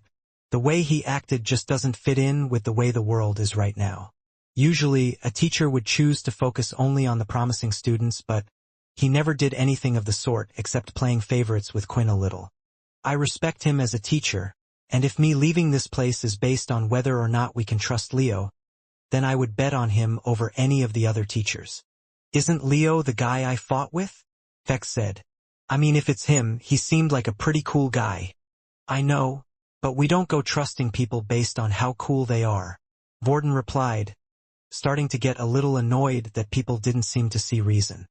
I guess you're right, Fex replied. Otherwise, you guys would have trusted me from the beginning, right? He said as he swiped back a single strand of hair that had appeared in front of his face. Totally ignoring him, Logan projected the information about Leo onto the screen. Most of the news articles and information about Leo had to do with his accomplishments during the last war. He stood out due to the amount of Dalki he had managed to kill despite being a lowly private at the time. Here you go, Logan said. It looks like you might be onto something after all. It says Leo readily refused to join the military and only wanted peace after the war. However, he did agree to fight once again if the Dalki were to invade. At the time, Leo was a bit of a lone wolf who had refused to join any factions, including the Big Four. The military saw this as a chance to grab him up, but it proved difficult. In the end, Leo agreed if they granted a request. He would join the military if he could be a teacher. Judging by this, it is as you say. Perhaps he isn't as closely aligned with the military as the others from here are. It was a risk and others knew it would be, but if Erin was happy to go through with it, then she should at least have some say in what they were planning to do with her. Suddenly, Logan leapt out of his chair and started to search around his room for some items. He went through crates and crates of stuff until he had finally found what was looking for. The projector that had been used to display the holograms so far started to display a solid wall of green. "Which one of you is the best at acting here?" Logan inquired. The others didn't know who to look at, but eventually, they all directed their gazes at Vorden. Even Quinn didn't know why, but, based on the numerous ways Vorden could express himself, he felt him to be the perfect fit for the task at hand. Logan then walked up to Vorden, and without even asking for his consent, he tried to put the strange-looking helmet device on his head. Unfortunately, there was quite a height difference between the two, so it was a struggle for Logan. "Can't you see what I'm trying to do? Bend down, you dumb giant!" Logan shouted.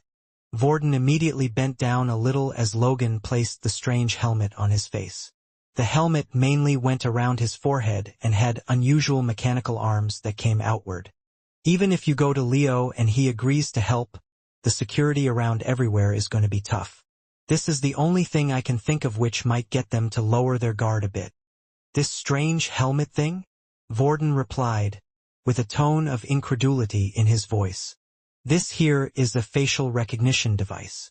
It is able to track the smallest of details and all the little movements of the muscles in your face.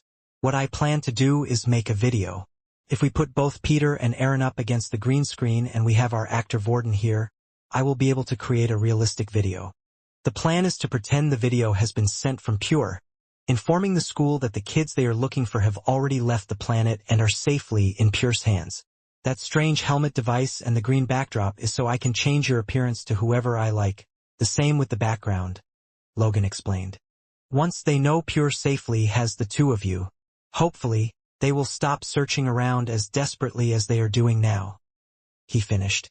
Quinn felt amazed by Logan's thinking ability and thought of all the things he could do with him. He was lucky to have someone like him on his side, and would hate to think what it would be like to have him as an enemy. A speech was made for Vorden to act out, while Layla was in charge of telling Vorden what to say to make the video sound more authentic. It made the most sense as she knew Pure the best out of all of them. The speech even ended with a phrase they had never heard before: "May we purify your souls." She explained that it was a type of signature Pure always used when they sent things like this to their enemy. It also made the others realize how Layla really was living a double life, and perhaps the Layla they thought they knew wasn't real at all. The video was finished, and it was now time to enact their plan. Logan would stay in his room and would make sure the file got to the school, while Peter and Erin would hide themselves somewhere in Logan's room, and Fex would stay to help out with this. If an inspection was to occur, at most, they would only send 2 people into Logan's room. And as long as those people weren't overwhelmingly strong in the mind, Fex would be able to clear their memories as if they had never seen anything. Vorden and Quinn would head to Leo and explain the details of what had happened, hoping they would be able to help Erin with Leo's support. And lastly, Layla had her own task to accomplish. She had to inform Pure of the plan to save Erin. She was quite nervous about this, as she had broken the rules of Pure and acted on her own. Explaining this meant she would be receiving a punishment. But right now, she didn't care and just wanted her friend Erin to remain safe. "I hope the conversation goes well," Layla thought. Currently inside Logan's room were Fex, Erin, Logan, and Peter. The conversation between all of them was silent. They didn't realize it until now, but the thing that brought most of them together was Quinn. Without him there, the others didn't really know each other that well. The only sound that could be heard was Logan typing away on his computer, trying to gain access and find a way to upload the video they had made without any traces. Fex, on the other hand, was keeping a close eye on Peter. Without Quinn there, Fex felt like it was his duty to protect all of them if he was to go out of control, though perhaps Logan would be able to deal with him on his own as well. He knew firsthand how strong his shots from his strange suit were. While looking deeply at Peter, Fex was trying to figure out just who Quinn was.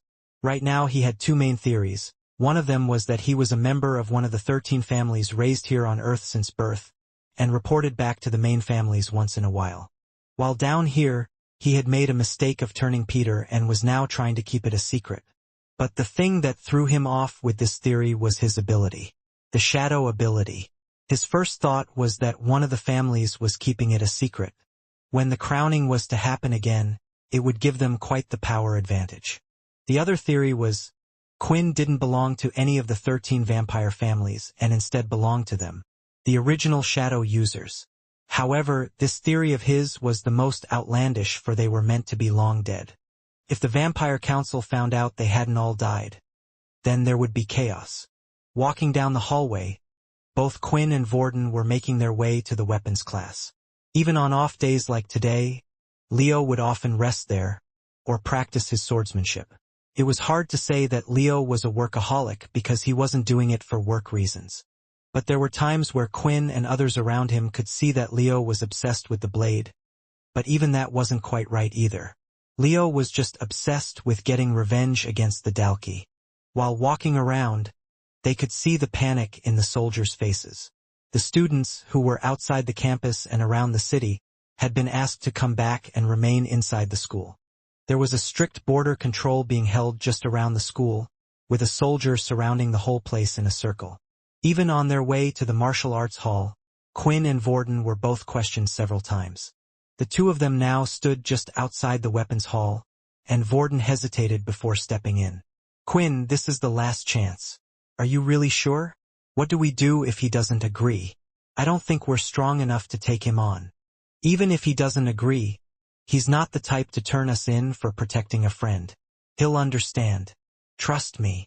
With that, Quinn stepped forward, full of confidence, opening the door into the martial arts hall. It was the weekend, so no students were inside, but Leo was there, standing in the middle of the room on his own. Sweat was dripping down from his forehead while his sword was still sheathed by his side. As soon as the two of them entered the room, he was already looking in their direction. "The two of you were standing outside for a while. I was wondering when you were going to come in," Leo said. "Is this guy really blind?" Vorden asked. There weren't many opportunities where both Vorden and Leo were able to be around each other.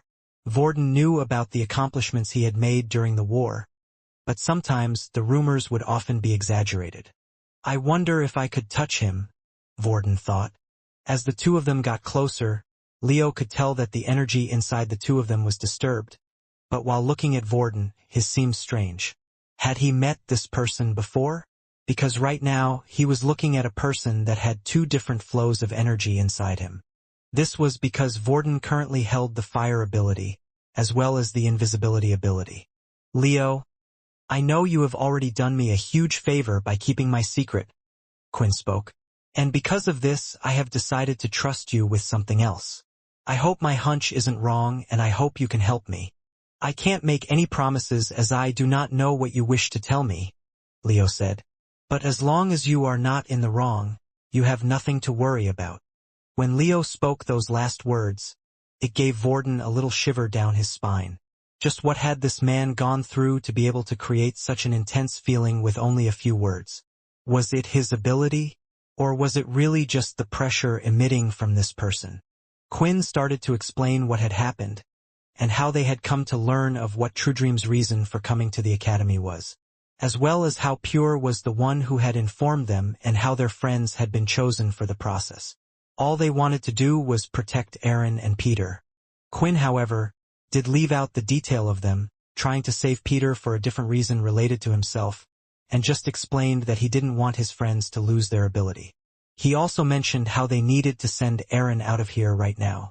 After they had finished explaining, both Quinn and Vorden took a deep breath, trying to calm themselves down.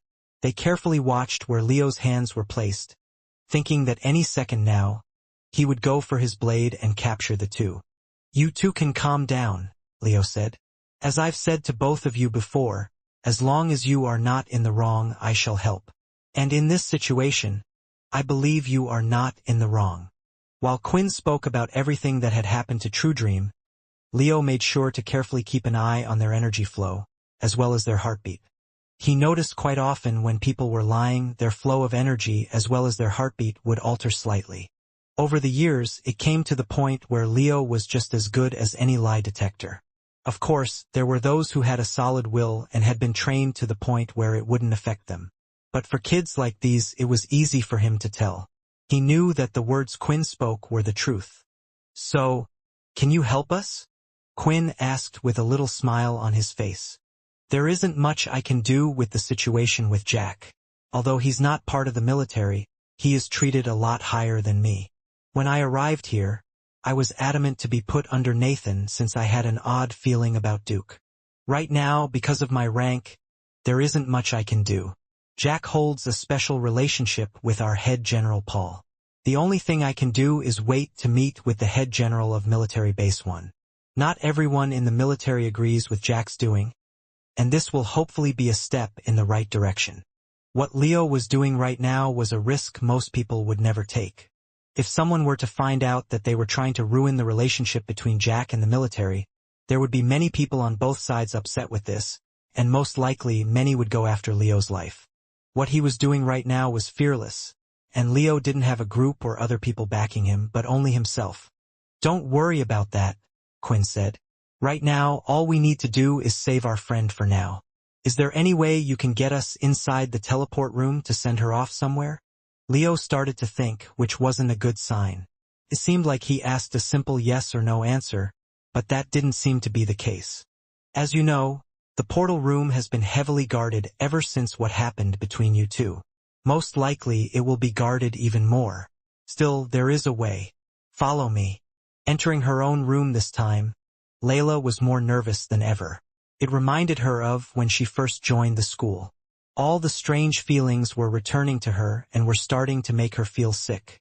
"I think by the end of today, I'm going to come out around 5 pounds lighter," she jokingly said to herself, trying to forget about the ordeal she was in. Upon entering her room, there was no one inside. Her roommate consisted of Aaron and another female student. Most of the time, their other roommates seemed to be out, which was a good thing for Layla. Still, just to be safe, she kept an eye on the door as she did what she needed to do. She had already been caught once by Logan and had no clue how, which started to make her do some second-guessing. All those years of training were hammered into her so she wouldn't be caught during an investigation, and in the end, she was caught by another student. Maybe she just wasn't made for work like this. The black orb from under her bed was now in her hand. And once again, she took a deep breath, readying herself before tapping the top of the sphere. The blue ring on the top started to pulse in and out until eventually, it turned into a solid blue color, signaling that it had been connected. Agent 45 connected with Agent 83. "Today isn't a report day. Does there seem to be a problem?" The voice from the sphere asked. "I would like to make a special report. Would you please connect me to Agent number 5? Layla asked. "The single agents are too busy. You can report it to me and I will pass on the message to them." "I'll ask you again," Layla said firmly. "Please let me speak to Agent 5. This is not a request as an agent, but say that it's from her daughter." There seemed to be a slight pause between the two, having a conversation for a moment before the agent eventually replied, "I will see what she says." Layla waited while the other agent went and contacted her mother. In the Pure organization, they had special numbers associated with each agent. The number system could be split up into 4 different categories. The first group of people were the hundreds. These agents of Pure were given no such number ranking. All they were told were that they were above the 100 special agents. These people would often be new to the Pure organization and would only be used on large-scale operations. Then, below them were the ranked. These agents were numbered from 20 to 100. These were special operative agents whose numbers were based on their position within the organization. The lower your rank was, the more powerful you were. The third group were the higher ranked, going from 6 to 20. They were quite different compared to the other agents, due to the fact that they were mainly there due to their power. And then finally, you had the final 5. Some of these members were the original creators of Pure and also the strongest within the organization. When Layla was first introduced to the ranking system, she found it weird. For a group who was so hellbent on there not being a hierarchy in society, it was strange for their own group to have one. But they always said that it was different because they all had the same goal in mind and understood. It would only be this way for now until they achieved their goal, and then they would get rid of the ranking system. By then, equipment, wealth, and resources would be distributed equally. Layla started to remember the mock videos they showed her of what the world could be, and they always seemed so peaceful. As she was deep in thought, she was quickly interrupted by a familiar voice on the speaker. "This is Agent 5 speaking. I hear you have some important news for me." "Agent 83? The voice said.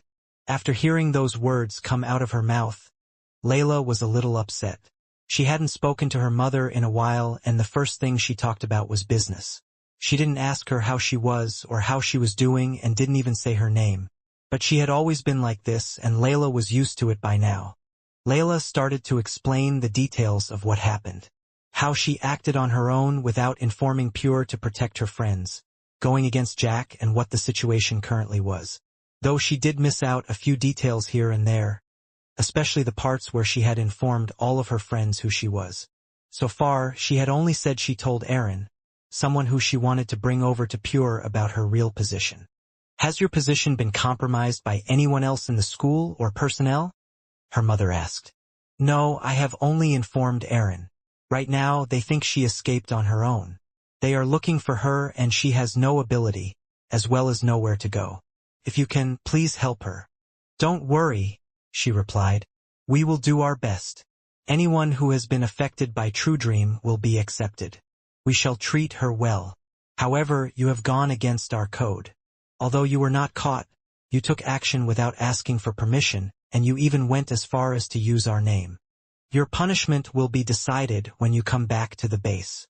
For now, you shall be demoted from position 83 to position 100.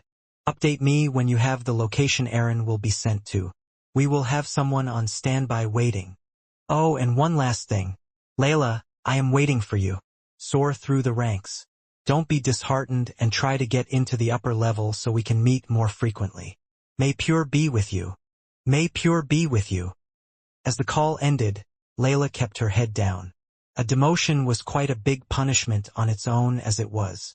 It had taken Layla a long time to rise through the ranks, and just like that, she was at the bottom, barely hanging on to the numbered positions. When she was at the base, she rarely got to see her mother much. Her mother always told her, as long as she was loyal to Pure and the cause, eventually, she would rise up the ranks and have a seat next to her. So far she had been as loyal as can be and followed everything to the book. But everything slightly changed when she met Quinn and the others. She started having fun and enjoyed her time at school. Sure, there were bad people in the world, but not everyone abused their powers, as she found out. There were those like Aaron who didn't even understand there was injustice and discrimination going on. Layla felt like they just needed to educate the world more.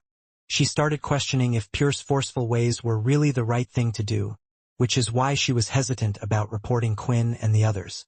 If there was a chance she could leave the organization without receiving a punishment, she might have even considered it.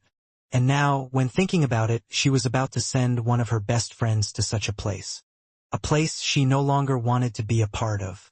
The two boys were closely following Leo as he walked around the school. It seemed like he was taking them towards the portal room at first. However, when they were about to reach the room, their path slightly changed. Quinn and Vorden both wanted to ask him where he was planning to go, but they were too afraid to do so. All the while walking, Vorden would constantly look around. He still had his doubts and felt like, perhaps, they were being led right into the den of their enemies. In the middle of their little stroll through the familiar pathways, another female, who they had seen a few times, passed them by. "Sergeant Leo," Faye said. "Where are you heading to? Didn't you receive the message?" she asked. "Sorry, I was busy training, and it seems that no one bothered to inform me. Is it something urgent?" he replied. "There has been an update about the situation of the two students who ran away from their punishment. It appears that, somehow, Pure has already gotten their hands on the both of them." As the two boys listened in on the conversation, they snappily turned their heads to look at each other. Relief visited their consciousness, since it must have meant that Logan had successfully sent the fake video over. The contents explained how members of Pure had already triumphantly retrieved Peter and Aaron. "I see," Leo replied. So has the search party for them been called off? Not quite. We, including a few other soldiers, have been called back for a meeting. Perhaps it was to discuss the next course of action. As Faye finished her words, she spotted the two boys standing not too far away from Leo. At first, she thought that they were just two students who were just taking a walk around the school. Withal, she quickly realized that they also halted their steps when Leo did. The other thing that she noticed was that they weren't just any students. They were the first-year students who she had been seeing more than she would have liked to. Wherever these two went, it seemed like trouble was simply lurking in their shadows. The moment that Faye focused her attention on the two, Vorden realized the mistake that they had just made. Usually, he was good at this type of thing and would have carried on walking to not incur a suspension. The problem was he and Quinn had both gotten caught up on what Faye had to say. I don't know if you're aware of this, Leo, but there seem to be two first-year students following closely behind you, Faye said, further narrowing her gaze that was on Vorden and Quinn. I may be blind, but I do know when I'm being trailed. Leo replied. They are here to help me move a few things from my storage room. I promise I will go to the meeting room as soon as I'm done. If it was anyone else, Faye would have complained, suggesting that as a sergeant, they were neglecting their duty. If the general asked them to be present, then they needed to be immediately. However, Leo had some leeway when it came to the other sergeants. This was because they were aware of the fact that they wanted him, and it wasn't the other way around. I will let them know that you will be a little late then, Faye said as she gave a salute before she took her leave. I wonder when the two of them managed to get close to Leo? A lingering thought registered in her mind.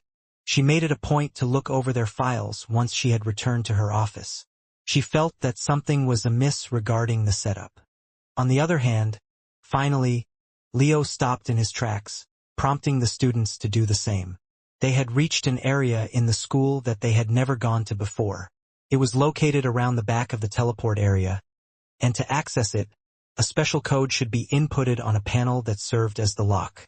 Vorden was amazed at how well Leo was able to navigate the entire place. He couldn't help but think that it had to have something to do with his ability.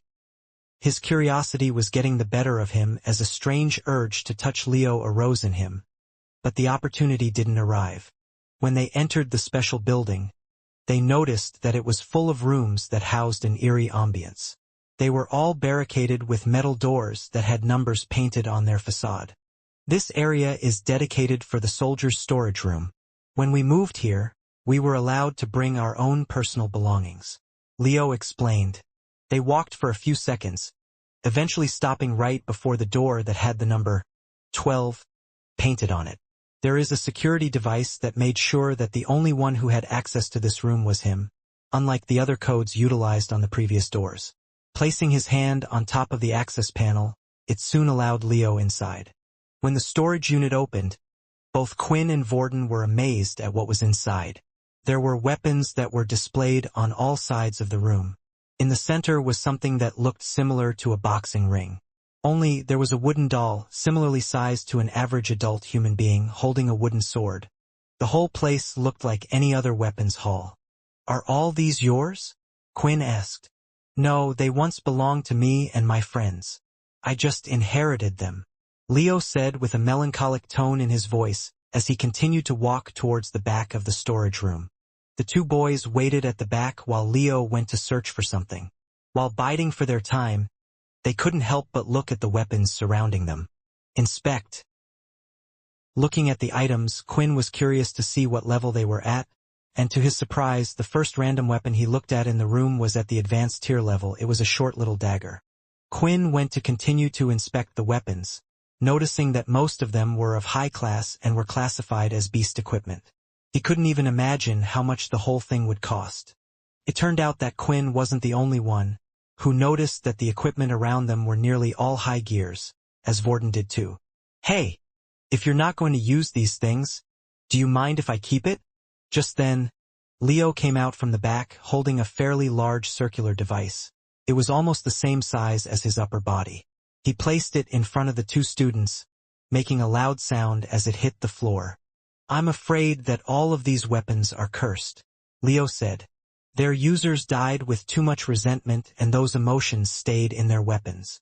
Concurrently, Leo placed his hand on his very own weapon.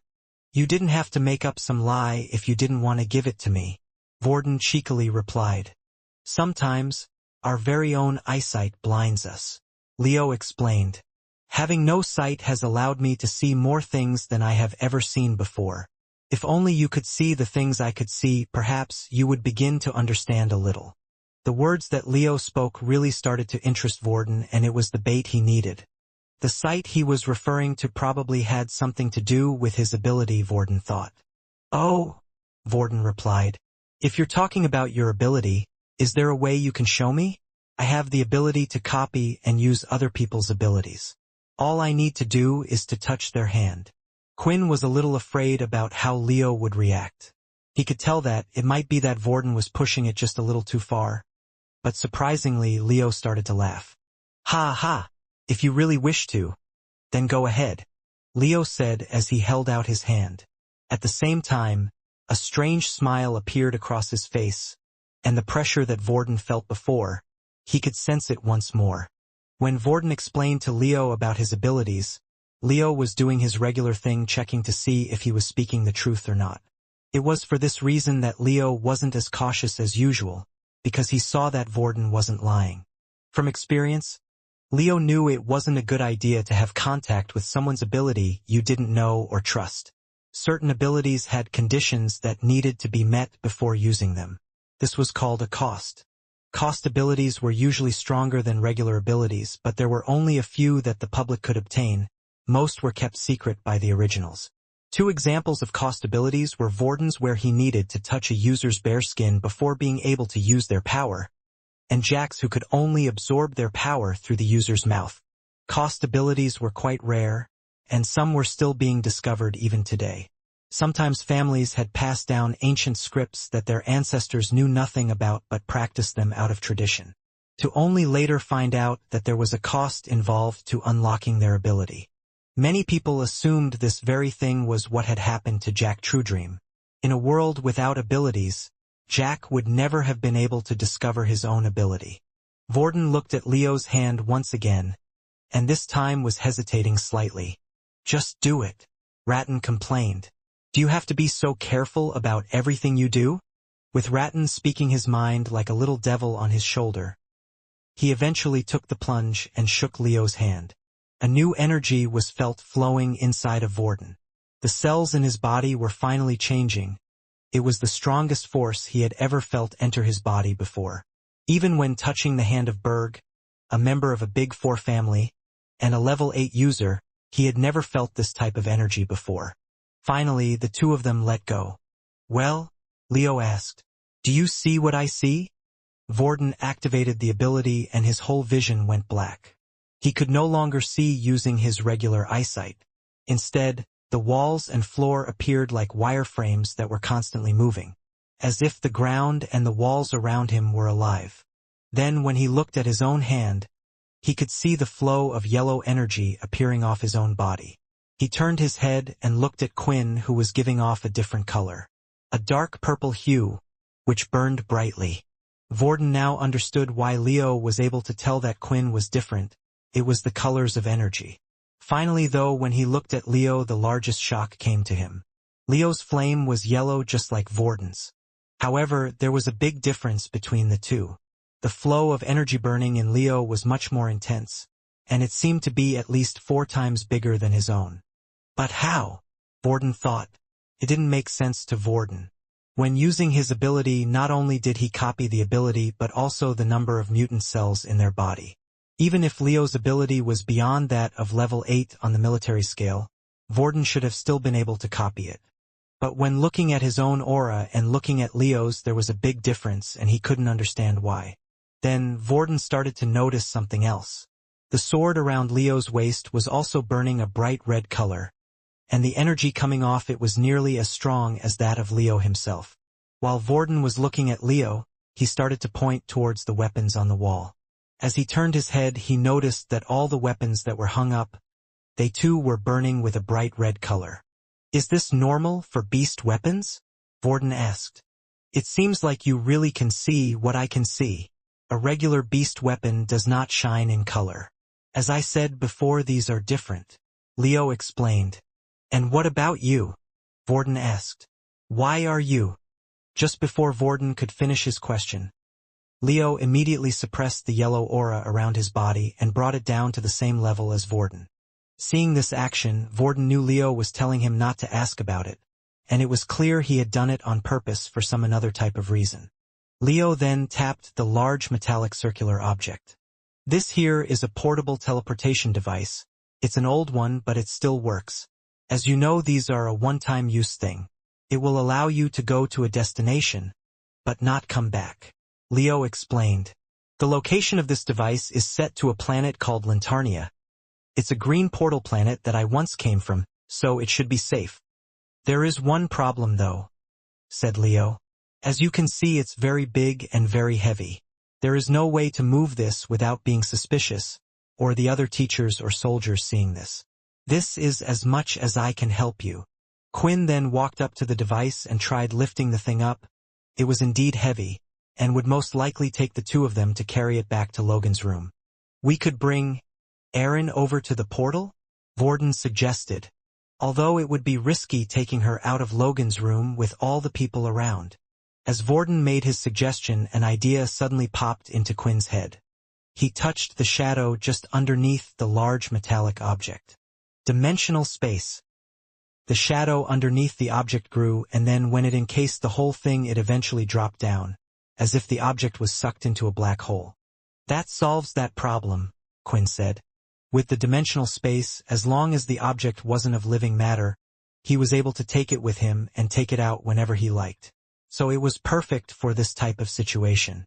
I wish the two of you good luck, Leo said. It's best if we don't communicate with each other outside of classes. As the two boys ran off, Leo looked at their backs. The future ahead will be dark for you too, but it seems you will be strong enough to overcome it. Back at Logan's room, Layla had arrived before the two boys did. It didn't seem like Logan's room had come up for inspection, and Peter hadn't gone on a rampage, which was the first piece of good news all day. Instead, Peter was carefully reading files on the students that had disappeared to identify who he was meant to take over.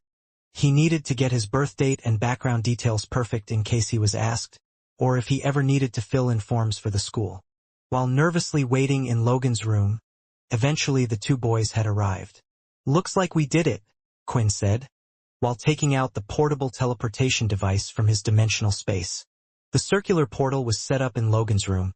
Meanwhile, Layla sent a message with details about which planet and what time they would send Erin, so that an agent of Pure could pick her up on arrival. Once Layla received a confirmation back, it was finally time for them to say their goodbyes. Logan tapped a few buttons on the side of the circular machine and two claw-like objects opened up from the side. A few moments later, and a green-colored round fuzz of energy was produced. The portal had been activated. Before stepping into it, she looked back at everyone in the room. I know you losers will still do well without me. Become the best and keep my top place warm for when I return, she said with a smile. When looking at Erin's smile, their hearts started to melt a little. It was the first time they had ever seen Erin smile, and it was a beautiful sight. She was already a beauty, but with a smile on her face, it was just the icing on top of the cake. Remember, if there are any problems and you need to contact us, use the watch, Logan shouted. With those last words said, Erin stepped into the portal to experiencing a whole new world. On planet Lantarnia, along a clear blue river, a medium-sized shelter could be seen. It was a Tier 4 shelter with a population of around 20,000 people.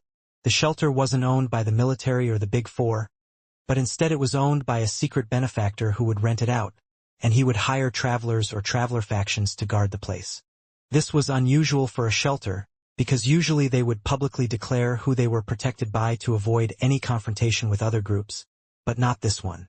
The shelter was surrounded by hilltops and long green fields, and it seemed like the area was completely devoid of beasts. Standing by one of the portal entrances was a young man who was tapping his foot on the ground. As he was waiting, he watched the children and families happily play with each other on the street, while others were happily swimming in the river. So peaceful. The young man said. They can live their lives out here all happy, but they're unaware of what is happening back on Earth, or on the other planets. Everyone deserves a nice place like this. Not only you guys.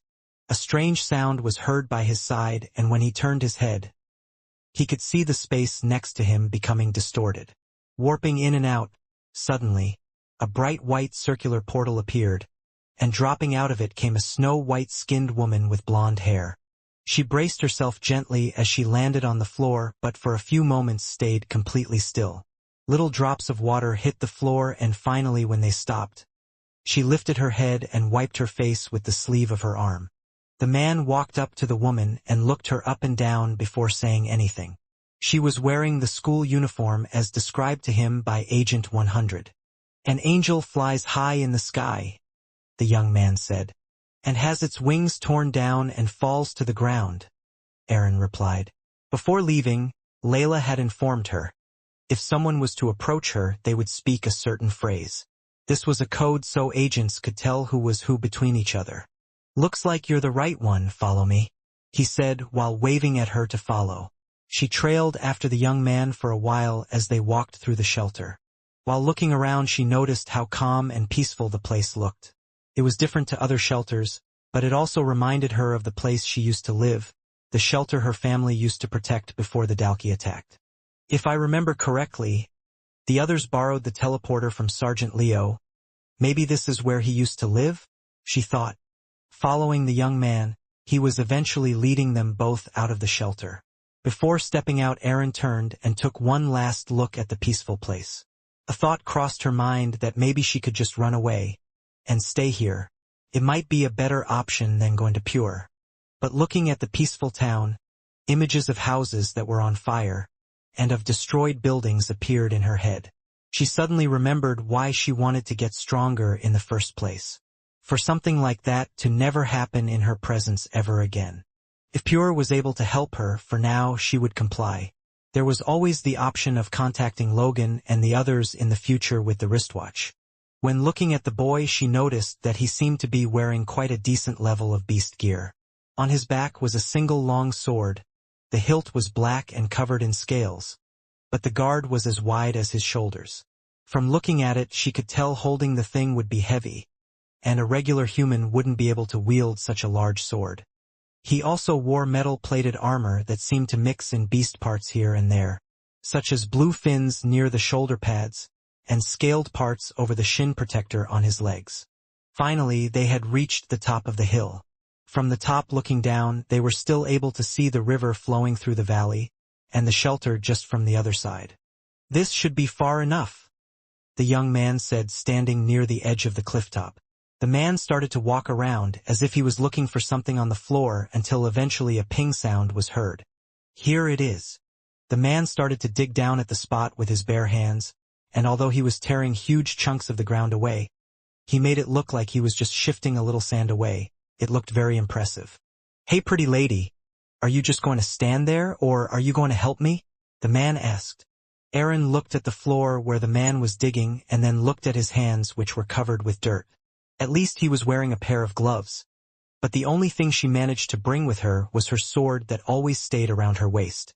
Unwillingly, she took a step forward. Although she didn't want to get dirt on her hands, she thought it would be best if she made a good impression with the people she would be staying with. Maybe even for a couple of years. Just as she moved forward, a loud screeching sound could be heard in the air. At first, it looked like a small black dot in the sky, but it started to get bigger, and eventually Aaron had a clear view of what it was. "Watch out!" she shouted. "It's a beast." While seeing how peaceful the town was, she had forgotten about the fact that this still wasn't Earth. Dangerous beasts lived on these planets. The young man turned and slowly drew out his large sword. The expression on his face looked as if what was happening was somehow annoying to him. Suddenly, the beast stopped its descent and spread its wings wide open, hovering by the clifftop in front of the young man. The beast looked like a large butterfly and was the same size as a regular human. Its wings showed beautiful rounded patterns.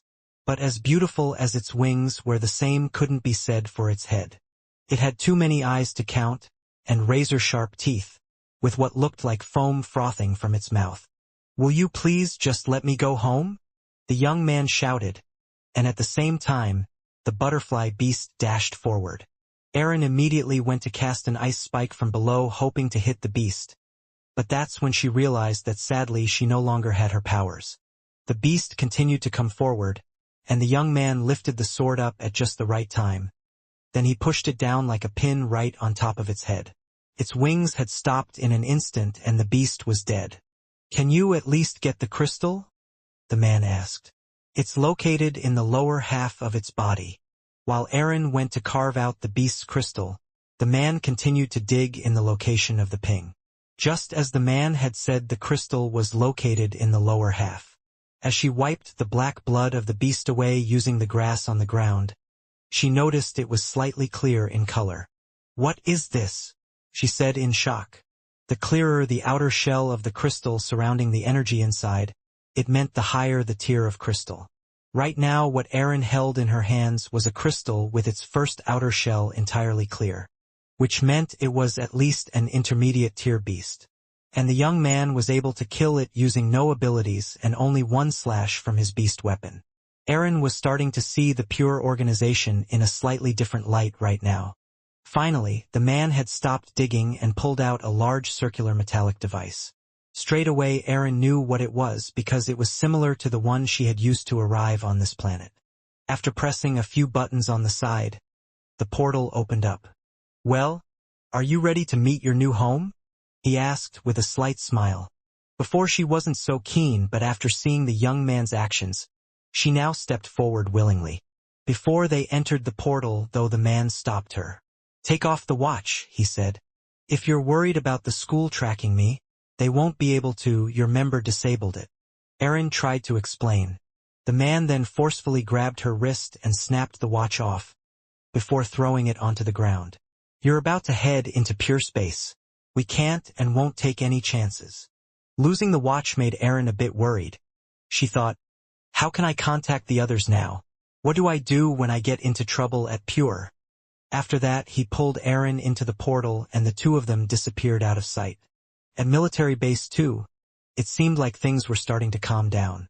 Not just for the soldiers in the base but also for Quinn and his group. The video seemed to work quite well and it looked like they had nearly called off the entire search.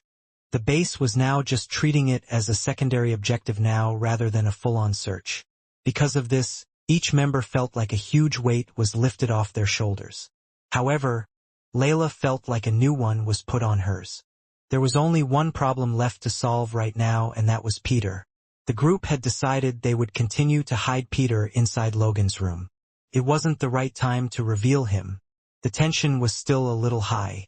While he stayed in Logan's room, it would also give him time to practice on the details of the student he was pretending to be. Before leaving Logan's room, Quinn made a cut on his hand and fed some of his blood to Peter. Before leaving, he would give him the command to not attack Logan. He would need to do this every night just to make sure until Peter was able to use the disguise. This meant right now it was nighttime, the others had left, and the only ones in the room were both Logan and Peter. Despite their situation, Logan simply continued his normal routine into the night. He was at his workbench using strange tools as he messed around with his gadgets. This continued on for a few hours. Where did I put that cogwheel? Logan asked himself as he surveyed around the room but couldn't find anything.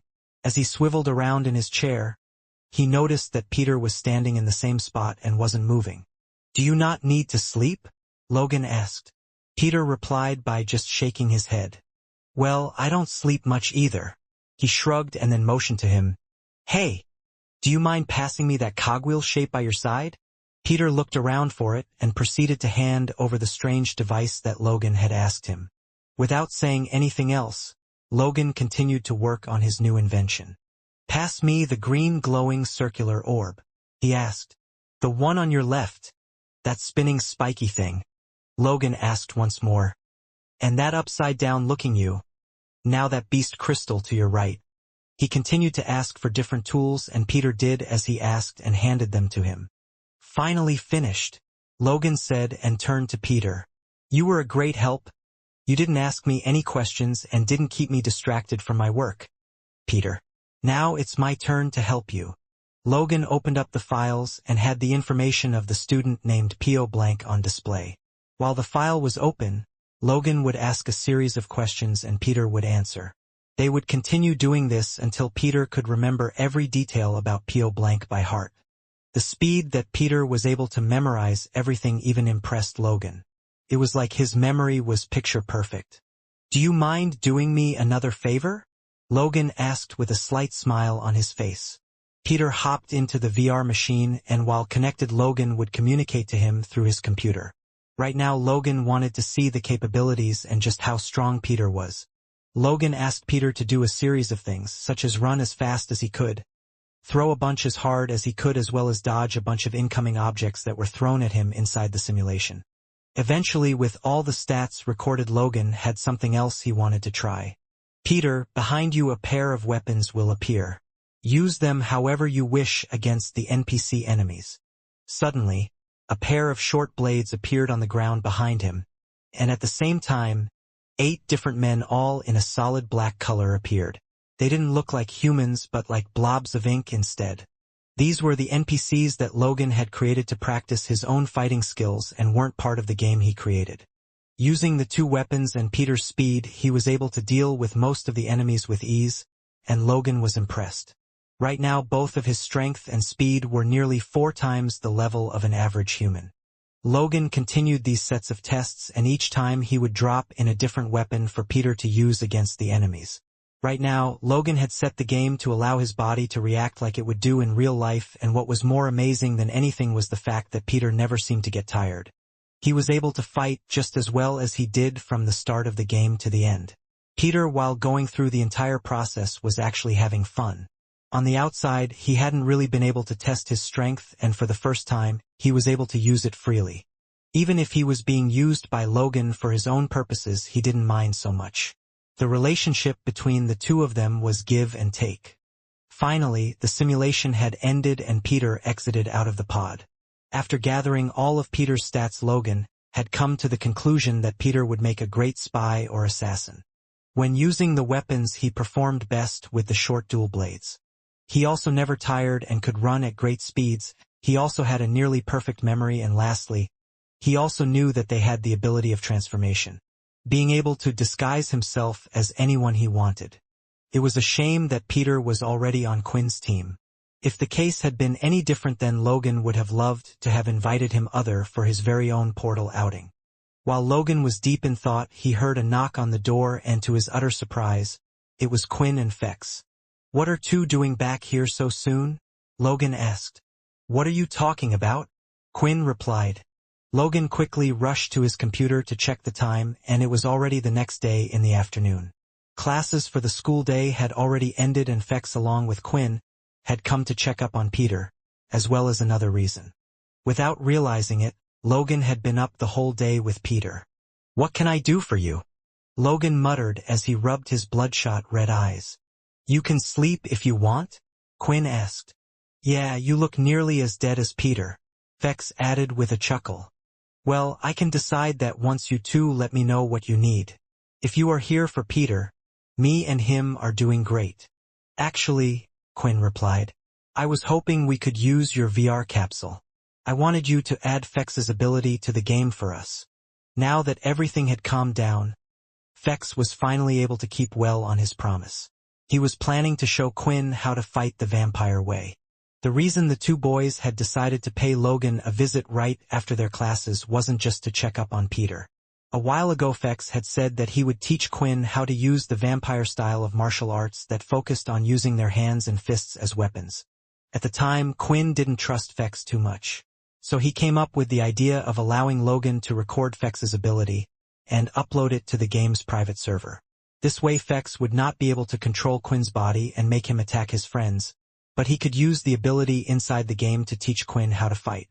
At this point, the 2 of them had gotten a little closer, and Quinn actually felt that even if they were to do this outside of the game, Fex would bring no harm to his friends. There were multiple opportunities when Fex could have done this, but he always chose not to and had helped them out greatly. Of course, Quinn was still a little bit cautious, for he didn't even know Fex's reason for being at the school. Another reason was also that if they were to practice in the game, it would be away from the praying eyes of others. After hearing what Quinn wanted to do, a strange energy filled Logan's eyes once again. "I suppose I still have some energy left in me," Logan said as he quickly hopped onto his computer. "Go on then, Quinn, you've done this before. Show him what to do." Just like Quinn had done before, Fex was placed into the fairly large glass tube. He was then told to use his ability in different ways while the tube and computer would record how his ability worked. Watching from the outside, Quinn felt like it was strange how the tube and computer were able to so accurately replicate the abilities in the game. The other thing that impressed him was the fact Logan wasn't typing anything into his computer at all. He just had his hand pressed up against it. While this was happening, thousands of lines of code were being written. Quinn had seen Logan's ability a few times now and had seen it used in quite versatile ways, so he had come to a conclusion of what it might be. The ability to communicate with machines, or more precisely give life to machines. When Quinn was last in his room and used the inspect skill, there were a couple of items that Quinn thought he should have been able to use, but when he picked them up there was no reaction, nothing at all, and it seemed like the machine was broken. But without saying anything, Logan would touch the machine and it would light up and work once again. If his ability was able to give life to the gadgets that he created, it was the perfect ability for Logan. With anyone else it would be pretty useless, apart from bypassing doors and such. But for Logan it allowed him to use his ability in so many different ways, just like he was doing now with the games, and with the little spiders they saw being used multiple times. "And we are done," Logan said as he opened his eyes and let go of the computer. "How will we play?" Quinn asked. "There's only one VR machine." "I actually thought of that beforehand," Logan said as he threw into the air two very small square-looking nano sticks. Both Quinn and Fex caught them with ease by swiping their hands in the air. Usually if you try putting anything into the VR capsules it will just reject them for security reasons, but those have been blessed by me, Logan explained. "Just head to the back and pop them in. Then when you log into the VR capsule it will give you the option of which server to connect to. I've put both the shadow and string ability into the private server for you to use. Now get out of here and go play your little game." Before leaving the room, Quinn gave a few drops of blood to Peter and gave the same command as before. Although Logan felt like there was no reason for the two of them to get into a fight, but he didn't know if Peter's violent nature was being suppressed by Quinn's blood or not. As soon as the two boys left the room, Logan almost collapsed on his bed. He didn't sleep much, but every so often he would be burnt out. Peter looked at Logan in the room, before looking at the VR capsule again. "Do you mind if I use the VR capsule?" Peter asked. But Logan was already asleep. "Whatever, it's just a game," Peter said as he climbed into the machine. "Logging in online. Please create your user ID." Quinn and Fex were now in the game's white lobby room together. They had done as Logan instructed. And just like he said, when they went to log into the game, it gave them the option to connect to the normal servers, or the private server Logan had created. Right now they were in the private server. Fex was currently testing out his string ability and he was amazed at how lifelike it felt. There were a few things that he wasn't able to do with the strings that he could do on the outside, but that was mainly when he tried combining some of his vampire skills with his abilities. After testing out his strings for a while he was finally ready. "Okay, so the idea is I will control your body using the strings. Now what you need to do is focus on the feeling of each movement. Every sequence of moves starts off somewhere and ends somewhere. You need to put these things together like building blocks. Rather than me showing it to you, this is the best way I can teach you, because your body actually experiences it along with your muscles," Fex explained. "So are you ready?" Quinn was ready this time. Within the game, there was no chance for him to be hurt in real life. He stood with his back facing towards Fex and had his arms and legs spread out to make it easier for him. Just like he did with Aaron, Fex walked up to Quinn and inserted 12 different pieces of string into 12 different parts of his body. Unlike the real world though, there was no pain involved. Fex did a few simple tests, first moving his body around. It felt unnatural to Quinn as he wanted to fight it, and he actually had the strength to resist it a little. Unlike Aaron, who was limited by her regular human strength, it was easy for Fex to force her to do what he wanted. "Calm down, will you?" Fex complained. For this to work, you need to be in a sleep-like state. That way I can use your body how I like. You just need to pay attention with your mind. Quinn closed his eyes and tried relaxing his body. It took a while for him to allow his whole body to go limp as he was afraid he would fall over if he did. But suddenly when he did, he felt a jolt in his legs. He didn't fall over but instead, Fex had taken control of his legs. After getting past the strange feeling, the rest was now easy for Fex. He went ahead and did the same set of punches he did every day while he was training at school. Of course, there was a lot more to martial arts than just learning how to do the moves. It was important to know when to use them, what moves countered what, and so on. But at least it would allow Quinn to progress quicker. Quinn concentrated hard as Fex demonstrated the moves using his body. As his arms flew out from different angles, they were fast and stiff. At the same time, his body was always in a position where he could see an oncoming attack, while being able to block using his shoulder. After the set of punches were demonstrated to Quinn, Fex disconnected the strings and allowed him to practice them. With the feeling fresh in his mind, Quinn didn't want to waste any time and started to perform them. Quinn tried to combine the feeling of the punches, together with his muscle memory from being controlled by Fex, and it seemed to be working out well for him.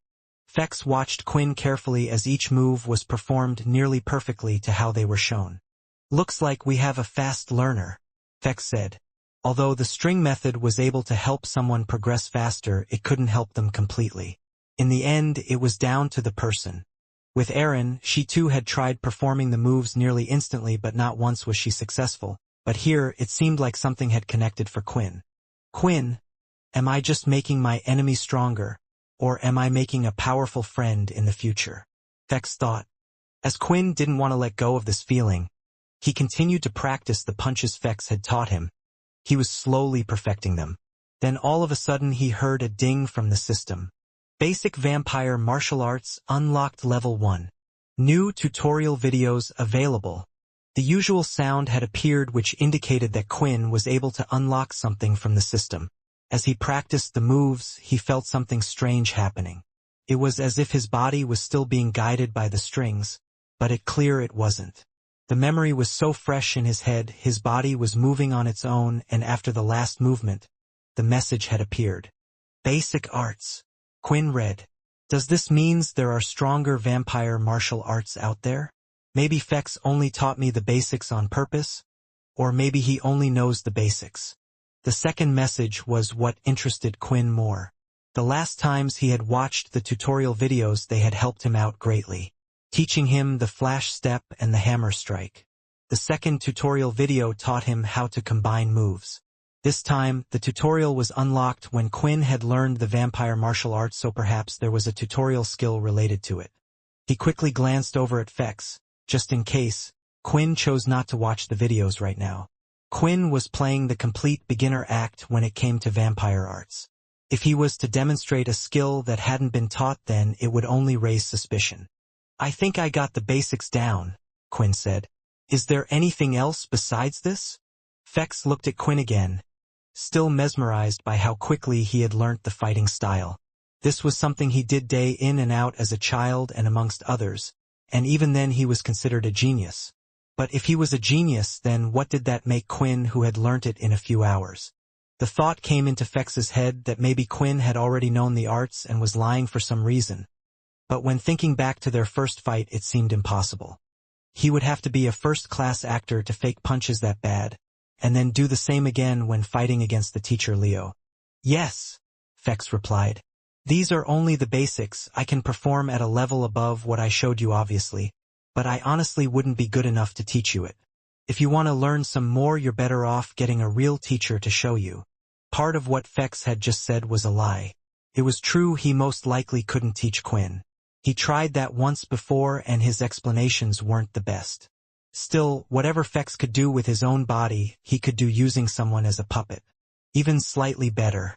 There was a small fear inside Fex that if carried on teaching Quinn and saw the same thing happen with the more advanced vampire martial arts, he wouldn't know how to react. While the two of them were busy practicing inside the private server, they were unaware of what was happening elsewhere in the game. Zombie P winner. So is it another hacker? This game has been going downhill these days. Someone watching the match had said.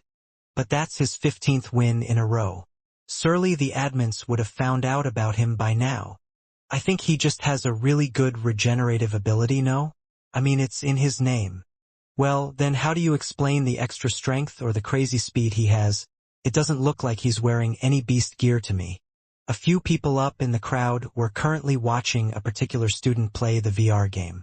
Each of them had lost the matches but found their fights a little strange, so they opted to watch the next few games. But as they watched each game, the thing they found strange continued to happen. New match has been found. A new game had started, and once again the student they had their eye on was going up against a level 3 telekinesis user. The telekinesis user had several black balls attached around his chest, while his opponent had no weapons at all. Standing on the opposite side was Peter. He didn't look like his usual self, as he was slightly disguised by the avatar. Although he selected a pretty basic default design that just had a randomly generated face with a few scraps of clothing. The fight had begun and Peter rushed in forward. At the same time, the telekinesis user threw out the metallic balls using his ability to speed them up. Peter, however, was fast and was able to dodge most of the incoming attacks, and the few that he couldn't, he knocked away with his hand. However, the opponent was strong and there were too many metallic balls floating in the air for Peter to dodge, and Peter wasn't exactly the most skillful person when it came to fighting. Eventually, one of the metallic balls came at great speed and managed to hit Peter in the center of his shin, smashing it and breaking it in half, causing him to fall onto the ground. The others watching this could feel the pain just from watching Peter. Although the game only replicated a small amount of pain back to the user, they could imagine it would still hurt a lot. The telekinesis user calmly walked over to Peter thinking it was all over. He had taken out one of his opponent's legs, and without being able to move it would usually mean the end. However, the others watching from the stand knew it wasn't the end for Peter. They had all thought the same thing when fighting against Peter. Suddenly, after a few moments, Peter was able to stand up again, as if the attack had never hit his leg in the first place. Immediately after, he ran towards his opponent. He was caught off guard and in a panic tried to fire all the metallic balls right at Peter. But his speed was impressive. Peter dodged the balls, and even though they were now chasing him, he was far faster than the balls. Eventually, when he was close enough, Peter pounced on top of his opponent and widely swung his fists towards his head. There was no class and no style with Peter attacks. It was like one of a wild animal. Winner Zombie P. Each of the opponents Peter had gone against had witnessed his impressive regenerative abilities. It was that of a high-level ability user. Still, some people were suspicious, for Peter seemed to also have impressive strength and speed on top of his healing powers. As the game had ended just outside the VR pod, Logan was finally waking up from his nap. As he slowly opened his eyes and looked around the room, he noticed that Peter wasn't there. Upon closer inspection of the room, he noticed that the VR pod indicator light was on, showing that someone was currently using the game. "Peter," Logan said as he rushed over to the computer and immediately logged in. It was as he thought. Peter had not logged into the private server to play, but instead had logged into the military servers. Quickly, Logan brought up a log of Peter's past games, hoping he hadn't done anything to stand out. After watching the highlights of Peter's last game, a slight smile appeared on his face. He too was currently witnessing the amazing regenerative abilities that he possessed. When joining the games, Peter hadn't selected any abilities, which meant the VR pod was able to record how Peter's body would be able to react to such things in real life. Just like with Quinn, because his body was able to perform the vampire abilities, the game allowed him to do it, rather than it being a part of his ability. Right now, the exact same thing had happened to Peter. "These vampires are more interesting than I thought," Logan said. Still, there was now another problem on Logan's hands. He had already received a few emails from admins, asking to look into the user ID of Zombie P, making sure it wasn't a hacked player, as there had already been a few complaints made online. "I guess your fame online will be a short one, Peter. The world cannot learn of you just yet." With that, Logan forcefully disconnected Peter from the online world.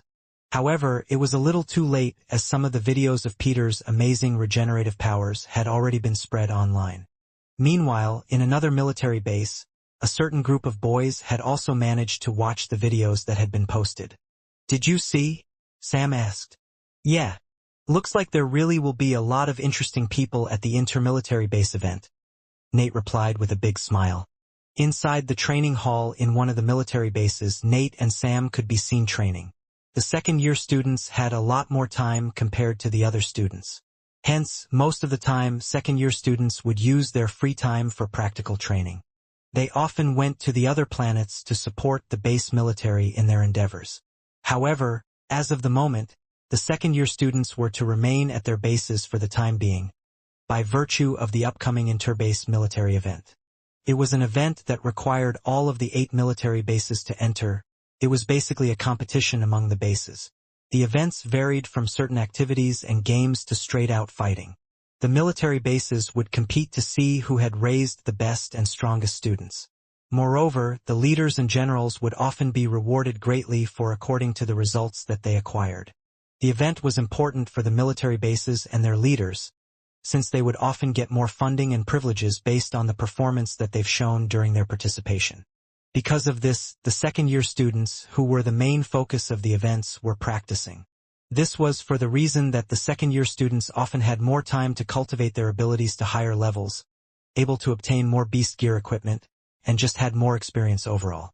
It was very rare for first years to compete in some of the minor events, as most of the slots for each activity would usually be taken up by a second-year student. Still, there were some cases when a first-year user might be suited for a particular activity. An example of this would be the Hack the Vault challenge. In this tournament, the team would have to make their way through numerous security devices and Sentinel, successfully making their way to the vault right at the end of the course. This didn't solely require strength, but rather a set of particular skills. The two of them were in the room. Sam was sitting down while poring over a level 6 ability book that was placed on the floor. Meanwhile, Nate was standing as he observed his companion. Sam had his eyes closed for a while now, meditating. All the while energy was flowing inside his body. He was trying the techniques that were written down on the book. The power began to rise from the pit of his stomach, but soon after, he would feel a great pain. All of a sudden, a burning sensation arose in his chest area, promptly stopping him from what he was doing. "Don't push yourself, Sam. This might be your limit," Nate said. Sam looked at his friend's wristwatch that was now displaying the number 7. Nate had grown so much stronger and Sam was always behind him, so he wanted to catch up. Sam had done well in increasing his ability from level 4 to 5. He had even saved up enough money to buy a level 6 wind ability book. Nevertheless, the problem that he had right now was one that tortured many. Hence, he had reached his limit not long after. Just because one had a high-level ability book, it didn't entail that they would be eligible to learn it. Usually, humans have varying anatomy, mainly on the aspect that each and every one of their bodies produces different amounts of MC cells. The burning feeling that Sam could feel in his heart meant that he had reached his limit. Thus, pushing his body any further could be dangerous. Sam knew what this sensation meant as it conveyed the state of his body. However, he still wanted to pursue the matter, even supposing that after several attempts, it seemed like his efforts were useless. He really had abused the extent of strain that his body could bear. Though it wasn't a complete loss since he could still sell the book to others who would need it. Howbeit optimistic Sam was regarding the issue, Nate could see that his friend was depressed. "Don't worry too much. There are plenty of people out there who are strong even without the use of abilities. Look at that pure group, for example," Nate said with a cheery tone in his voice, wanting to ease the worries of Sam. "All we need to do is get you some good beast gear that suits your ability. Also, we can always work on your skills." Sam could tell that Nate was trying to cheer him up, so he didn't want to stay too depressed in front of him for long. Withal, if there was one thing that could make him feel better, it was bringing his friend back down to his level. "So, about that new teacher, it seems like she's been picking on you during classes lately," Sam said, giggling away like a high school girl. Nate's face had gone bright red at this point as he started to remember the small banter that he and Silver had. "That teacher is bonkers. She already made fun of my head, but she refuses to call me by my name and calls me blockhead all the time. I even decided to shave the corners of my beautiful hair because of her. I also heard about how one of the other teachers confessed to her. Apparently, the next day, he came into school with a black eye. Sam replied as he looked at his friend's new haircut. I always wondered why you purposely matched up your hair with your face's jawline. I actually think this rounded look is a lot better for you, Sam replied. You really mean it? Nate said as he enthusiastically grabbed Sam's hands. I haven't seen her today, so maybe she will like this new haircut of mine as well. You poor soul, Sam said while shaking his head. You don't even realize you're already in too deep. I wonder where she is, Nate said, looking around the room. Meanwhile, inside the school's IT room, Silver was currently standing above one of the school's staff members. The reflection from the screen was showing that his eyes had a slight red tint to them, meaning that he was under Silver's control. Right now, he was searching for the school's files regarding a student named Fex. So far, there were no results. It was expected, especially since, if she was in Fex's shoes, she would have never used her real name in the human world. Still, she would try it even if there was a slim chance. After searching the military base's school files, she asked the man to check the other military bases one by one, and to her surprise, a hint about his existence was discovered. Oh, you stupid little boy, Silver said out loud. The file was found and it seemed like Fex had actually used his real name. The reason why she was unable to find him so far was because he was located at Military Base 2. Although this was good news for her, it wasn't long until the inter-base military event and there, she would be able to make her move in order to bring Fex home. Hopefully, you haven't caused too much trouble yet. It appeared like everyone was busy, dead set on doing their own thing. Because of this, Vorden was finding the situation a little boring. Before, he would often spend his spare time teaching Peter on how to use the Earth ability. If it wasn't something like that, then Vorden would be racking up his head, trying to figure out how to get out of a tough situation. It was as if he always liked to keep his mind busy. If he was left on his own accord, there were only two people who he could talk to, although they seemed to be always a bad influence on him. As of the moment, the uninteresting occurrences were transpiring. Hey! Do you really think we can trust her? Ratton shouted as he asked. We knew something was up and it looks like we were right working for Pure. Who knows what she's already told them? They could be after Quinn, Syl said while continuing to rock back and forth. Guys, will you all just calm down? Vorden hollered, annoyed of his companion's complaints. Syl, I know you're worried, but if Layla has done something, I think Pure or her would have done something by now. Yet, no harm has come to him. With these words, Syl's gradually slowed down the motion he had been doing. This was a sign that Syl was starting to calm down a little. Now, Vorden needed to deal with another person. The more riled up Ratton got, it would affect Syl to a similar level. Vorden's aim was always to keep Syl as calm as possible at any point in time. If Syl wanted to, he was the only one who could remove anyone from the chair. There was always this fear with Vorden. Although he wanted the best for Syl, if Syl ever did remain on the chair, what did that mean for both him and Ratton? What about the next portal outing? Ratton queried. What if she plans to make her next move then? We need to find her real goal. Actually, scratch that. No risks. Just off with her we go. Fine, Vorden replied, giving in to the idea. He knew firsthand that if he didn't do something, Ratton would continue down this path and eventually, he would make Syl worry. Then I will go talk to Layla. A few moments passed. Vorden could be seen walking around the school aimlessly, searching for all the popular spots where the other students would usually hang out at.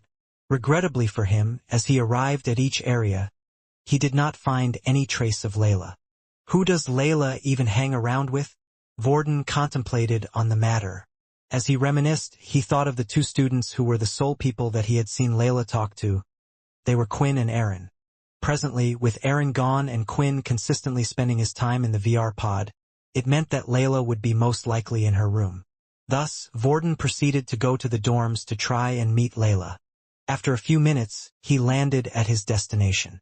With a knock on the door, a female student answered it. That was the first time that Vorden had ever seen her.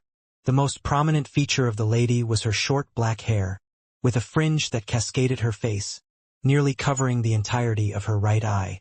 Her name was CIA, and she was the third person who was occupying Aaron and Layla's room. "What do you want, Blondie?" CIA said with an irked tone in her voice, seemingly bothered by Vorden's appearance. "Is Layla there?" Vorden asked. "Are you her boyfriend?" CIA said as she scanned Vorden's body from head to toe. "I'm guessing you two had an argument or something, judging how she's been since yesterday.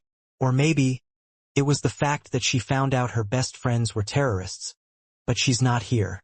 This was the explanation the school had given, that 8 students had been found with connections to the group known as Pure and were taken to the dungeon as a form of punishment. "She's not a terrorist," Vorden mumbled. He didn't know why, yet hearing Aaron's name trashed like that by a stranger, who didn't know the truth of the whole matter, really annoyed him. "Whatever, man. Look, if you want to find Layla, she's usually by the back of the building, sitting on the bench just underneath the large tree." Aaron and her would often go there together. With that piece of information, Vorden left without saying another word. Most commonly than not, he would be a bit more polite. However, something about CIA just rubbed him the wrong way. "Oh, pretty boy," CIA shouted. "If you and Layla aren't an item, then feel free to pop a visit in my room anytime," she said, winking at him as she closed the door. "Now that's my type," Ratton said. "Shut up," Vorden replied as he went off to the location that CIA had informed him about. The sun had already set and the darkness encompassed the sky. Although it still wasn't very late, usually, the sun would set after 7 in the evening. While walking to the location though, Vorden felt like it would be strange to be seen anywhere in the area.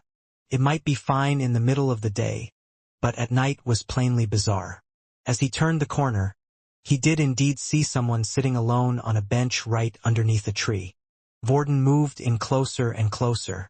Eventually, he reached the spot in front of her. It wasn't until the last moment that Layla lifted her head up. Her eyes were bloodshot and her face was a little swollen. There were signs indicating that she had been crying for most of the night. "Vorden, what do you want?" Layla asked in a rude tone. She had just lost her best friend, and the last person she wanted to see was lingering before her eyes. "I think we need to talk about whether or not I can trust you," Vorden asked. "This again," Layla moaned. "Here, why should I care if you even trust me or not? Let's put it straight, Vorden. Me and you are not friends and we probably never will be. Especially since you keep acting like this all the time. Look, Layla, I need to know. I thought it was fine, but now that I know you're a part of Pure." "So what?" Layla interrupted Vorden. "I was in Pure this whole time before everything started. The only difference now is that you guys know about it. That hasn't changed who I am, and let me ask you, aren't you going around accusing me all the time? But what about you? Why do you care so much about Quinn?" At this point, Layla had stood up from the bench and was starting to inch closer towards Vorden. Accordingly, he continued to step back every time she took a step forward. Withal, it wasn't because he was scared of her, but because of the voices in his head. "If she takes one more step closer to us, Vorden, and you don't do anything about it, I swear," Ratton said, his tone a tad threatening. "Shut up," Vorden shouted as he grabbed his head. "Layla, I need to trust you. If I can't trust you, then I'm afraid of what will happen to you." When Vorden spoke of these words, he wasn't saying them in his usual tone of voice. Layla picked up on this, since he had said it sincerely, and it made Layla frightened a little. She knew something was up with Vorden, but wasn't sure just what. Perhaps it was a drawback of his powerful ability? She thought. But just what was happening to Vorden? And why did he give so much attachment to Quinn? "Then tell me, Vorden, what can I do to prove I'm on your side?" she asked. Fortunately, Vorden had prepared an answer for this question. Hence, as he walked over to her, it was the only thing he could think of. "Let Quinn turn you into a vampire. That way, I know that you're on his side." Layla's anger bubbled within her at such a question. She wanted to shout and ask the same question to him. Why couldn't he do it as well? He could get turned as well. And yet, despite wanting to ask such a question on why he couldn't do the same, she already knew the answer. It was the loss of the ability of Vorden. He was already strong on his own and proved himself a good asset to the team. His skills were versatile and had helped them out several times because of that.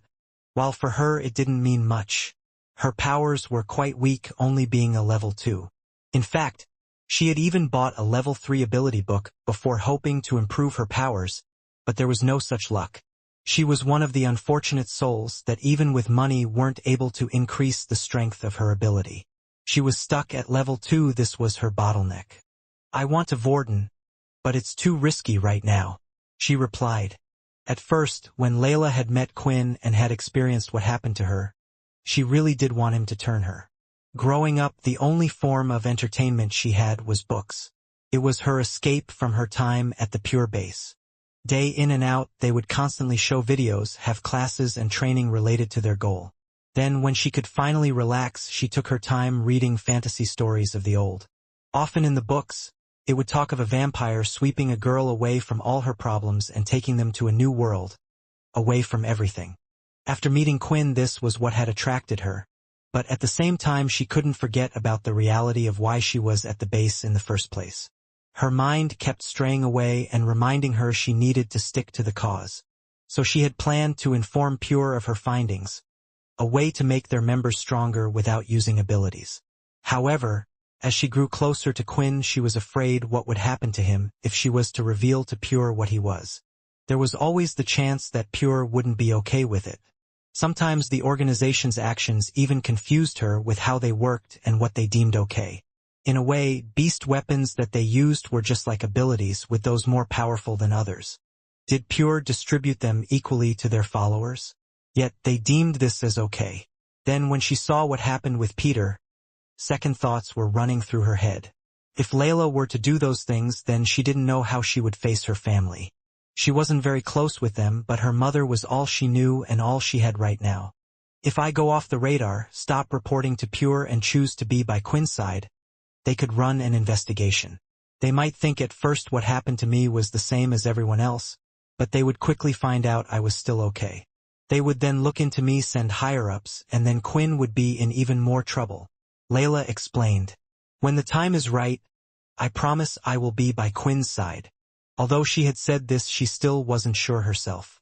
When it came between choosing Pure over Quinn right now, she would still choose Pure where her family was and now Aaron as well. After hearing her explanation, it seemed Layla had made a lot of sense. She could be lying about the whole thing, but Vorden didn't really know how Pure worked. Right now, everything was okay, so he wouldn't want to stir the pot anymore. "It's not just about Pure," Vorden replied. "You're too weak to help, and it seems like you will cause more problems for us in the future than help. At least you might be of some use to us if you're turned." These last words that Vorden had spoken were the biggest hit to Layla. She knew this. Her whole life she felt like this, even within the Pure organization. She wasn't any help to her mother. She wasn't any help to her friends, and she couldn't even help that much when her friend needed her. "Vorden, can I ask?" She shouted and focused her thoughts elsewhere. "How did you know I was here?" This area she was in right now was a place where she and Aaron would often just hang out with the two of them. There were never many students here, so she was surprised Vorden was able to find her. "Your roommate told me," Vorden shouted back as he walked away. "Roommate? CIA? How would she know?" "I'm surprised she actually paid attention to me and Aaron. She was always just off doing her own thing. Maybe that girl is a sweeter person than she looks." The next day had arrived, and it had now been a couple of days since the whole event with True Dream was over and done with. The school no longer searched for the missing students. After doing a sweep of the school, it looked like none of the students had seen Peter or Aaron. In the end, they deemed that the video that had been sent must have been true, and they were too late. Things were starting to get back to normal. With this, Logan had made preparations for today was the day that the student known as P.O. Blank would return. With the help of Leo, they were able to gain access to the portal room once again. The security surrounding the place wasn't as on high alert now, and being a sergeant, Leo had privileges to use the room as he wished. Sometimes the sergeants would visit other planets to brush up their skills hunting beasts on the portals, or maybe even visit a few family and friends. Leo was able to sneak Peter into the room, and with him, several of Logan's mechanical little spiders. After that, Leo left the room, and it was all down to Peter. "You ready?" Peter said.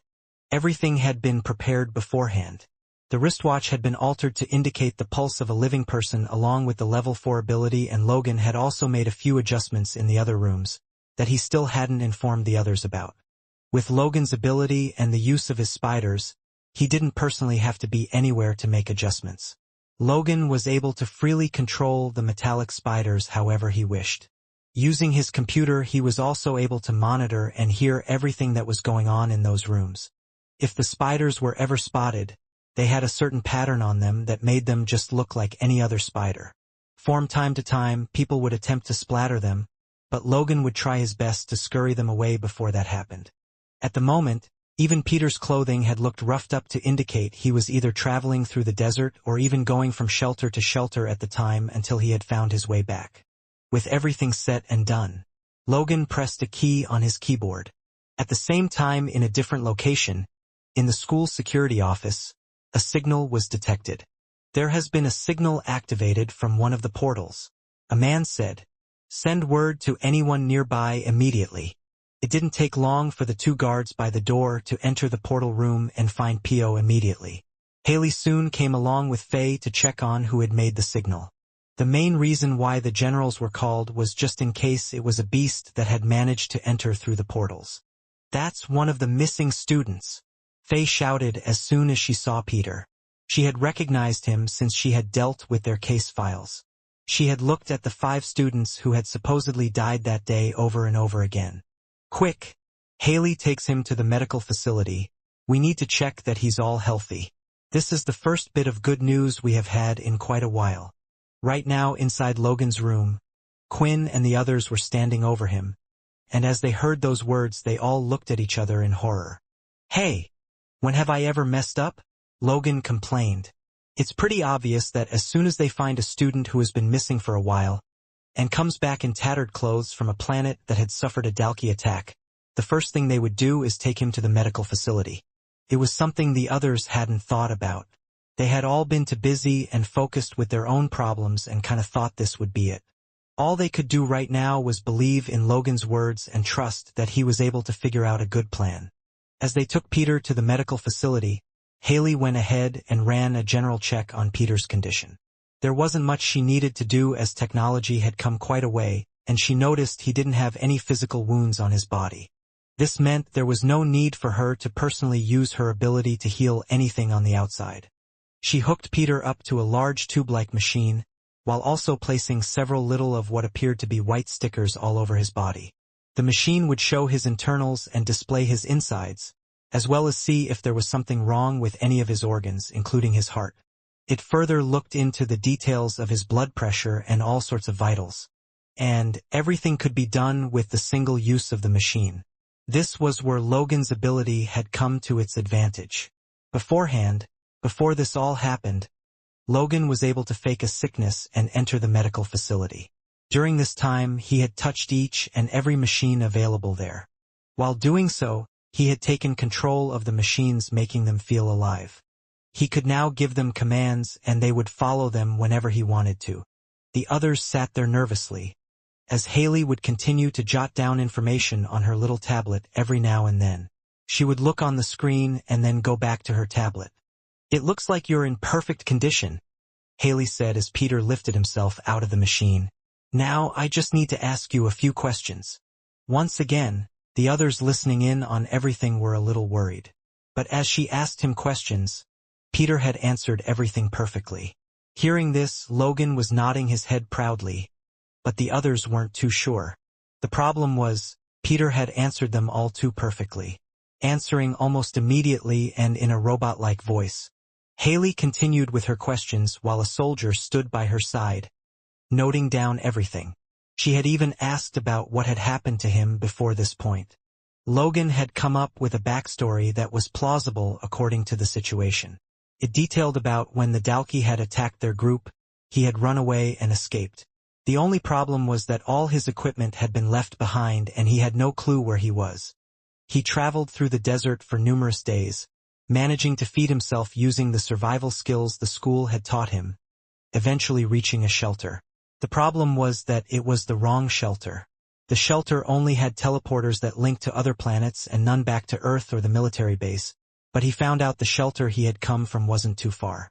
He stayed until he regained his strength and purchased a map leading him to the original shelter and eventually returned back to the military base. Once the questioning was over, Haley left Peter to be with a soldier guarding him as he rested while she went off to give a report to Nathan. "So, how is the boy?" Nathan asked. "Thankfully, he seems to be in perfect condition health-wise, but—" Haley hesitated. "But what?" Nathan replied. "It seems like his mind isn't all there. Sometimes, his response was quite rigid and there seemed to be a lack of emotion. When checking PO before, he didn't have any of these signs. Although this could be due to the trauma of being attacked by the Dalki. Perhaps he will come around in the future." "That's great news," Nathan said. "As long as the student is fine, it will be okay. We can inform his parents about the good news for now. They don't need to know about the rest until later. There is no use worrying them over nothing if he is to return to normal soon. Have him rejoin classes tomorrow." "But sir," Haley complained, "don't you think it's too soon to send him out again? He has only just come back." "You might be right about that. Inform the student and let him decide. If he wishes to go then, let him." "As you wish, sir," Haley said before returning. As Haley left the room, Nathan went to pick up the files on his desk. As he read through them one by one, he felt like pulling his hair out. He had a stressful few days coming up. His way of thinking would often clash with the military's current way. But this time he thought it was too much. "An orange portal outing. Just what are they thinking?" Nathan said. It seemed like Peter's disguise had worked and they had bought Logan's plan. Quinn didn't quite know how he did it, but he knew it was something only he could do. With the tension now gone, it really did seem like their group finally had no more problems to deal with. There was still the matter with Duke, but now with Peter gone, there was no direction. They would just have to wait for him to make his next move against Vorden and to slip up somewhere. It was late that night and the others had left the room to go to sleep. Just before they left the room, Fex had spotted something on Logan's workbench. It was the square-shaped portable teleporter. While the others were busy saying their goodbyes and having a friendly chat with each other, Fex decided to move closer to have a look. The workbench wasn't your usual type of workbench. There were several tools designed there just for Logan's use. There were even several computer screens just above the workbench. Right now, it looked like he had the square teleport device hooked up via some cables leading upward to the computer screen. On the screen above was a random list of numbers, spanning long rows and rows of different sequence of numbers. The machine was going through different sequences at an alarming rate, and each time, the number would blink red and go on to the next sequence. "He can't be trying to crack the thing, can he? I thought these things were meant to be unbreakable." But Fex wasn't so naive. Perhaps the vampires thought the devices were pretty secure, but after witnessing what Logan was able to do time and time again, he thought maybe there was the chance Logan would be able to crack the code. "This is bad," Fex thought. The square portable teleporters were different from the round ones the Earthlings used.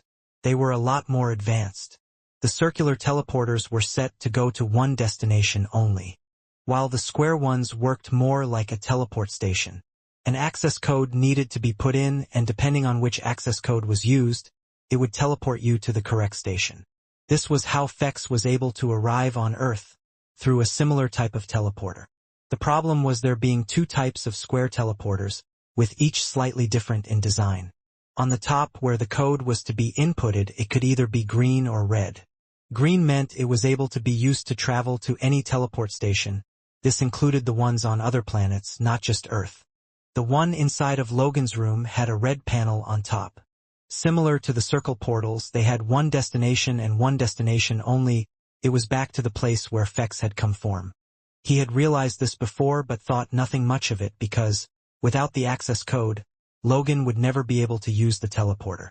But looking at the screen, Fex didn't know when, but soon he would have access to the teleporter. As everyone walked off and headed back to their rooms, Fex managed to pull Quinn to the side just before they were about to part ways.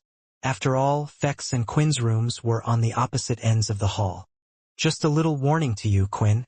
The device that Logan had been tinkering around with on his workbench, it's a portal leading back home. If he discovers the access code and where it goes to, you need to do everything you can to stop him. Otherwise, the two of us will be found out and we will be in big trouble. Finished with what he wanted to say, Fex quickly left Quinn before he could even ask any questions. What was that all about? Quinn murmured. He then decided to think carefully about the words Fex had said. The device on his workbench was the teleportation device that had been created by Richard Eno. Quinn knew of this fact only thanks to the system's inspect skill, and then later had informed Logan. By home, there could only be one place Fex was talking about. It was where the vampires came from. Still unsure whether or not that was somewhere on Earth or another planet.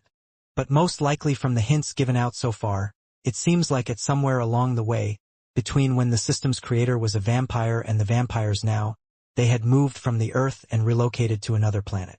Or at least a place hidden from the human eye. He understood that if Logan was to figure it out, he needed to stop him. The only thing Quinn didn't understand was why Fex seemed so concerned. If Logan was to travel through the portal, why would he get in trouble? It started to make Quinn think of his first meeting with Fex.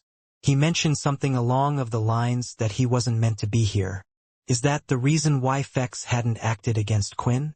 If he was to be found out then, he would be in trouble as well. And, based on what he said just now, he had basically confirmed it. If this was all true then, Quinn didn't need to worry about Fex. If what you are thinking is along those lines, then I'm afraid the situation is worse, the system said. Based on the boy's young age and at the same time, his great skill, it would be wise to assume he holds a high position in one of the vampire families. If he is not here on orders then, they will send others on his trail to retrieve him. We need to be careful. All of this meant one thing. It was another reminder for Quinn to get stronger and be quick in doing so. The next day, the first-year students were called into the assembly hall for a meeting once again. It was a little bit of a surprise, but they assumed it either had something to do with the next portal outing that was to be held this weekend or the inter-military base event in a couple of weeks. As Vorden lined up next to Quinn, the two of them looked around the room and eventually spotted Peter. Peter had been asked whether he wanted a break before joining the school again, and they even asked him if he wanted to take part in the next outing. They had expected him to say no, but to their surprise, Peter had insisted to be taken on board, claiming that he wanted to get more experience as soon as possible in order to prevent such a thing happening to him again. The real reason, though, was because Quinn had asked him to. It was important for Quinn to keep Peter as close as possible to him. While Vorden was looking around the room, his eyes had managed to catch the female student CIA. She was standing right by Layla, which was expected since the two of them were roommates. Vorden started thinking back at the girl's strange words, and just then, the two of their eyes met. CIA noticed this and blew over a kiss towards Vorden. Seeing this, Vorden quickly turned away. What is wrong with that girl? No class at all. Nothing like Erin, Vorden quietly complained. You prefer that lame ice girl to her? What is wrong with you? Ratton said. Onto the stage walked Nathan. It was the first time many of the first-year students had seen him. Usually, a general would hardly ever talk to the students unless it was something important which made the students fidget and slightly worry. Okay, I'm not one for speeches. So, let's get to the point, Nathan said. The portal outing on the weekend. I'm here to tell you all it won't be like usual. This year, the military has decided to expand their operation and get more aggressive in planetary explorations. Nathan explained. So what does that mean for you guys? Well, instead of the normal green portal, you guys get to jump ahead and explore an orange portal instead. Hearing the news, the students suddenly broke into gossip. An orange portal this soon? I thought they only did that with the second years. What if we run into high-level beasts? Why would they do this to us? Especially after the Dalki attack. Silence! Nathan shouted as he slammed his fist down onto the podium. Nathan rarely got angry, but he knew he had to calm down the crowd before it got out of control. The other factor was he really didn't think this was the right decision. It was too early for them and they could seriously hurt themselves, but his boss Paul had ordered it and he had to follow. Worry not, for there will be 2 sergeants sent out with you on this journey. Leo, head of the beast weapon class, and Faye. These are 2 of our strongest sergeants, so even if you do run into high-level beasts, they should be able to help you. I will now let Faye explain how the portal outing will work for all of you. Faye then took over and walked to the podium. By the time she had arrived, Nathan had already left the hall. He had already done everything he needed to do. An orange portal outing is different from the green portal outing you did before. The green outing is focused on competition between each group, but the orange outings focus on working together. Each class will travel together in groups of 50. The main goal is exploration. Portal planets have yet to be fully explored. Each class will head in a different direction, but we shall remain close to each other. You will remain in your teams of 5 while traveling in the larger group of 50. Each team will be given a certain device that would be used to survey the land and map out the terrain. The data recorded will be used to automatically create a world map and other maps for future use on the planet. More details will be explained once the devices have been given to you. It will also go into depth about how points will be distributed per each team. For those of you who lost members on the last trip and a few new faces, please fill into those groups lacking members. If all teams are filled, please come to me. I will randomly assign you to a group. Please do this now. Faye commanded. The hall of students quickly shifted around, with everyone getting into the same groups they were in before. Quinn, Vorden, and Layla remained in one group. Technically, Peter and Aaron had left their group, so there were 2 spaces left vacant. Peter, now known as Pio, had decided to come over to join Quinn's group. This had been the plan all along. So, what do we do about the 5th person? Vorden inquired. As Quinn looked around the room, he noticed once again that Fex was all on his own. During his time at school, he really hadn't spent time with anyone else other than Quinn and the others. And due to the low level indicated on his watch, the other teams that were lacking in people totally avoided eye contact with him. Seeing this, Quinn shouted, "Fex, come join us over here." Some of the others thought that what Quinn was trying to do wasn't the right move. They were sure that Fex was hiding something, but at the same time, they weren't surprised. Recently, Quinn and Fex had been hanging out with each other more often, so an occurrence as such was expected. Perhaps, this is an instance of keeping your friends close but your enemies closer, Vorden said as quietly as possible. Right now, he was standing next to Layla. Thus, he had said those words loud enough just for her to hear, even slightly leaning his body towards her ear. As Layla looked up, she could see Vorden staring down at her. After meeting his gaze, she knew that the comment was being directed at her. There was the urge inside her to retaliate and say something back, but after their last conversation, she just felt defeated. All of a sudden, Fex came rushing over towards the others. The group didn't really know what to say. They hadn't really attempted to make much conversation with him because they were afraid they might say something that would give Quinn away. After all, they were aware of the awkward situation he was in, so they would just allow Quinn to deal with it. "I guess you guys realized how lame your group is," Fex said. His tone indicated that he was proud of himself. "So, you immediately needed me to boost it up a level. Well, if you really insist." Upon hearing that, an awkward smile made its way to Quinn's face. He merely wanted to be close to Fex, hoping he could eventually learn more about the vampire world. After what happened on the last portal outing, he became incredibly worried. Although Quinn had gotten stronger, he still wasn't strong enough to deal with the weakest of the Dalki. Also, he couldn't imagine how powerful the vampires, who were coming after Fex, would be. Accordingly, one thing was simple: he needed to get stronger faster. There were only 2 days left before the next portal outing. As he thought about ways to boost his strength, there were a few things that came into his mind. 1. He still hadn't studied with the new tutorial videos that had been unlocked after learning the vampire martial arts. Adding more variety to his attack skills would always come in handy. Another way for Quinn to get stronger was to obtain more skill points. There were several shadow skills he had yet to unlock. However, to get stat points, he needed to level up his current shadow abilities. And the final way to get stronger was to increase his stats. He could either level up, but the amount of EXP required for the next level up would increase significantly. By just playing the game, he wouldn't be able to make a measly dent on it. He could go around challenging random people. Nevertheless, while the others thought he was a level 1 and with the school on alert, that wouldn't be in the list of his best ideas.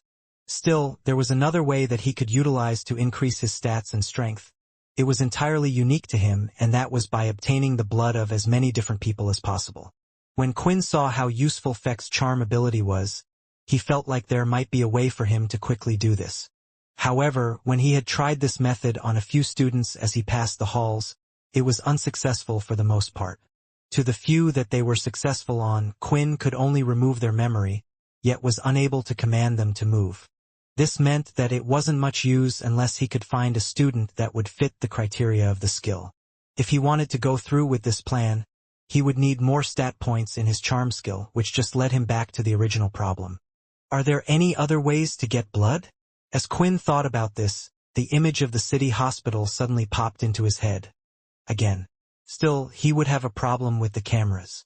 For now, he would just have to focus on upgrading his shadow abilities along with learning the tutorial videos. While everyone was huddled up in their groups, there seemed to be 3 stray students that had walked up to the front of the assembly hall, going straight to stand by Faye's side. As she looked into the crowd of people, she started to look at each of the groups. Every single one of them was already filled with 5 people. "You over there," Faye said, pointing to one student and then to the next from another group. "You there, and you." She surveyed the room one more time and her eye had managed to capture Vorden, who was just at the back. Faye had seen his face on documents more times than she would have liked, so she decided to let his group deal with the remaining student. "And you can head to those at the back," she said. The others were too preoccupied with their conversations, busy talking about what they might expect to find in an orange portal planet. Vorden was the one with the most knowledge in the group, and he was saying how it varied from place to place. The orange portal was in the midst of 2 stages. Once the whole planet had been explored, they would use the information that they had gathered to update its status to green or red. Although it was usually a task that would take a few months to accomplish, so it was unlikely they would be able to get much done. Just then, a voice echoed loudly within the hall. "Hello," CIA said as she entered the circle. She then turned her head towards Vorden and started to wave her hand in front of the young man's face. "You," Vorden replied, shocked that he saw Say. "What are you doing here?" "Look, I'm not interested." "Well, that's a shame, but it looks like you're stuck with me," CIA replied. She proceeded to glance at Layla and gave her a wave too. Meanwhile, Quinn became curious about what was happening, so he decided to inquire, "What do you mean?" "Sergeant Faye has asked me to join your team. You see, the team I was in before, well, it turns out that 3 of them were part of Pure, so the 2 of us had no other groups to go to. That is the reason why Faye told me to go with you guys," CIA explained. This was unexpected and a little bit annoying, Quinn thought, as he prevented his emotion from showing. Right now, everyone in their team knew of each other's abilities. However, CIA knew nothing. She didn't know that Layla was part of Pure, Quinn and Fex were a vampire, and Peter's identity. If she was to join the team, it would only slow them down. CIA then looked at each of the members. "So I'm already acquainted with the hottie and puppy eyes over there," she said, referring to both Vorden and Layla. "But what about the rest of you?" She gave them an intense stare, and it seemed like they were a very strange bunch for the young lady. Latterly, she pointed at each one of them as she continued to provide them nicknames. "Average Joe over there," pointing to Quinn. "Dead Eyes," pointing to Peter. And, when she got to Fex, she paused slightly. As of the moment, he had turned on his charm and was trying to draw her in as much as possible. First impressions were always important to him, and he wanted to make a good one. "Go on then," Fex said. "Compliment me on my good looks. Arrogant young master type," she said. This surprised Fex greatly. Although his charm might have not completely persuaded her, it should have had some effect, though it seemed there was none. CIA looked defeated and appeared like she didn't want to be in the group at all, not realizing that they felt the same way, especially after her words. "Well, we better get to introducing everyone then. If we have to work as a team, I guess the first thing we need to know about is everyone's abilities, right? CIA asked. When the question asking about their abilities arose, everyone in the circle was a bit hesitant to answer. After all, it was an awkward question due to it being quite personal. It was as if you're revealing your weakness to another person. However, at the same time, it should be a given to know your teammates' abilities. Although, the main problem was that the school still didn't know about Quinn's ability.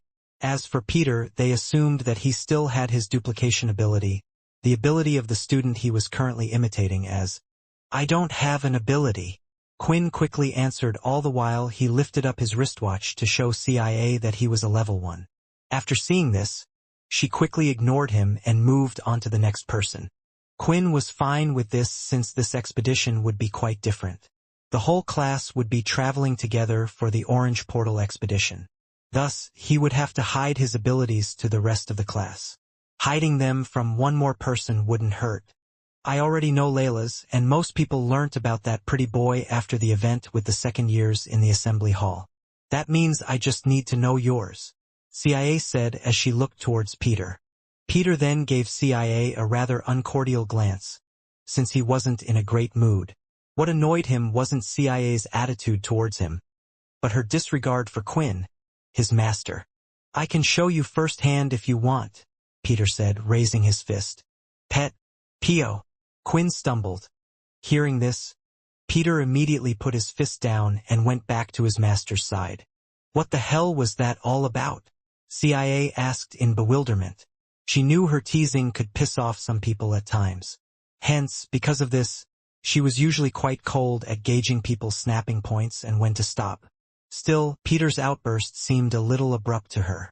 "Don't you think you should tell us your ability first before asking for ours?" Vorden questioned. "Well, my ability will be a little hard to explain, so why don't I just show you?" CIA looked at all the people in the group. At first, she would have tried using her ability against Peter. However, judging by how he acted, she didn't want to do that now. Out of all the people in the group, there seemed to be one target that stood out as the weakest. As CIA lifted her hand, smoke gradually appeared on top of her palms. The smoke was colored in the shade of blue that the skies had. It started to form a certain shape. Its body was similarly hued to the smoke. After a brief window, a pointed blade emerged on one end of the fully formed thin rod. The final product was a short spear, spanning half of CIA's height, made of animate smoke. Without warning, she looked towards her target and threw the spear. It flew through the air and managed to hit Quinn dead in the chest. The spear had permeated his body, a part of it protruding on his back. The others couldn't believe that Quinn had just been attacked right in front of their eyes. "Quinn!" Layla shouted. "Are you okay?" When the spear had made contact with Quinn, he felt no pain. Although he could feel the object piercing him, it didn't seem to have inflicted any physical damages. No bruises, scratches, or holes where blood could trickle. Still and all, there was definitely an effect. Part of his energy felt like it was being absorbed by the weapon. It was a similar feeling of when he was out in the sun, only a lot weaker. Finally, the notification sound was heard. Ding. You have been affected by Spirit Spear. All stats have been reduced by 10%. The sensation that Quinn had was just confirmed by the system message. Peter was outraged, having the urge to lash out at CIA, but suddenly, he could feel an immense amount of pressure burning the side of his body. It was Quinn. "What did you do to me?" Quinn said, his anger evident in his voice that became a bit deeper. The others had never seen Quinn like this before, so they were stunned. Meanwhile, filled with rage, Quinn started to walk towards CIA. Right now, Quinn was unsure what CIA's skill was. All he knew was it had reduced his stats by 10%. If this was a permanent effect, then he would have lost a lot of hard work. Is this guy really a level 1? CIA thought as she looked into the anger that was swimming in Quinn's eyes. She wasn't sure if she imagined it or not, but she thought she could see the color of his eyes slowly starting to turn red. "Hey Quinn, relax," Fex said as he jumped in between the two of them before Quinn could even act. He then leaned forward and whispered to Quinn, making sure his body and head was blocking CIA from seeing him. Quinn, your eyes, they're red. You need to control your anger and calm down, Fex advised. However, as Quinn thought about how hard he had worked to gather those stat points and them going away just like that, his anger started to boil again. Spirit spear has worn off. Stats have returned to normal. The spear that impaled his chest slowly dissipated into thin air, and the energy seemed to return to his body. At the same time, his mind was suddenly cleared along with his anger. Hey! Did you really think I would hurt you in front of all these teachers and students? It looks like I've joined a team of crazy people, CIA complained. A support ability? Vorden said. CIA simply nodded as a response to Vorden's query. The reason Vorden hadn't reacted the same way as the others were, was because he had seen this type of ability before. I'm guessing that it's the spirit drain ability. Am I correct? Vorden inquired further. It allows the user to form spirit weapons in their mind.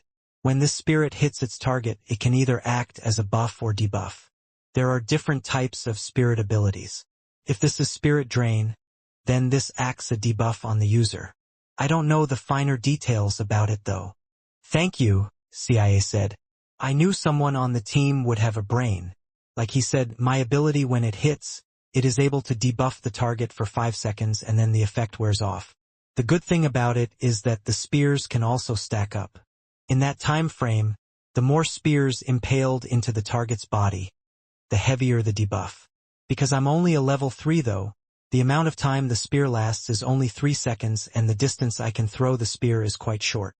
The others didn't want to admit it, but having CIA in the team would be a great addition. Support-type abilities were greatly sought after. The problem was that they were also very unpopular. Usually, support abilities required one to work with a team. Without them, they were pretty much useless. CIA's spears didn't inflict much damage to its target. It would only drain their energy and stats. Meaning, while she was using her spears, it would be best if someone else dealt with the target. For this reason, many people tend to overlook this ability whenever they're about to pick, since it was hard to be defenseless in a battlefield. Although there were the plus sides, if one was to select a support ability, it meant that they would easily be able to join a faction in the future. Anyway, it looks like this group won't amount to much, CIA uttered. So why don't we just meet up on the day of the portal outing? There's no point training together within the 2 days left prior to the expedition. But, ahead of arguing her case, Quinn interrupted Layla's speech. I agree. Why don't we all do our own thing before the portal outing? It's been a tiring week and I think some of us can do with some rest, Quinn said. Before the others could even say anything, CIA was already walking off. The assembly had ended and students were told that, until the portal outing, they would have the next 2 days off. This was to make up for the weekend that they would, most often than not, utilize to rest. The idea was also to allow the students to focus on teamwork. It was a free period. Still, the teachers encouraged the students to ask them for help and guidance. Nevertheless, Quinn had his own ideas and plans ahead of the expedition. While everyone was busy doing their own business, Quinn had arrived at the VR gaming room. With the nano stick that had been given to him, he no longer needed to bug Logan. Accordingly, he headed to his room in order to use the private servers. Now let's see what you got. Tutorial video for Skill Phantom Hit has begun. The VR room was the best place to practice, and now that he also had access to Logan's private server, it meant Quinn could also practice his shadow abilities freely. If there was no way for him to get blood at the moment, then that meant he would just have to focus on learning more skills.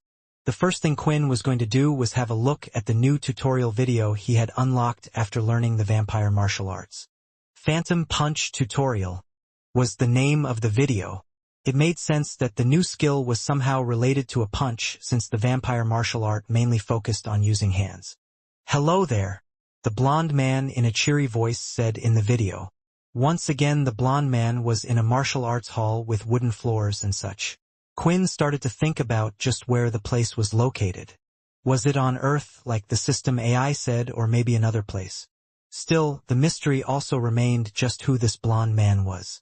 If only Quinn was able to trust Vex enough. He would try to find a way to show what the blonde man looked like to Fex. Maybe he would have an answer. It seems you are progressing quite well. Unfortunately, my talents never really seemed to fit in well with the vampire martial arts, and I thought you too might stray from this path. But just in case, I decided to include this video if the user ever decided to learn it. In my opinion, this is one of the most useful skills to have. But just a little warning, this skill seems to work better with beings with a high level of intelligence, namely humanoid creatures. When testing this against a beast, it has little to no effect. Sharing this disappointed Quinn a little. He was just about to go on an orange portal outing where there were plenty of beasts. Still, the skill would be useful. Dalki, vampires, and humans all fell into the humanoid category, and lately, it seemed like Quinn was going to be attacked by them a lot more than beasts these days. To perform this skill based on the system stats, you will need at least 15 points of agility and 10 points of charm. These are the minimum requirements. Now as you increase your points into charm and agility, the skill will work even better. This is a skill that instead of evolving by using it more and more, it evolves with your stats. This sounded a little confusing at first, but Quinn felt like he understood. After using the blood swipe multiple times, it had eventually evolved. This was the same with blood spray and also the shadow skills. It seemed like whatever skills were related to the charm stat would evolve or become more powerful as the stat related was increased, such as his daze and influence skills. This skill will be a tricky one to show, so you will have to listen to my explanation very carefully. The blonde man said. The man then brought out a human mannequin that appeared to be made of foam. He blasted out, throwing his fist, just touching the mannequin ever so slightly. The set of moves and punches he had used were the same that he and Fex had learnt. Now, I'm going to chat a little bit just for the video and show you how the skill would look. The blonde man took a deep breath, and then suddenly threw out a punch lightning fast towards the head. It was a perfect hit. Bang. The sound of the impact was heard, but when looking at the video, there was no such mark on the mannequin head. When taking a closer look, instead of a marking on the head, there was a fist mark on the body instead. But I was sure I saw him aim for the head? When did he hit the body? Quinn thought. As I said before, this is just a demonstration of what the skill looks like and not me actually using the skill. This is the phantom punch. While in a fight, you will aim your punch in a certain direction to start. Before the first movement is made, your charm skill will take slight control of the user's mind. To them, an image will appear and make it look like the punch has continued heading in the initial direction. But in actual fact, this will be a phantom punch. While the user is dodging or trying to block it, the real blow will come from somewhere else. This skill works even better if you have high enough agility. You will be able to perform several phantom punches at once, confusing your opponent. But be careful, just like with daze, it has a chance of not working well. This is why I recommend you increase your charm points when possible. What I just did was not the real phantom punch. Instead, I decided to just change the direction of my punch at such a speed that the video was unable to capture it. I'm pretty amazing, right? After hearing this line, it reminded Quinn a little bit of Fex. He was starting to think whether all vampires were really like this, arrogant and big-headed. The phantom punch can only be used against real opponents, so there is no way for me to show just you through the video. After the initial video explanation was over, as usual, there were a few more videos which broke down the action slowly bit by bit. Quinn began to watch the videos. The first video explained the feeling when using the charm ability on your opponent. He explained it, saying it should feel similar to when Quinn would use the daze skill. He should gather that feeling again and try to focus it through his eyes. Then, using his strong will and the image in his head, he would be able to project a fist outward. This, in turn, would allow the opponent to see the same thing. The next set of videos explained the hard part. It was combining the two together. After hearing the explanation, Quinn didn't think it would be too hard. But just practicing it, not using it against an opponent, he found out it was extremely difficult. It was similar to someone learning the piano. One part of the brain needed to focus and do a certain action, while the other part needed to do a different action. The problem was it was the same arm that was meant to be doing the action. If he projected thoughts to target the head and tried punching below, as soon as he thought too much about hitting the head, his fist would automatically hit upward. Still, Quinn wasn't the type to give up. If there was one thing he was good at, It was the fact that he was able to repeat an action again and again. He never got bored of doing the same thing over. As he repeated the move several times, he slowly started to be able to separate his thoughts and actions into two separate things. He had now lost count of how many punches he had performed. The good thing though was he didn't feel tired at all because of the game. However, it did have a huge impact on his mind. He didn't know whether it was because he was in the game or trying to split his thought into two, but he would often get headaches as he pictured himself using the charm ability and forcing the energy outward from his eyes. Surprisingly though, in the middle of him practicing, a notification screen popped up, and not one he was expecting. Your dedication has paid off. You have pushed your charm skill to the limit several times. Charm stat +1. Charm 13. It was the first time a stat point had increased without him leveling up or consuming blood. The system was clear that it was the fact that Quinn had continually pushed himself when trying to learn the skill. However, this was a bigger deal than he thought. Maybe there was another way to increase his stats. If the others worked in the same way, if Quinn went out and constantly ran until he tired himself out, would his stamina increase? And was this the same for other stats? What if he continually lifted weights? Would his strength increase as well? The only problem with this method would be, of course, time. It was a lot easier to take a blood sample of someone and increase his strength this way. In a situation like the one he was currently in now, where he couldn't do that, maybe it was a good idea to look into it. Quinn had done enough practice for now, and he felt like he had done as much as he could. And yet, he still didn't have the skill in his system like the flash step and hammer strike. There were certain combination skills that didn't appear in the system, like blood hammer and using blood swipe with his shadow. But he felt like because this was a skill being taught by the system, it would have shown up like the others before it. Right now there was only one thing he could do. Just as the system had said, if he wanted to practice and learn how to use it, he would need to use it on a real opponent. Switching servers. Blood Evolver is online. Matchmaking in progress. Opponent found. Let's do this.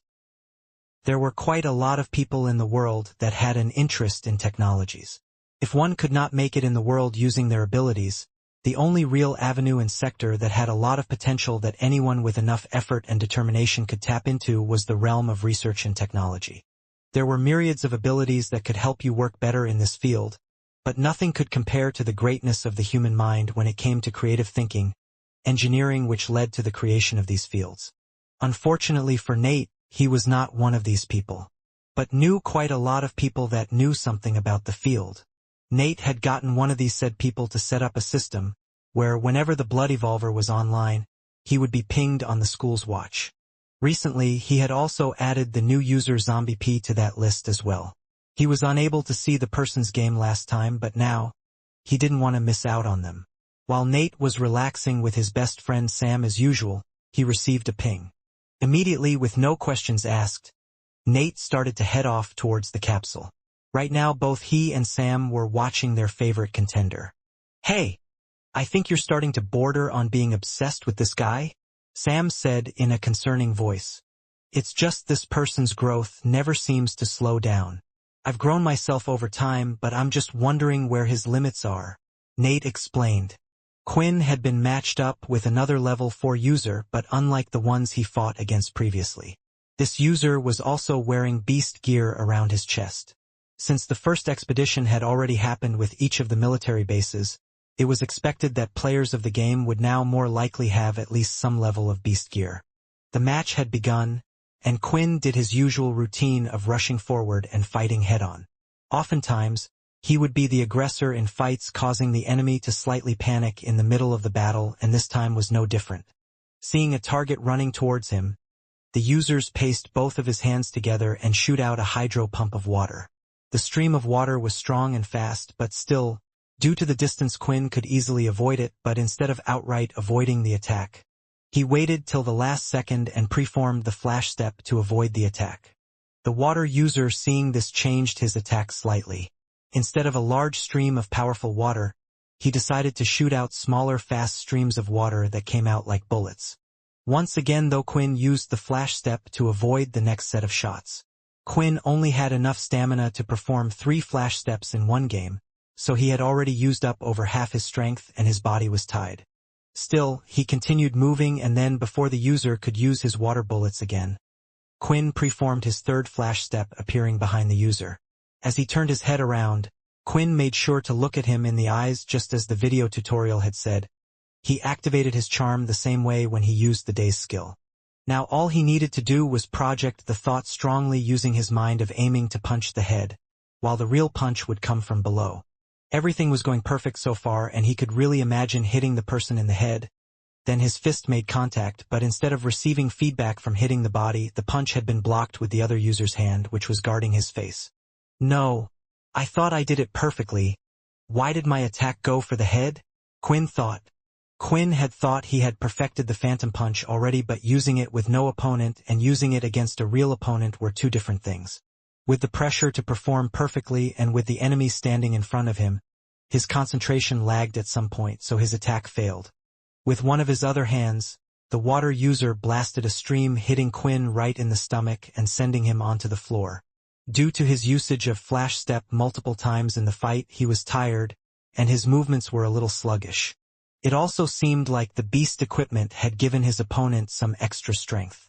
A blow from Quinn was more powerful than from a normal person, yet he was able to block it perfectly. Quickly getting up from the floor, Quinn tried to attack again, but unfortunately the result was the same, and Quinn ended up on the floor once more. "What is he doing?" Nate said. "Why isn't he using his red aura skills? Or the hammer strike? Why did he waste all his energy using that fancy footwork at the beginning? Even then, why a punch to the head without using any feints or tricks to confuse the enemy?" Nate was thoroughly confused as to why the person he had watched improving each time he played a match and fought against someone had seemingly no progress at all in this fight. In fact, he seemed to be suffering a setback. Eventually, the match had ended, and Quinn had unsurprisingly lost. Nate was speechless. He thought he was the only person who had beaten the Blood Evolver before, and the one he knew now was a lot stronger than before. Nate wanted him to remain undefeated until their rematch. If the Blood Evolver had lost in a grand duel or something, he wouldn't be so upset, but he had lost against a simple level 4 water user. During the match though, just like when Quinn was practicing, he felt like he had felt something nearing the end of the battle. Matchmaking is in progress. Once again, Quinn went into the next match. Nate stayed and watched carefully, but it seemed to be nearly an exact copy of the last game. After watching 4 matches, the Blood Evolver had lost 4 times in a row. Nate wasn't the only one who had been watching Quinn's matches. There were a few others who had become fans as well, and they were nearly just as disappointed as him with the results they were seeing right now. "Does this mean that he was really just a hacker?" a spectator said. "I guess so. They probably patched the game so he can't use his red aura skills anymore. Without them, it's clear that he's just average when it comes to hand-to-hand combat."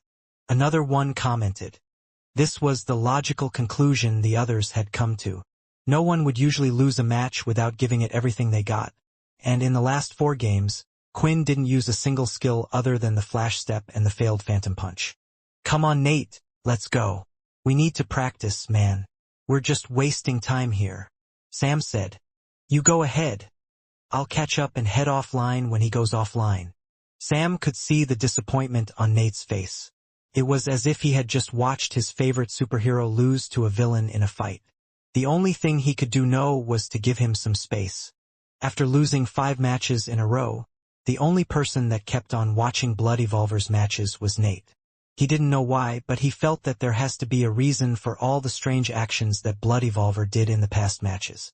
The reason for his thinking was the fact that Quinn had lost every game doing the same thing. Only an idiot would do the same thing over and over again, expecting different results.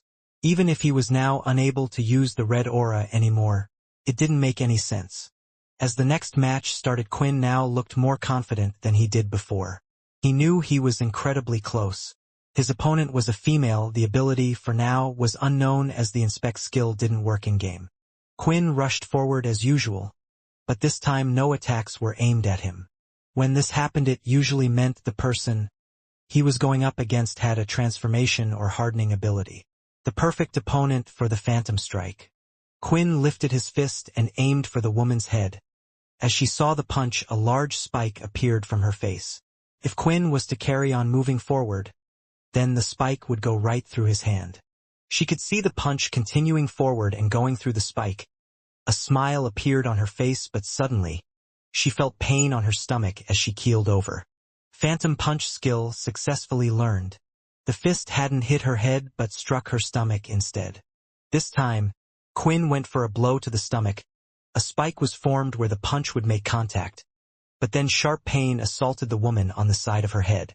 Quinn continued using the phantom punch in this fashion, successfully landing hit after hit while on the outside Nate, who was watching the entire thing, was deeply confused. All he could see was Quinn's opponent, forming spikes and blocking the attacks in the wrong places. It was clear where the punches were coming from, so why was she constantly blocking in the wrong place? The match had finally ended, and Quinn had been declared the winner, but Nate was still none the wiser. However, after watching the Blood Evolver's next 3 games, and each one of them coming out in a victory in the same fashion, goosebumps started to appear all over his body. The hairs on his forearms were now standing up. He still didn't understand what was going on, but it was painfully obvious that all of these was done on purpose. Who is this monster? Once the system had confirmed to Quinn that he had learned Phantom Punch, everything got a lot easier from then onwards. Instead of concentrating on the feeling like he did before, now all he had to do was think about the skill, and his mind would automatically do the work for him. It was one of the other perks of having the system. No longer would he fail sometimes when trying to create the punch, it would now work 100% of the time. This was the same as when he learnt the Crescent Blood Kick as well. This didn't mean it would work successfully on his opponent 100% of the time though. It was just that he was now able to perform the skill successfully every time. In the next matches Quinn played, while using the skill, he had learnt quite a bit about how the skill worked. Just like the system had said, there were some opponents the skill was less effective against. Quinn couldn't figure out why as it didn't.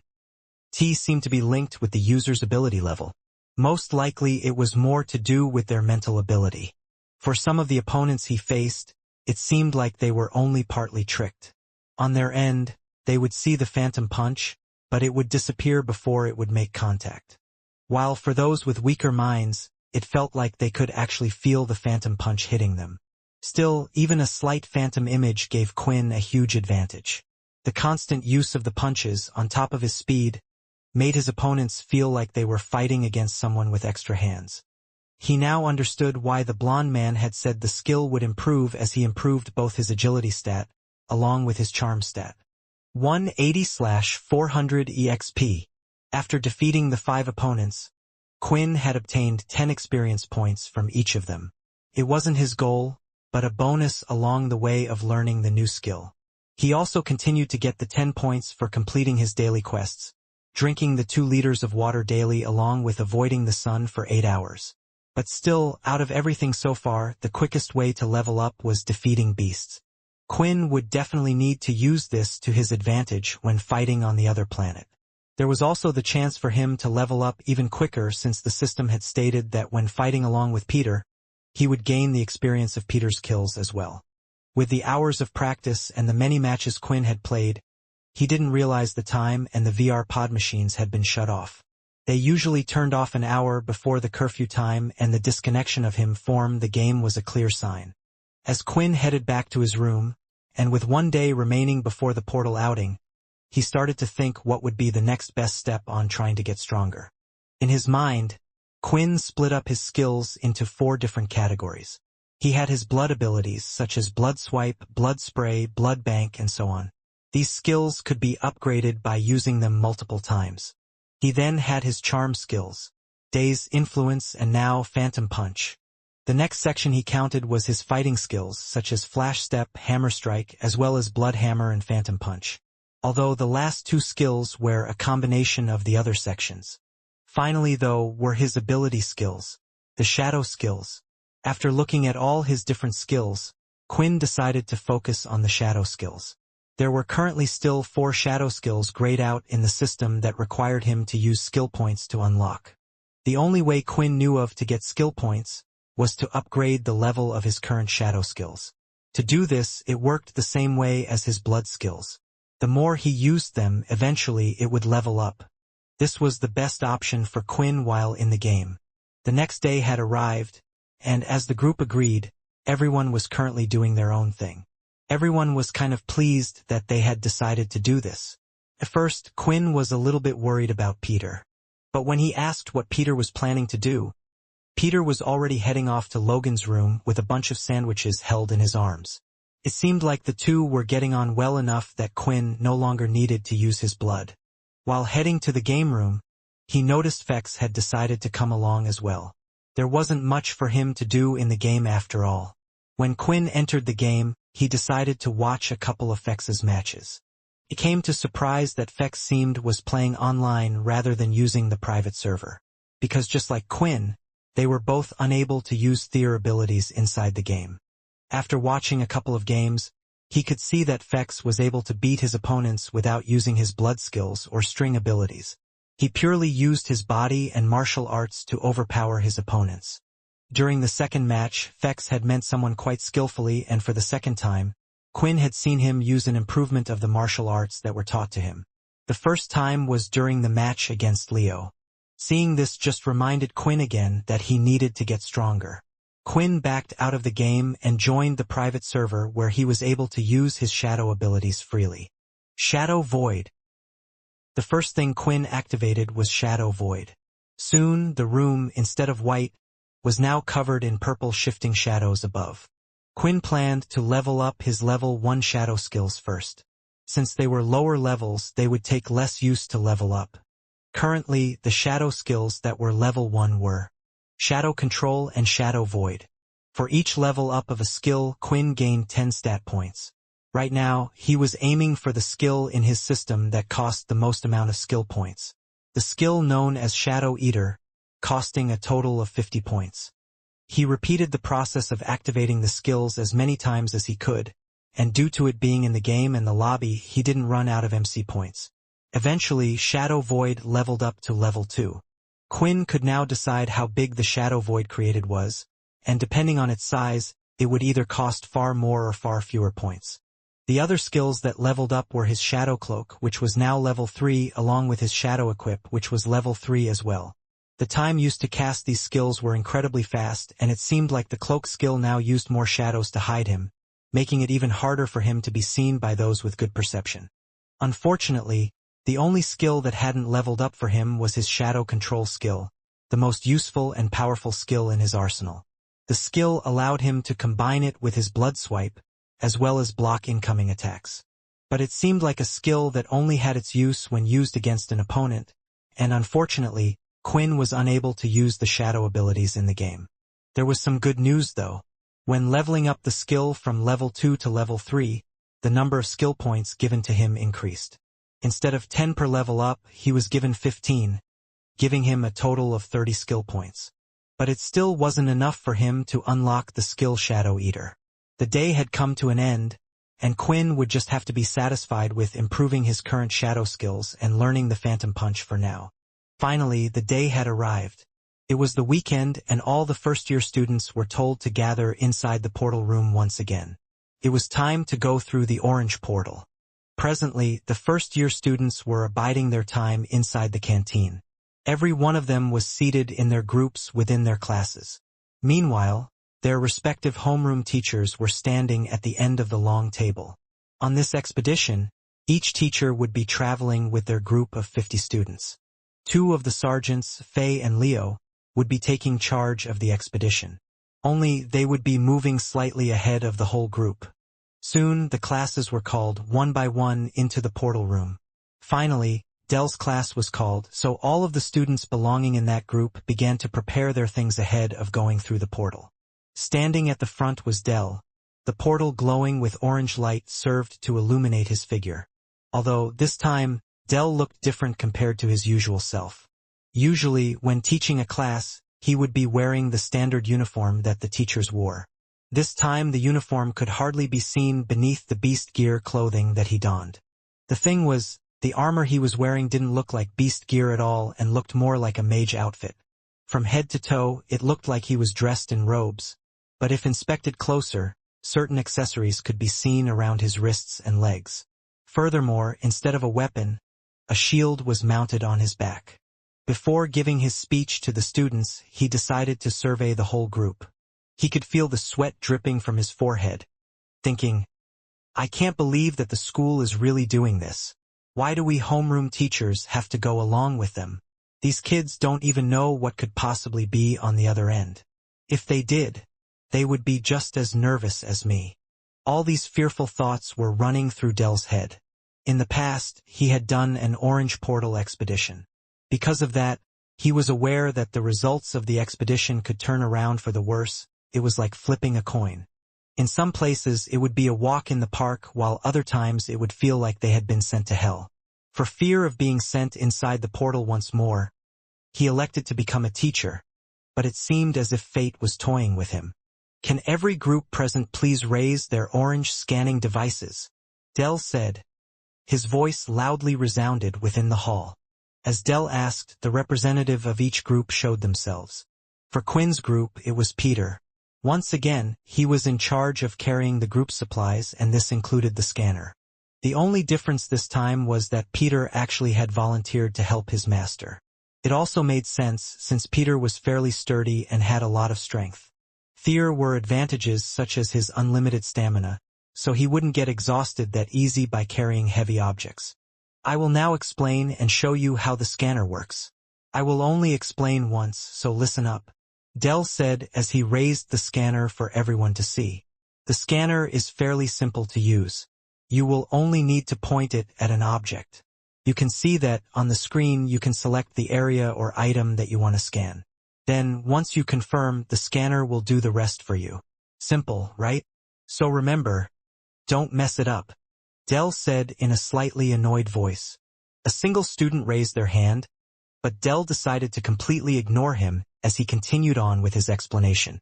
The scanner can be used to scan almost anything: buildings, beasts, plants, water, and so on and so forth.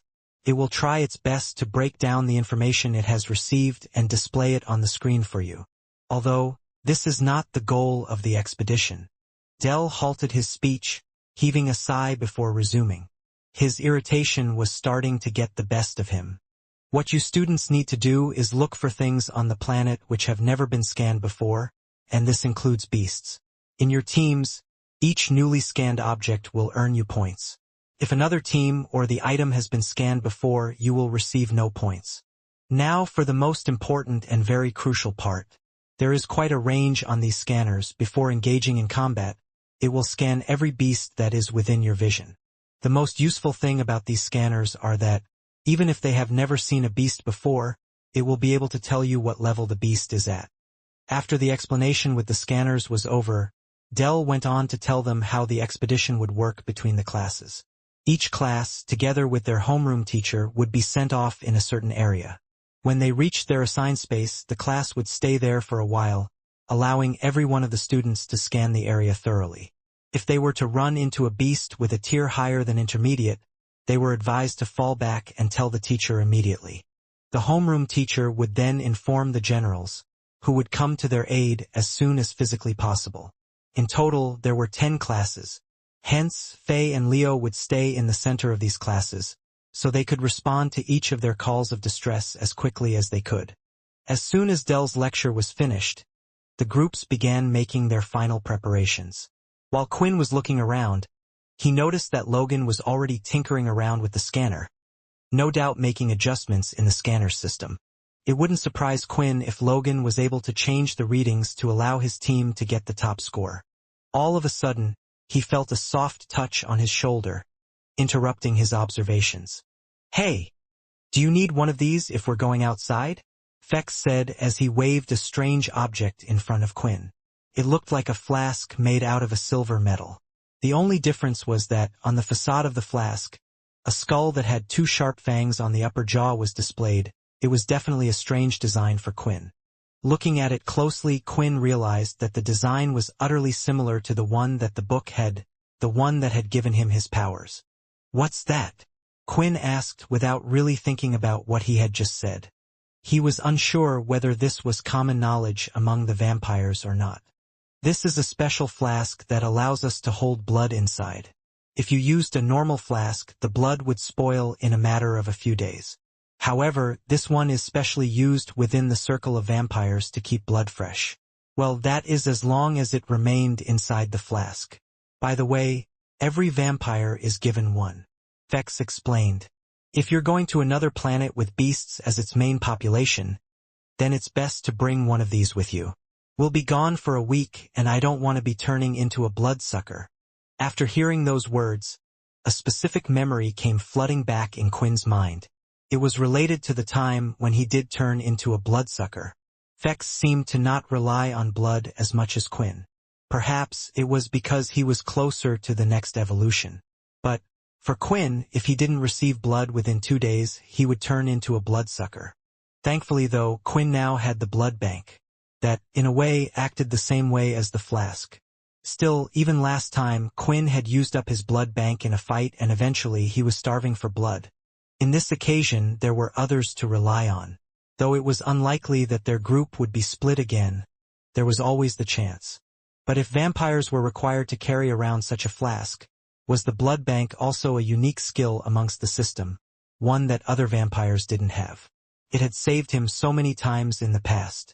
If Quinn could, he would have definitely tried leveling up as fast as he could, but after many battles, it still hadn't done. So, do you have a spare one of these? Quinn asked as he eyed the flask. Of course, that's why I came over. If you didn't have the basic ring, I didn't think you would have the flask either. Vex then pulled out a similarly styled flask from the inside of his shirt and handed it straight over to Quinn. After spending some time with Vex, Quinn really couldn't say that he was a bad guy and he seemed to be growing on him. Maybe during this trip, I can finally ask about his shadow powers? Vex thought, yet for some reason, while contemplating the matter, he felt guilt in his conscience and didn't really know why it was the case. Finally, Del had begun to call each group into the portal. As usual, each member had to hold onto each other's shoulder as they passed through the portal. Quinn's group was called up and Vorden took the role of being in front. I'll go behind the pretty boy, CIA insisted as she grabbed onto Vorden's shoulders. Behind her was Layla, and then Quinn, Vex, and Peter at the back. The group took a step forward as they prepared for what's to come in their orange portal expedition. When going through the portal, the group made sure to hold on to the person in front of them tightly. Last time it wouldn't have been such a big deal if they were to disconnect and let go.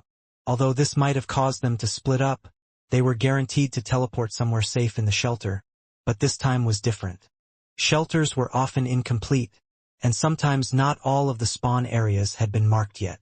So the possibility existed that they could be chucked deep into beast territory and be left there all on their own. The fear could be felt in CIA's shoulders as Layla gripped on tightly, while CIA was starting to move her hands towards a certain place on Vorden's body. She inched closer and closer and went down lower. If they weren't in the middle of being warped, he would have turned around and pushed her. But even Vorden wasn't that cruel, and Ratton wasn't complaining one bit about what was happening. Finally, the distorted space was ending and white light could be seen up ahead. When the white light vanished, a bright light entered their eyes and they felt stunned. Their eyesight slowly started to return and the first thing the group could see was green, lots and lots of green. More specific, giant green trees. Please, step aside and allow the other students to arrive, a loud voice said as he pointed to his side. Just like last time, they had arrived in one of the areas that had been circled off. When looking at the person who had given them commands, he hardly looked any older than them. Most likely a recruit who had just graduated and decided to stay with the army. The group went over to where the man pointed and it seemed there were other groups of students standing by the side waiting as well. There were also several soldiers checking and coordinating with them, making sure they stayed in place and didn't wander off. It's a lot better organized than our last trip, Layla said. Of course it would be, CIA replied. A green portal planet is practically safe. You would have to be a moron to be killed on one of those. But here, on an orange planet, there could be a much higher risk, so they have to be extra careful. CIA's words had rubbed a lot of the group the wrong way. They had almost been killed in the Dalki attack, and there were still deep mental scars from it. Although the students knew of what happened, they weren't informed on which group of students had encountered the Dalki. Many of them thought it was only Ben's group that had met them and died. Vorden looked towards Peter, still disguised as Pio. Ratton nodded his head in approval. That's my kind of girl. While standing off to the side, Quinn was finally able to take a good look at the shelter they had arrived in. The planet and the shelter itself were vastly different to the one before. First thing Quinn did was prop up his trusty umbrella to protect him from the sun. But this time, it didn't do much to make him feel better. When looking around, all that could be seen was green. Giant trees, bushes, vines, and even plants that Quinn had never seen before. They were now in what Quinn would call a jungle. This was why Quinn's body still felt extremely sluggish. The place was humid, hot and sticky, and it looked like he wasn't the only one being affected, as everyone around was sweating heavily as well. When looking at Peter, though, he seemed absolutely fine. At this point he was thinking Peter might have gotten a better class than himself, but then he started to remember Peter digging into human flesh, quickly causing him to abandon that line of thought. The shelter was vastly different as well. In a way it looked incomplete. Most of it seemed to be made from some type of wood and mud, although the architecture was impressive. They had managed to build upon the large trees, incorporating them into their shelter. There were stiff large bridges made from wood and spiraling staircases that would lead you from floor to floor and tree to tree. The ground floor where they were on was mostly empty and only had certain areas that had been marked out for where the teleportation spots would take you. When looking upward, Quinn could see residential houses and some market shops, although nowhere near the amount compared to before. But the thing that surprised him the most was just how many residential houses there were on an orange portal planet like this one. Quinn was even able to see children playing on the bridges above. Layla could see the surprised look on Quinn's face. This is one of the cheapest places for people to live in, Layla explained. This is a Tier 5 city, so it doesn't have any walls to protect the citizens, and they're open to attacks.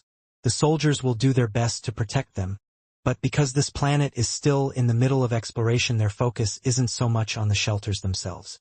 The citizens aren't required to pay tax on an orange planet, so those who can't afford to live on Earth, and can't even make a living on a green portal planet, end up here.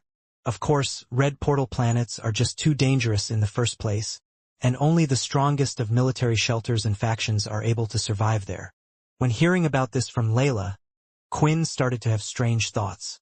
If it was true those that couldn't afford a place to live on Earth had no choice to be here, why didn't he end up in one of these shelters like these kids? When his parents had died, a government official had come over and explained to him that they would look after him until he was 16 and would provide him with an apartment until then. So why didn't these kids get the same type of treatment? Now that he thought about it further, it was also strange when he had received the book that gave him his vampire abilities at age 10. They were so keen on trying to keep things for themselves, so why did they allow Quinn to have the book? At first, he thought it was because the book was useless, but now he was starting to have second thoughts about the whole thing. Thinking back, he really didn't know his parents all that well, and they haven't left much behind beside the book. How did they even get the book in the first place? System. Do you know how my parents obtained the book? Quinn asked. I'm afraid I am unable to answer that question for you at this time, but in the future, when the right moment occurs, I will be able to answer you. It seemed like there really was a link between Quinn's parents and the book after all. However, the system wasn't willing to share this information with him. Not until he unlocked a certain condition, as it explained before. As Quinn was deep in thought, he noticed that a group of travelers had arrived at the shelter. One of the higher-ups in the military went forward to greet them, and they both seemed to respect each other well. After a brief chat, the traveler handed the man something before heading off, back into a part of the jungle where they had come from. They looked kind of strong, Feck said with a grin on his face. That's because they are, Vorden replied.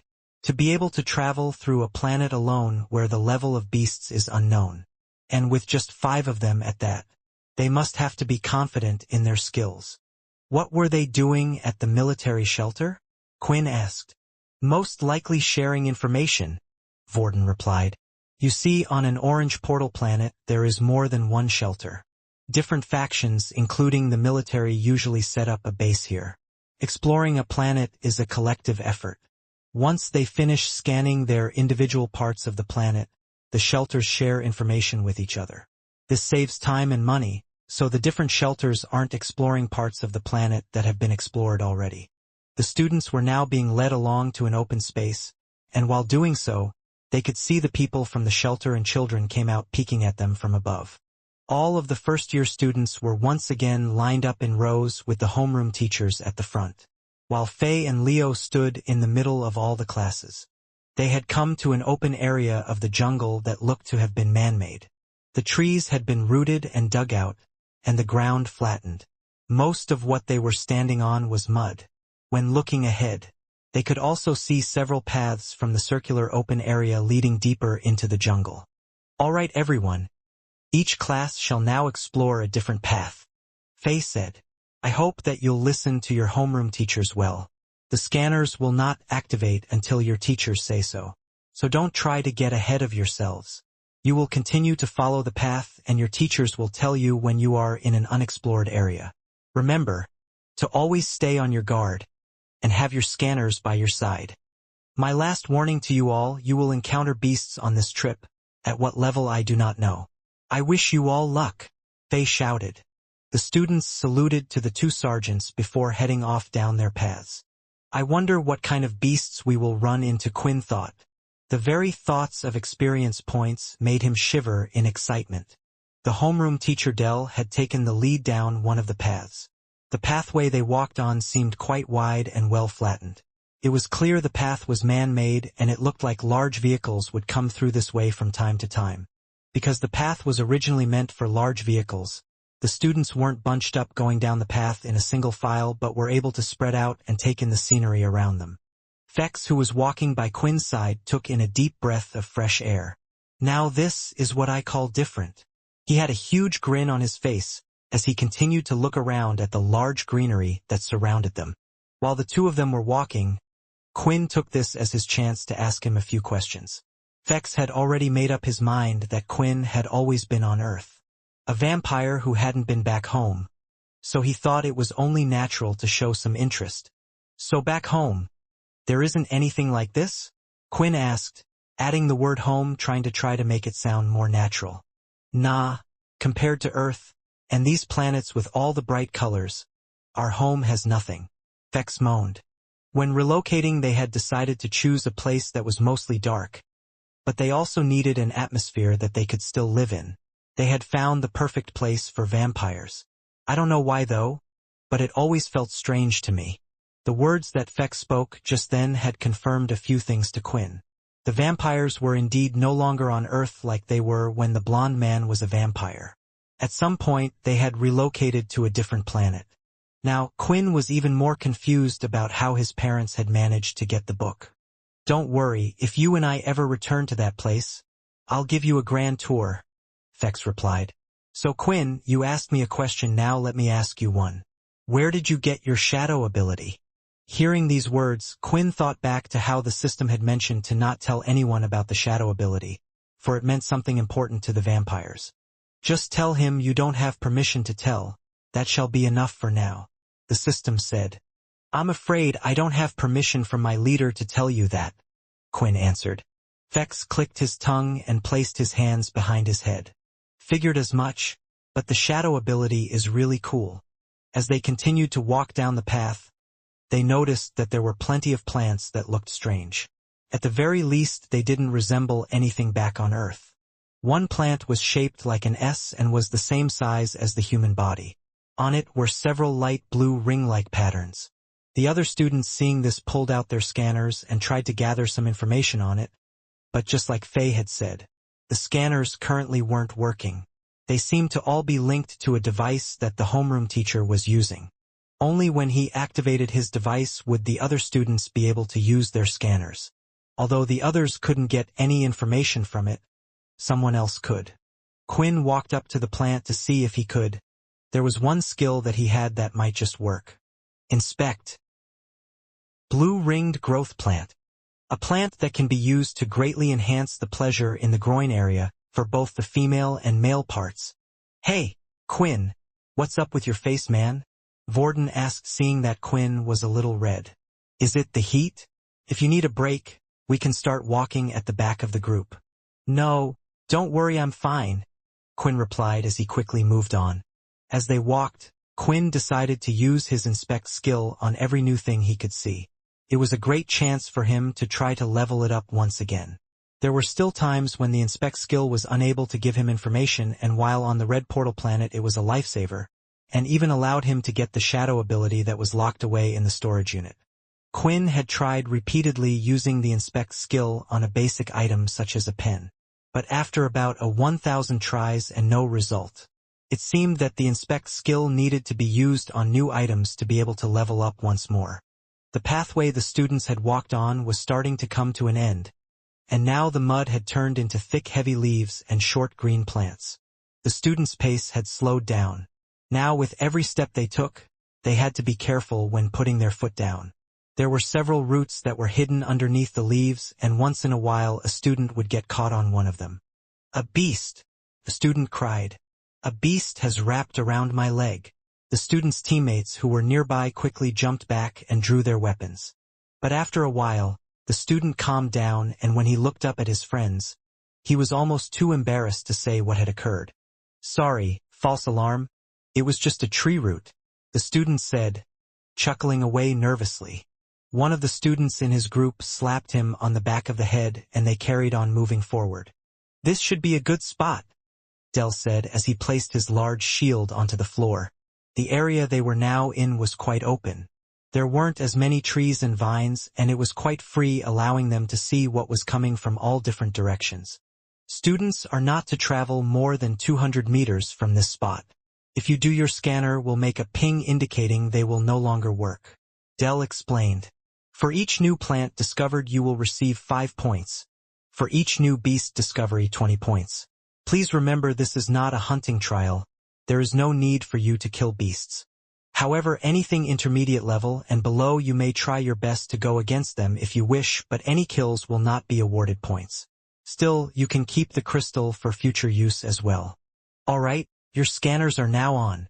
At the same time, each of the scanners made a ding sound, and the students rushed off all in different directions. All apart from Quinn's group that was, "Heh, what are you doing?" CIA complained. "Let's go. Don't you want a good grade?"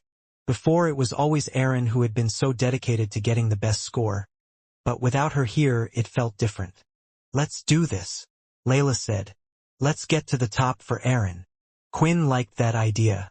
He rushed off into a section of his own along with Peter and the rest. They had split up a bit, and when they found something interesting they would shout out to Peter to come over and scan the item. "Over here," Layla shouted as she spotted an odd plant that resembled an octopus. Peter rushed over. Even with his bag, his speed was great. Using the scanner he was able to see the plant, and now all he needed to do was press the red button on the scanner to start to process. But at that moment, he felt something crash into his side, causing him to fall to the ground. "Pfft, too slow," the student said. "That was on purpose," Layla complained, seeing that Peter was clearly barged over. The student then quickly took out his scanner and pressed the red button. After waiting a few moments, a ding sound was heard. If the plant hadn't been scanned before and their team was successful in obtaining points, there would be a ding sound similar to a cashier being drawn.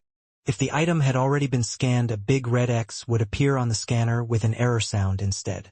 This meant that the plant the student had just scanned was a new discovery, and they had obtained 5 points. As Peter slowly got up from the ground, he started walking over to the student. As Peter walked over to the student, the boy carefully started to analyze who it was that came towards him. The first thing he did was look at the person's watch, noticing that he was a level 3 user. The one that had barged into Peter was also a level 3 ability user, but had a slightly higher level, going into the 3.4 range. Meaning he not only had the power of a level 3 ability but the skills to go with it. Still, the levels felt too close. If the two were to fight and Peter's ability was an offensive one, then there was no telling who would win or lose. Because of the fierce look in Peter's eye, he immediately backed up. That was until 4 more students had arrived and were now standing by his side. There was one girl in the group along with the original student and 3 boys. "Come on, P.O., let's just ignore these guys. We're just wasting our time with this trash, and we can always go and get more points," Layla said, quite loudly so the others could hear. "You, the pretty girl, stay." The boy who had given the command was pointing at Layla. On his wrist was displayed the number 5.2. Seeing this, Layla knew straight away why the boy was so arrogant. Layla decided to ignore this and started to walk off while pulling Peter by his sleeve. "I said stay," the boy shouted. The distance between the two parties was around about 15 meters. But the boy seemed to have closed the distance at an instant with his speed, and had already made a fist aiming towards Layla. But Peter was no slowpoke himself and noticed the punch. He managed to lift up his arm, blocking the attack from hitting Layla. It hit dead center on his forearm between his wrist and elbow. The boy could feel the impact and even heard a loud cracking sound being made upon impact. Although the blow wasn't strong enough to snap the bone and pierce the skin, he knew he had fractured Peter's arm. Peter felt no pain and hadn't even made any sound. The boy hesitated for a moment, but then saw Peter's hand reaching out to him. He immediately turned around and ran back to where he was before. Looking at Peter's arm, Layla could see it was starting to swell, but soon it would heal, so she wasn't worried about him. She was more worried about what he would do. It had been a while now, and the others had already noticed the changes in Peter's behavior. So in the end, Quinn decided to tell them all the truth. That this was due to his involvement that brought about Peter's aggressive nature. As the boy was about to say some clever remark, Quinn and the others had arrived, including both Vorden and CIA. The first thing Quinn had noticed was also Peter's arm. "Peter, who did this to you?" Quinn asked in annoyance. Just from the direction Peter was looking at, Quinn could tell which one it was. Peter wouldn't stop staring at him. "Do you think you can just hurt our teammate in the middle of an assessment?" Quinn asked. "Quinn, you know you can't fight using your full strength, let's just leave it be," Layla said. CIA watching the whole thing thought Quinn was crazy. Was he really trying to have a go at the other team? Of course it made sense that one would be angry if they were to injure a teammate, but Quinn was a level 1. What could he do? Most of the time low levels were completely afraid of anyone above them. "I guess he will learn his place," CIA thought to herself. "Hey, Umbrella Boy, why are you the leader?" As the boy said that, he started to look at Quinn's wristwatch and started to blurt out in a laugh. "You should be down on your knees begging for me to show you mercy, boy." Quinn had a fake smile on his face, hiding the anger behind it. "Why would I beg with someone weaker than me?" At that point, the boy was too aggravated. He was already annoyed at the fact that a level 1 even tried to talk back to him. The boy used his super speed ability to launch off his feet at amazing speed, going straight for Quinn. "You should have just said sorry," CIA said, watching from behind. The speed was impressive and was even faster than Quinn at top speed. But there was one skill where speed meant nothing. He looked into the boy's eyes. Daze skill successful. Quinn had used the skill at just the right time, and the boy had stopped right in front of him. "You broke my friend's arm, so it's only right I break yours," Quinn said as he grabbed and pulled one arm forward while slamming his fist down on the forearm. Quinn had tried his best to contain his strength when dealing the blow, but it was still too strong. With his gauntlets equipped, his strength was just too high. Unlike with Peter, the boy's bone had snapped and pierced the skin on the outside. Howls of pain were heard immediately. His friends were shocked. They didn't know what happened, but it looked like the boy had stopped just in front of Quinn and let himself get hit by him. Was he too cocky? They thought. Maybe because it was a level 1, he was trying to give Quinn a chance, not realizing he had some strength or a very weak ability. As soon as they saw their friend injured though, each of them drew their weapons and prepared their ability, while Quinn's group had done the same. But Vorden wasn't too happy about the current situation, because he hadn't copied any useful ability he could use in a fight. CIA was a little nervous, as well as this was the last outcome she had expected. But right now she was on Quinn's team, and would help her own team out if a fight was to start. The two groups looked like they were ready to clash. But before they even got the chance, a loud bang was heard. When they looked over in the direction of the bang, they could see that Dell had placed his large shield down, hitting it into the ground. The two groups were only around 50 meters from the outskirts of where they were before. The scream was so loud that it had caught Dell's attention, and he immediately came rushing over after checking there were no beasts around. "Enough!" he shouted. "This event is about working together. Although it is a competition, this is only to encourage you to work harder rather than slack off. You are not to fight against each other. Dell then looked at the boy's arm who had been broken. Take him to the center. I'll see if there is anyone with a healing ability that can help him out. As for you guys, Dell said, pointing at Quinn and the others. He still hadn't forgotten both Vorden and Quinn's face. They were the two students who had made him risk his life in the Red Portal world. For severely harming another team's teammate, you shall be deducted 50 points for whatever total score you receive on today's assessment. But they attacked us first, Layla complained. I see no injuries on any of your party members, Dell replied. When they went to look at Peter, they found out it was true. Peter's arm had already healed, and it didn't look like he had even been hit. With that, the group was to take their punishment and carry on with the task. Come on, we need to be more aggressive if we still want to come out on top while we're already at a disadvantage, Quinn said. The team nodded and got to work again. The group was 50 points behind now, which was the same as them finding 10 plants. That one argument over a single plant had cost the team a lot. But CIA tried not to smile. How could these guys be crazy enough to think that they could come back from a deficit like that? However, crazy wasn't actually bad. CIA liked crazy. Although, there was still one thing she couldn't understand. It seemed like everyone in the group was listening to Quinn's orders. Not only that, but when he was being aggressive with the other team, not a single one of them had stepped in. Was it because they knew what the result was going to be? She thought. No, it can't be. I'm probably just overthinking it. The battle for points was fierce as students continued to run around the area scanning every item in sight. Damn, this has been scanned already, a student complained. Yes, there's another one here that's two now, another yelled out. Some of the weaker groups decided to stay together as a group as they went around. Although this stopped other teams from snatching points from them, their progress was relatively slower than those who roamed alone. The stronger groups decided it would be best to split up. This way they were able to cover a wider range, while the other groups decided to do a mixture of something in between.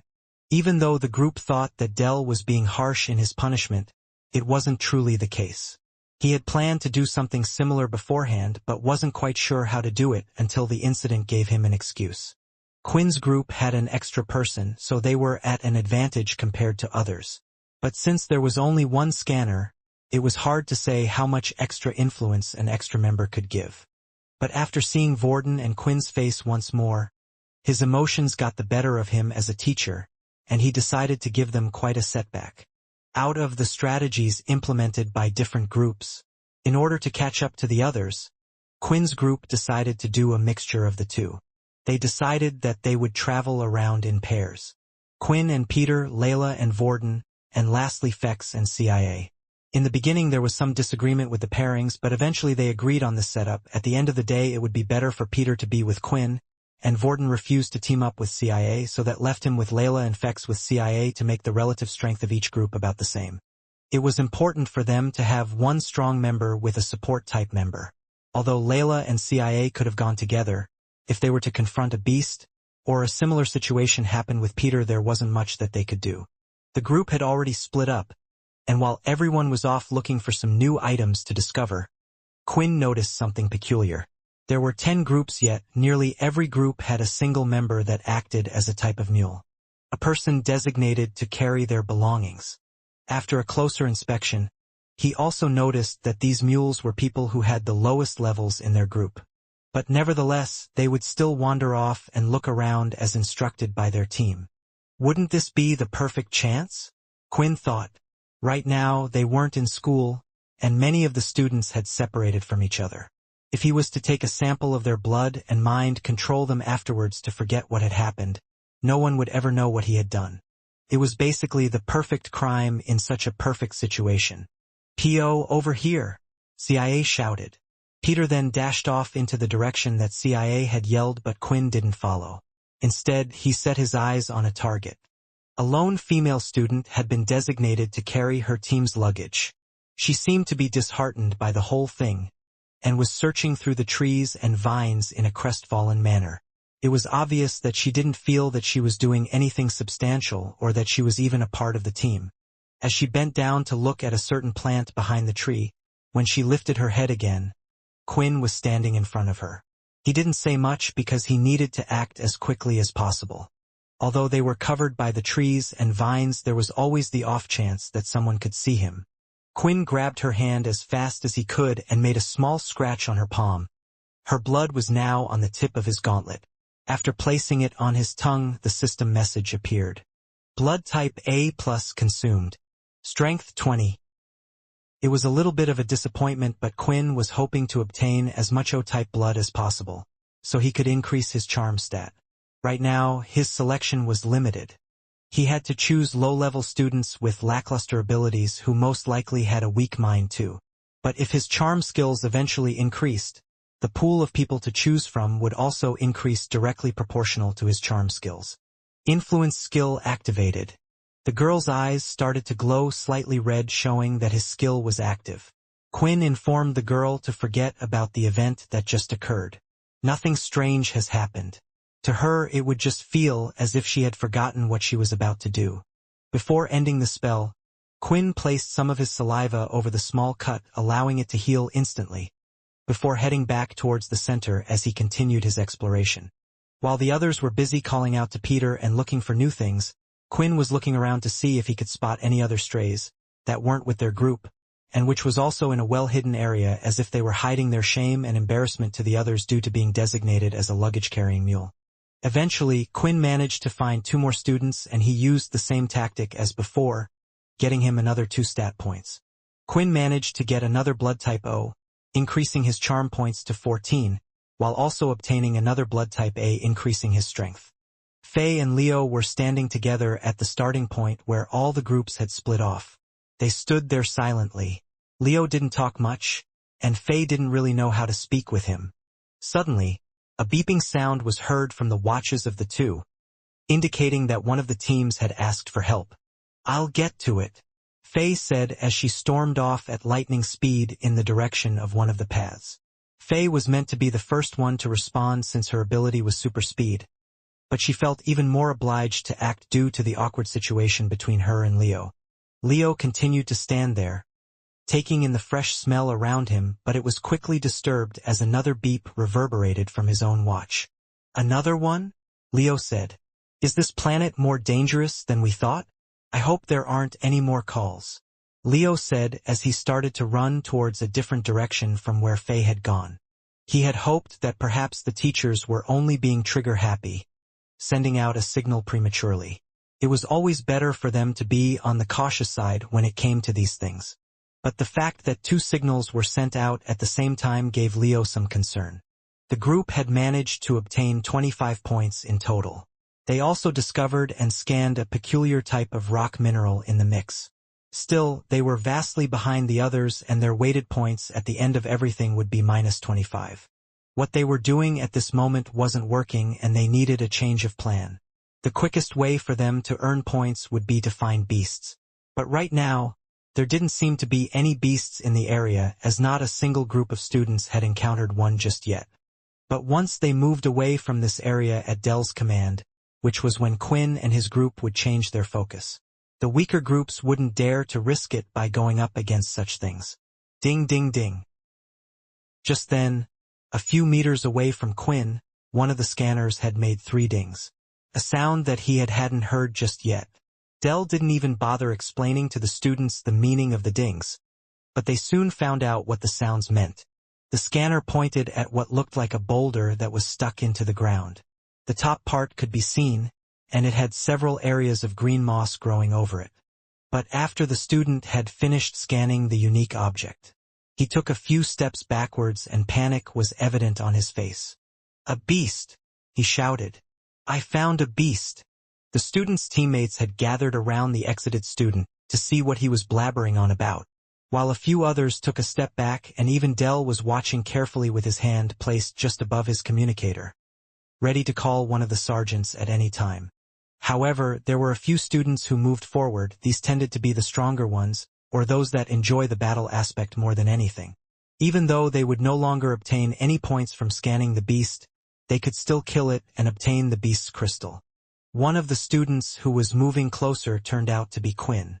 When killing a beast for the first time, there was a special bonus the system granted him. This, though, was a beast that had never even been seen by human eyes before. Perhaps being the first person to kill such a beast would also grant him additional points. The idea that perhaps the system would reward him even further than this drove him to have a keen interest. Still, he stood a few steps away for the results everyone was waiting for. The team that had discovered the beast gathered around the scanner, which displayed basic information about the beasts.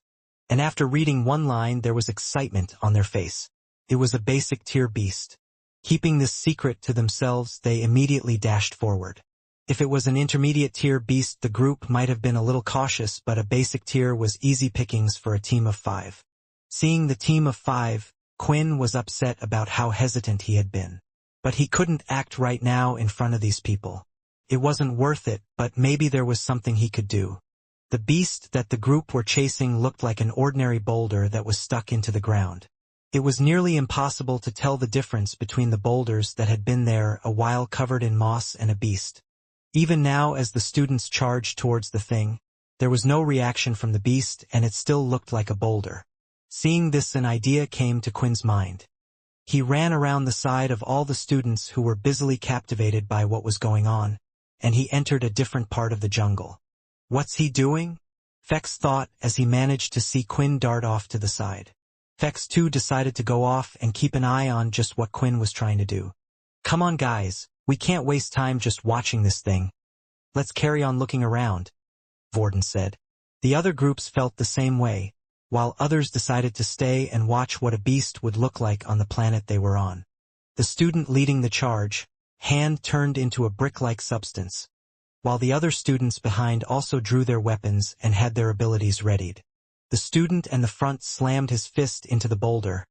A loud impact was heard, but there was no reaction. The ones from behind had also decided to use their attacks on the strange boulder-like beast, but the same had happened, and it seemed like the shell was nearly impossible to break. Is this thing really a beast? The student asked. I understand if it has a hard shell, but then why isn't it doing anything when I attack it? Seeing that the so-called beast was doing nothing and not wanting to waste any more time, the students continued to scan around for other things. However, there were some more students who tried to have a go at hurting the beast, hoping to get the crystal, but there was no such luck. They felt like if they took the time, they perhaps could have figured out how to deal with the beast. But to put in so much effort to only get a basic crystal in return didn't make much sense to them. While everyone else had now lost interest in the beast, Quinn had not.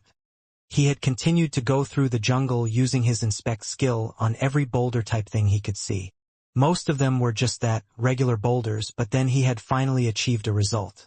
Basic tier beast. Boulder snail. A beast that has an incredibly hard outer shell. The beast will only move when rain falls. Quinn had traveled quite a distance away from the others, a little too much that he was now properly out of the zone. If he was to use his team's scanner, it would register that he was out of the area Dell had mentioned. Right now, he was only focused on one thing.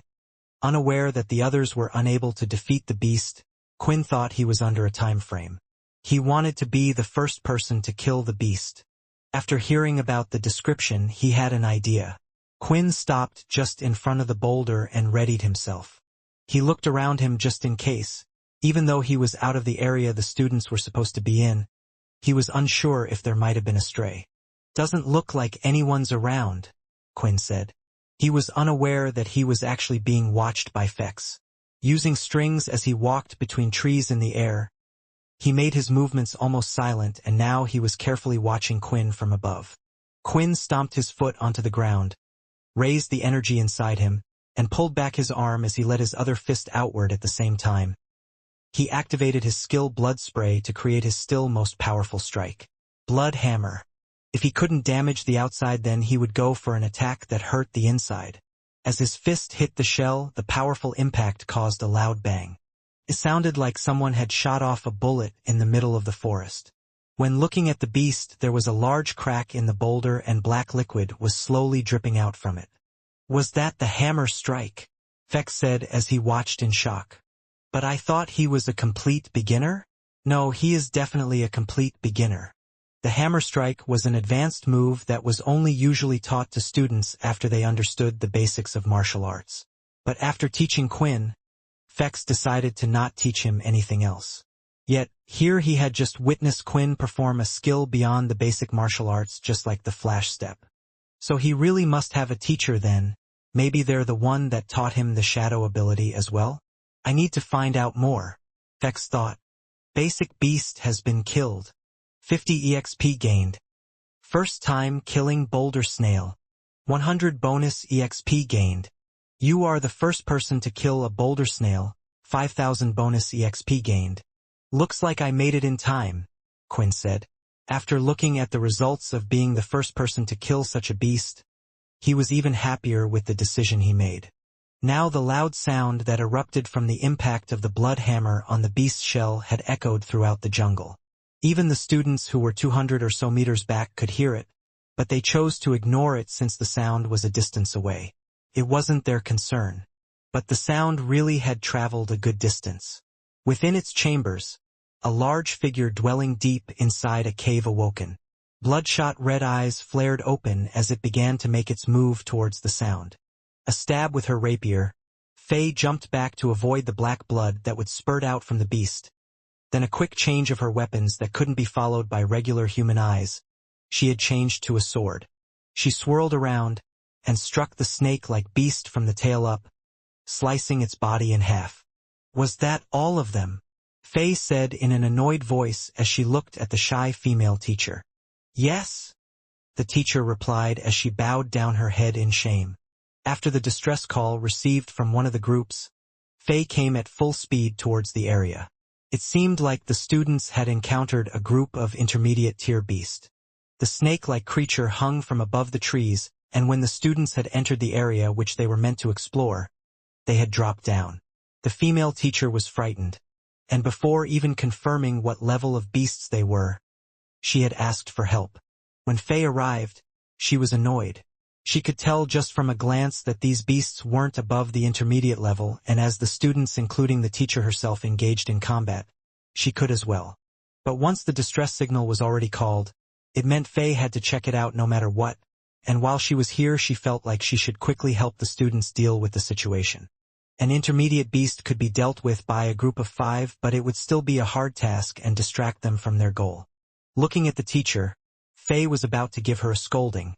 Just then, a ding sound was heard and her watch lit up again. Another one. I swear if this is the same thing, I will be having a word with all the first-year teachers when I get back. With those words said in anger, she had already left from the sight of the first-year female teacher. The teacher felt like fate was on her side, and had stopped her from getting a tough scolding as she wiped the sweat from her forehead. 5330/400 EXP. You are now level 13. 2 stat points have been gained. 4930 out of 800 EXP. You are now level 14. 2 stat points have been gained. 4130/1600 EXP. You are now level 15. 2 stat points have been gained.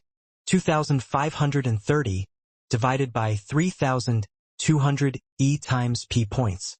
For defeating the new type of beast, Quinn had gained a bonus of 5,000 points which had leveled him up a total of 3 times. And now he also had 6 free stat points to play with. This was the result of being the first to kill an undiscovered beast, and it was only the basic tier. So far the system had always rewarded Quinn more when killing beasts of a higher tier. Although, he did receive less EXP for killing a basic tier beast after evolving, similar to how he obtained no EXP form fighting low-level students. If this was to continue, as Quinn leveled up he would have to not just look for higher-level opponents, but also higher-level beast for EXP. Did this mean at some point Quinn would no longer receive EXP? There had to be a cap to these things, and once Quinn was strong enough, he would no longer be able to obtain EXP even from the strongest of enemies. But Quinn could never imagine that happening. For now, he thought it was best if he was to keep these stat points in reserve. When consuming blood, the stat points were automatically added. The same was for the O-type blood. Quinn would have to choose there and then what the stat would go into before progressing. However, it wasn't the same when leveling up. The stat could be saved, and just underneath his status screen a number would appear displaying how many stat points he could use. If he needed to, Quinn wanted to place the stat points into his charm skill. It was more beneficial for him to increase this skill so he could get more blood in the future. But right now there wasn't anyone else traveling on their own, and it would be hard for him to not be caught. Still, the orange portal planet was a dangerous place, and Quinn didn't know when he might need to use his other stats for dangerous situations. Before leaving the area, Quinn managed to shove his hand into the small hole and crack he had made. The shell now seemed a lot softer and was easier to break.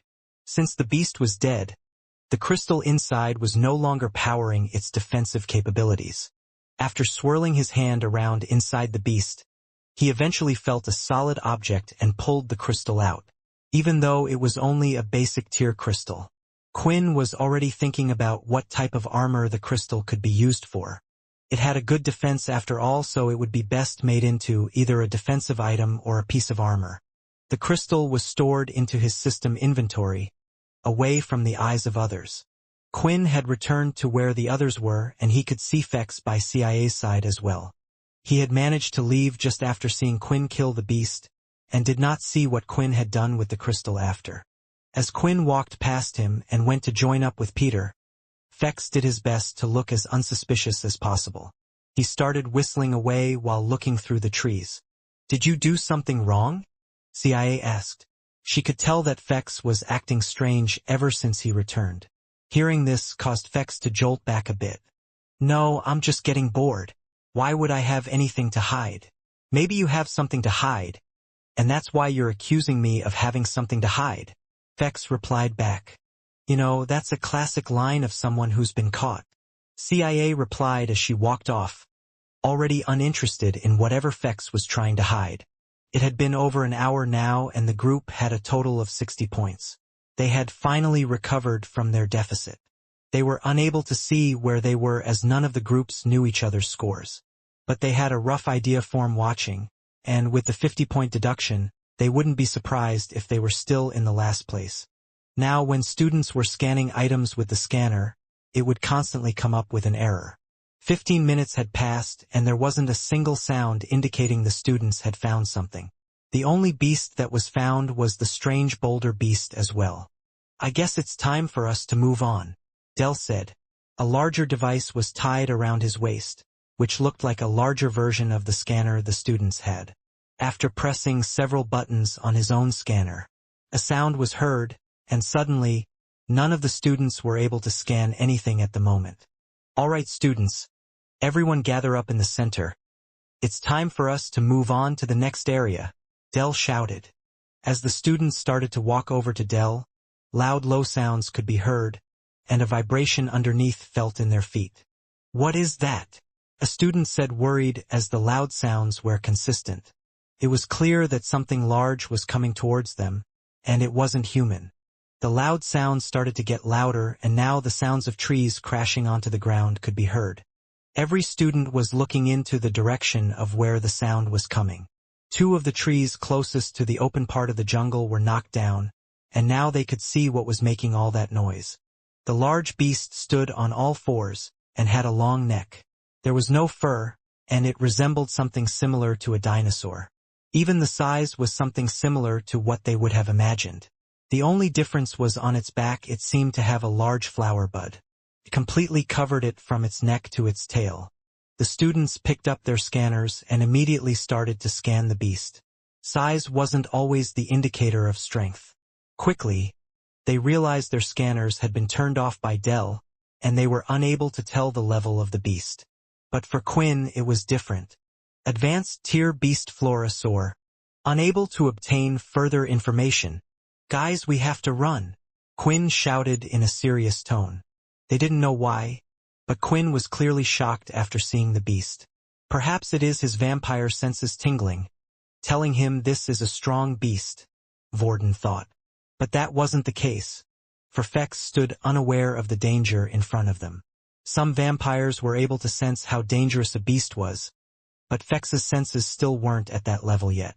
So to him it just looked like any other beast, only this one was a little larger. After finding out it was an advanced tier beast, Quinn didn't even think about the possibility of trying to defeat it for its experience points. Last time he had fought against an intermediate beast and had almost died. There was no way for Quinn to tell how strong the intermediate beast he fought against was. Some were stronger than others, but whenever there was a jump up in the level of beast tiers, there was a definite difference in strength. He didn't have the confidence he could defeat it, and definitely not while hiding his abilities. Even though Fex was by his side, who had supposedly killed 10 advanced tier beasts.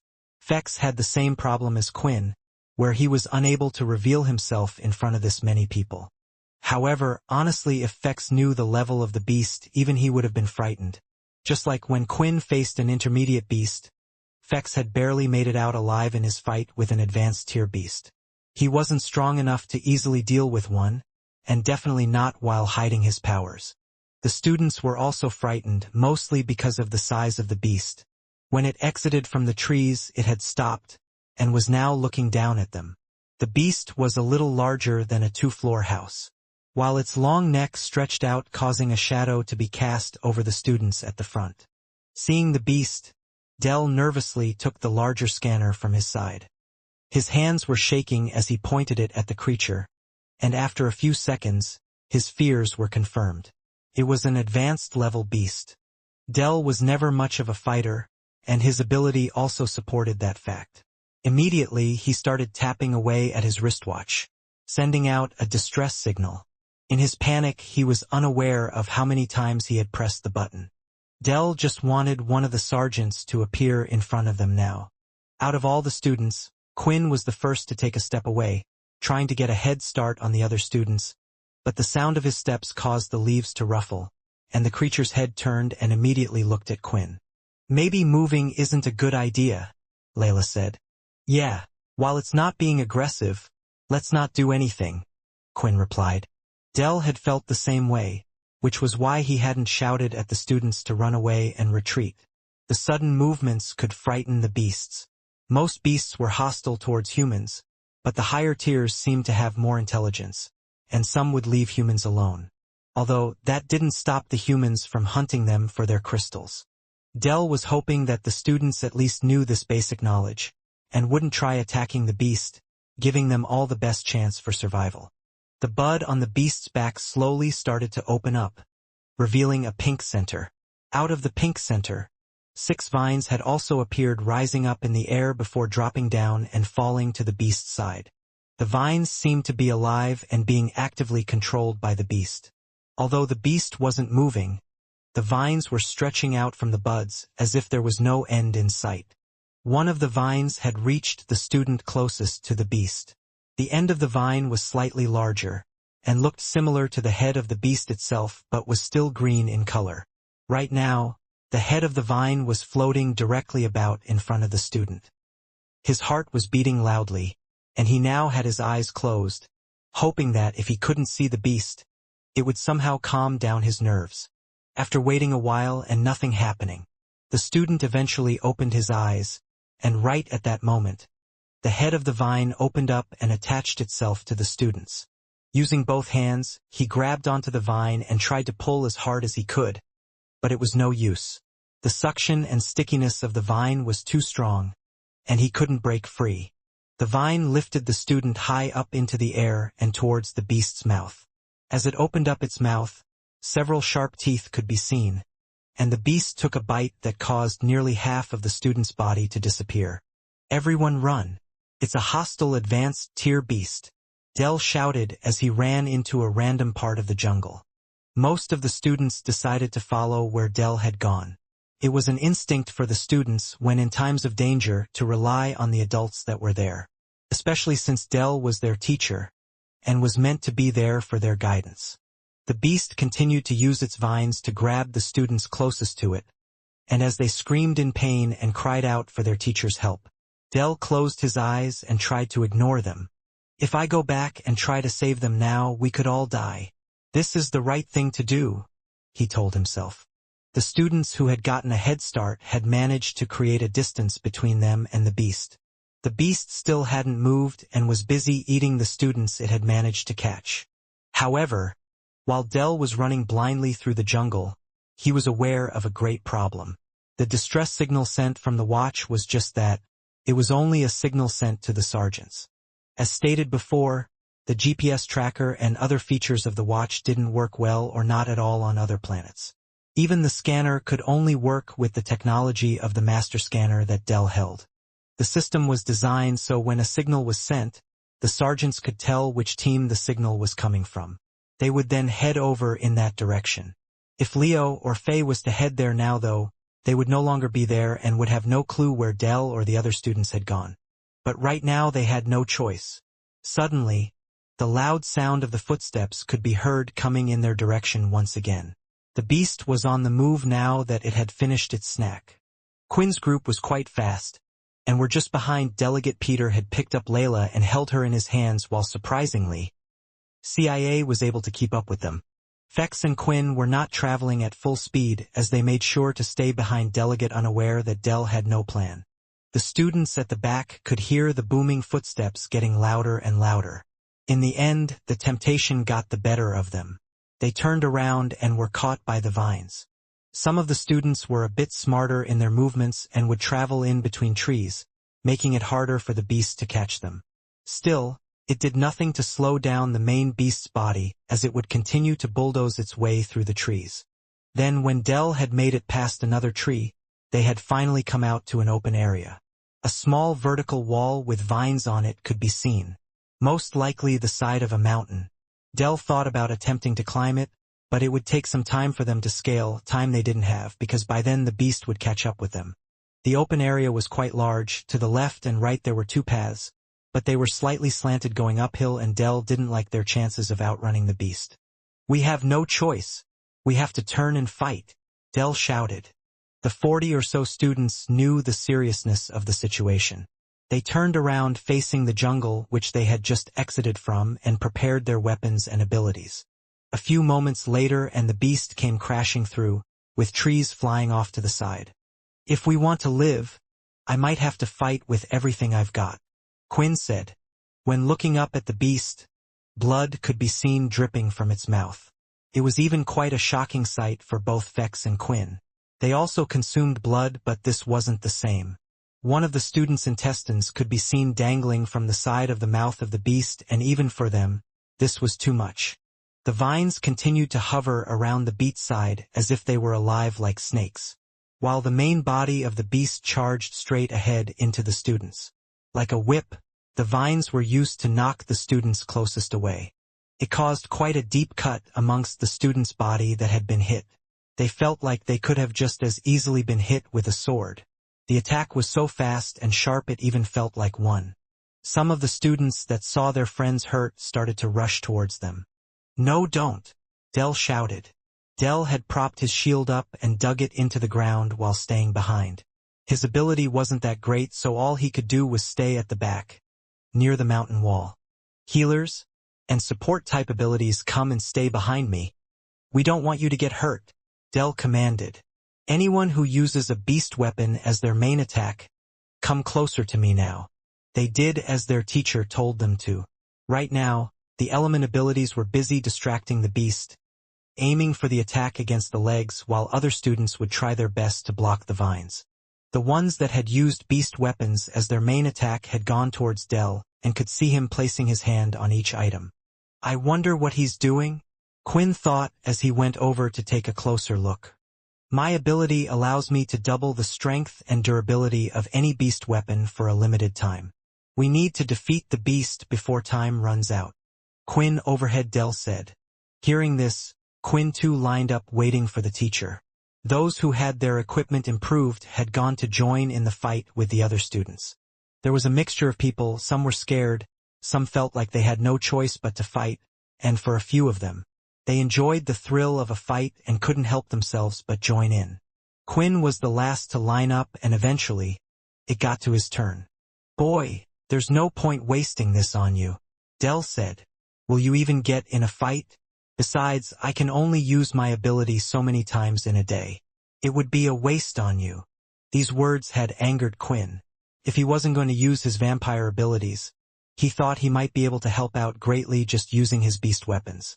With all the students attacking the beast at once, it would be hard for them to tell where the bulk of the damage had come from. "What about you?" Quinn said. "Why are you allowed to hide back here, while the others are attacking and defending? Is this shield just for show?" "Yeah, you try to be a smartass," Del replied. "As you can see, I'm here protecting all the students behind me."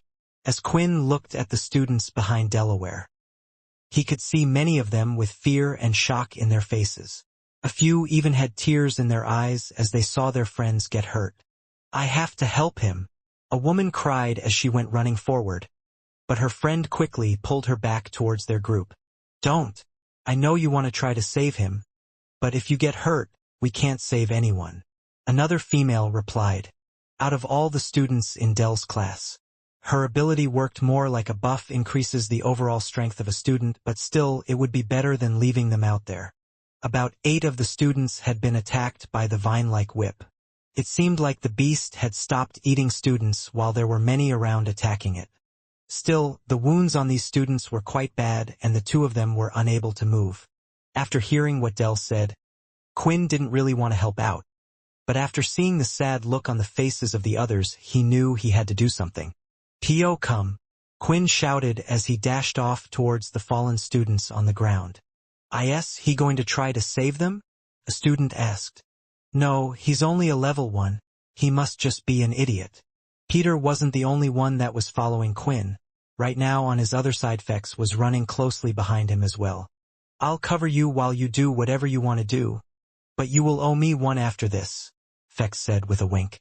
As the 3 boys got closer to the beast, the vines started to head towards them, slashing out at an incredible speed.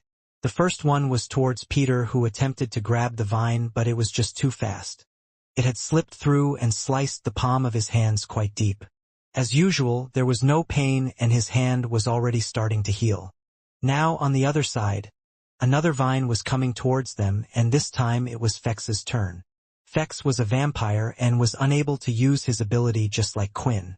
However, there was a clear advantage of Fex's ability over others. When using his string ability, it was almost invisible to the human eye. As the vine came towards him, spread both his hands out and slashed it downward, cutting the head of the vine right off. However, just like with Peter, the vines seemed to have an incredible recovery speed, and right now the head was starting to form out of the cut cells by Fex. When by the bleeding student's side, Quinn placed his finger into the student's blood around the chest. It was too far away for the other students to see the finer details, and everyone else was busy fighting the beast.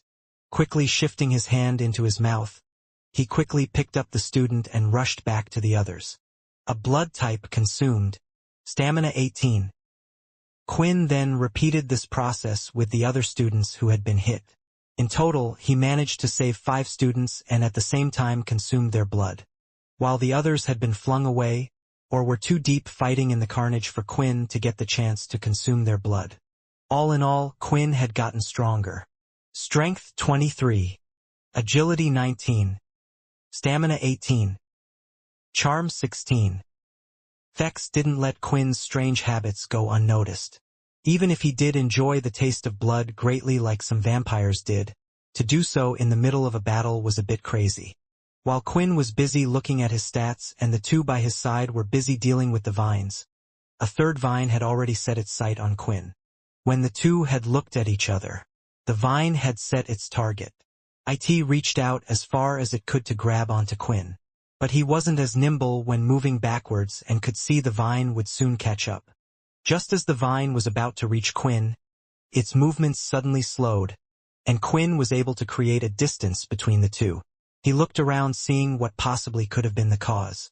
That's when he noticed the strange ghost-like spear, half of its body inside an elephant. "The spirit spear?" Quinn said, confused, but when looking back, he could see CIA had decided to help out by using her spear. Thanks to CIA's spear, the beast had slowed down just enough for Quinn to move out of the way, avoiding the vine whip. Fex and Peter had also now resorted to dodging after finding out the incredible growth speed of the vines. However, the fact that the beast was slowed down didn't go unnoticed. A second spear was thrown and had landed in the same spot on the beast's legs. The effect of 2 spears had stacked, and now the beast was 20% slower than it usually would have been, and also 20% weaker. The students took advantage of this temporary weakness.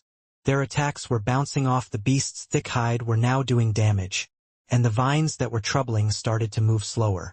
Still, the beast was strong, and even at 80% of its strength, it was able to fend off the attacks from 40 different students. CIA continued to throw her spirit spears at the beast. At most, though, she was only able to stack up 2 spears. Whenever she would throw a third spear into the beast, the first one would have already lasted for 5 seconds and disappear. Her ability was perfect for situations like this. The beast was a big target, and other than its vines, its main body wasn't too fast unless it was running in a straight line. If she was to go up against other beasts, even some intermediate beats, it might have been harder for her to use her ability, but right now, she was one of the most important people when it came to taking down this creature.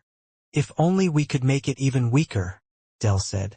At that moment, a blonde boy stood by CIA's side, and in his hand, he too had a spirit spear. Looks like you have quite a good ability there, Vorden said as he threw the spear into the beast's leg.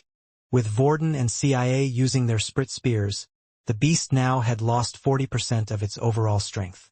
It was nearly half of what it used to be. The students were now doing even better than before, and even the ones whose weapons had been reinforced by Dell were working. Quinn no longer felt the need for him or Fex to get involved when fighting the beast. The students that had been brought back by Quinn were getting treatment from the support students. Now that the beast's movements had slowed, they had joined the battle and went to support their teammates using buffs and other skills. The only one that remained in position with a smile on his face was Delaware. This is brilliant. It looks like these students might be able to take down an advanced beast after all. I might even get a promotion for this, Dell thought about excitedly. When looking at him, Quinn felt like he could read his teacher like an open book, especially after their earlier interaction. He got the sense that Dell was quite a selfish person, and he was right. Even now, although the situation had gotten better, it wasn't perfect. Students still ended up dying, but all Dell could think about was himself. After a good 15 minutes of constant attacks from most of the students, other than Quinn, Fex, who decided to lay low. Even Peter and Layla were actively helping. The beast now looked heavily injured. It lifted its front 2 feet into the air and slammed them onto the ground. The mass weight of the beast caused the ground to shake around the students a little. It also served as a reminder to the other student that this beast was still plenty strong. The beast repeatedly did this action as it roared and screamed. At the same time, the vines that were coming off from the bud on its back were swinging more widely. What is this? Have the spears worn off or something? The student said. But when looking at the beast, the spears from Vorden and CIA still remained. They continued to attack the beast with them. Although at this point, CIA was feeling incredibly drained along with Vorden. They had been using their abilities for a while nonstop and didn't know how much longer they could last. The beast, using its long head, was now looking over back into the jungle, and the next second it started running off back from where it came. The students who were stood behind the beast rolled and dived out of the way, for fear they might get trampled on. Should we chase it? If it's running away, doesn't that mean it's nearly dead? A student asked. Quinn also had the same thought. If the beast was injured and the others weren't going to chase it, then maybe he could. Killing an advanced beast would gain him an enormous amount of EXP points. Nobody chased the beast, Dell shouted. Some advanced type beasts and above have something called a berserker mode. Once injured to a certain point, if the beast feels like it's stuck in a corner, it will activate its berserker mode, sometimes increasing its strength several times. After hearing Dell's explanation, Quinn had second thoughts about chasing the beast. He was reminded of the strength of the beast before the debuff from Vorden and CIA. On top of that, there were 40 students fighting it at once. If a single person was given the task to deal with the advanced beast, Quinn couldn't imagine anyone coping. All of the vines would be free to attack you along with the main body of the beast. Even if it didn't have a berserker mode, Quinn didn't like his chances of beating the beast alone. This one he would just have to let go. When the beast had re-entered the jungle, and a minute had passed without it returning, they knew that they had achieved a victory. Cheers and congratulations were shouted out between friends and classmates. They had managed to survive such an intense ordeal.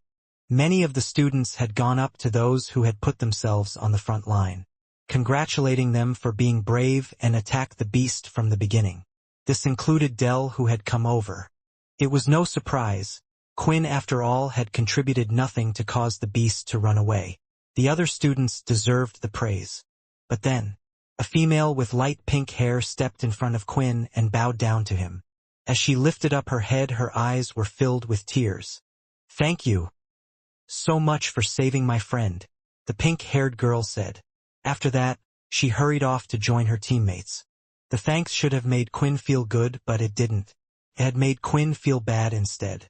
Originally, he had only gone out there not to save the students, but because he saw it as an opportunity to take their blood. Just like Dell, his reactions were because of selfish reasons, not because he was trying to be a hero. He didn't deserve the praise. When the students had all settled down, they decided to have a minute of silence, out of respect for the students that had been lost. But they couldn't spend much time, for they were in a serious situation right now. The beast had chased the group quite a distance away from their original location.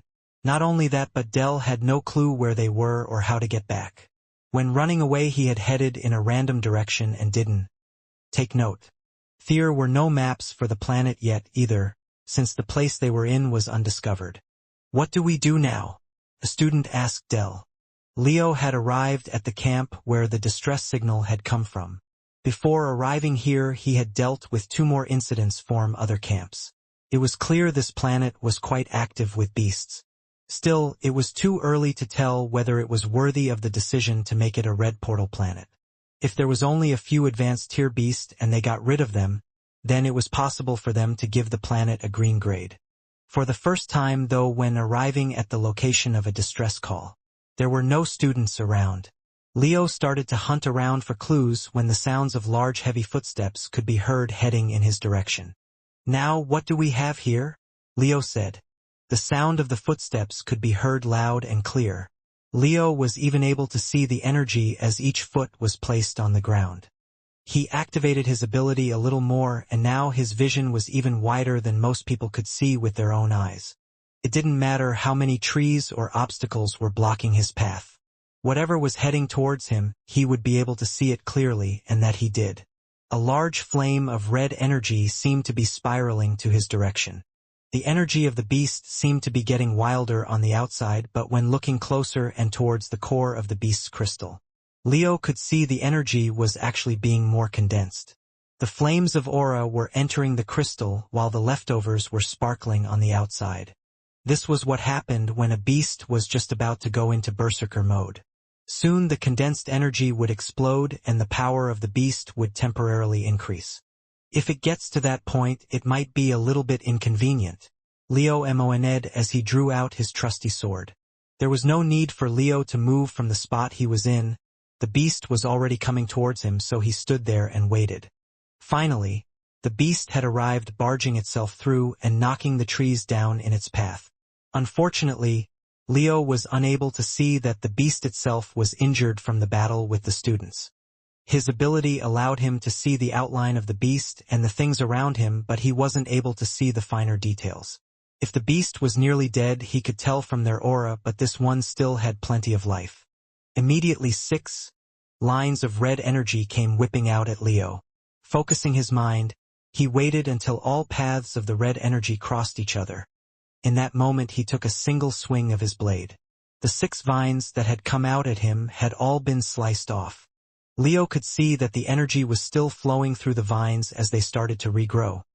But what he was more concerned about was the energy building up in the beast's body. Ignoring the vines and looking at the head of the beast, it was quite large and a distance away. "Well, I don't want to go all the way up there," Leo said. He placed his sword in his sheath and prepared himself. When he was sure where his target was going to be, a single movement, drawing all of his energy out and pulling the blade out of the sheath as fast as he could. A line of his own energy had left the sword as it was taken out of its sheath. The line of energy was thin and white in color, but the beast had no time to react, and it had completely passed through its neck. A few moments later, and the beast's neck was starting to slide from its head and fell to the ground. Its body then shortly followed after. "I guess you can't regenerate your head," said Leo. After defeating the beast, he didn't stop for a moment, not even to extract the crystal core from its body. He didn't have much time to investigate the area before, and the beast had suddenly come out and attacked him. But during the fight, he had spotted something when looking at the beast's aura from his position. In the distance were the dead bodies of the students.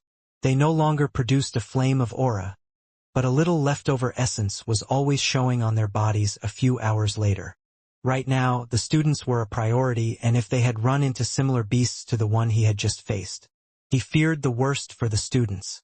Back where the others were, just by the mountainside wall, Dell and a few of the other students were deciding what to do. Dell had called over the main helpers and the strongest rank students on for their advice. In Dell's class, there weren't many strong students. There were a couple of level 6 students and a few level 5, but that was it for the class. Vorden was considered one of the strongest students despite his level, but he had not been invited to the group meeting that Dell was hosting. This was because Dell still bore a grudge against Vorden, and after what Quinn had said, he now hated their whole group. "Maybe we should head back where the beast came out from?" a student suggested. "If we follow the trail of broken down trees, then maybe we can find out way back." "That won't work," Dell replied. "The jungle is large, and if that beast lives here, then there are likely to be many trees and paths that have been created by the beasts and those similar to it. If we follow one of those paths, we might even be just leading ourselves to be dinner for another beast." "Well, you suggest something," another student said, their tone sharp, rather annoyed at the situation. Even they felt like so far Dell had been useless at everything. Still, Dell was a higher rank than them, not just as a teacher but in the military as well, and they needed to show him some respect. He could also be the deciding factor on their grades. So the students bit down their tongues and moved on. But that didn't change the fact of how useless he had been. "I think we should go up one of the side paths of the mountain," Dell suggested. "If we go up high, then we can see the jungle from above. We should be able to see where the area we started from was, and if we can't see that, we will definitely be able to spot the shelter." It wasn't a bad idea, the others thought, but after encountering such a dangerous beast, the idea of going further into the unknown was frightening for them. Still, with the only other idea already shot down by the teacher, what choice did they have? The students were told to inform the others of the plan, as each group made sure they had their supplies and started to head out. "This is so stupid," CIA complained. "We should at least stay here for a while and wait. Maybe another group or the sergeant will come and find us. If you're lost, you're meant to stay still." "Well, I think we're just climbing the mountain to see where we are. Then we'll probably head back down," Layla explained. "I still think we should wait a little bit before doing anything," CIA replied. "Although I don't like Delaware," Vorden said. "Maybe for these guys, staying in one place isn't a good idea. Look at their faces. Now they are moving, and it's making them forget about what happened. They might think if they stay there, other beasts will come and attack them, maybe even the same one. But as we move, at least we are working towards our goal." Okay, pretty boy, you convinced me," CIA replied. "Let's go." The decision about which side of the mountain they wanted to track up was inconclusive, as half the students wanted to go up one side, while the other half wanted to go up the other side. They discussed the option of doing just that, sending half the group up each side of the mountain. But after seeing how effective they were as a single unit against a powerful beast, they felt that it was best to keep everyone together in one powerful group, just in case something similar happened again. So eventually, they started to travel up on the left side of the mountain. Dell had made the final decision and was ordering the group around. But curiously, he wasn't the one that was leading at the front of the group. Instead, some of the stronger teams had their own individual frontliner. Dell had made some type of excuse claiming that he was the only one able to use the communicator to contact the sergeants. What if he disappeared? If that happened, the sergeants would have no clue where they were, and no way to find them. But this was actually a lie. The sergeants didn't have a clue where Dell's class was. They only knew that they had sent out a distress signal, and knew the location that call was made from, but couldn't actively track the class now they had moved from the initial point of the distress call. The scanners had been turned on again.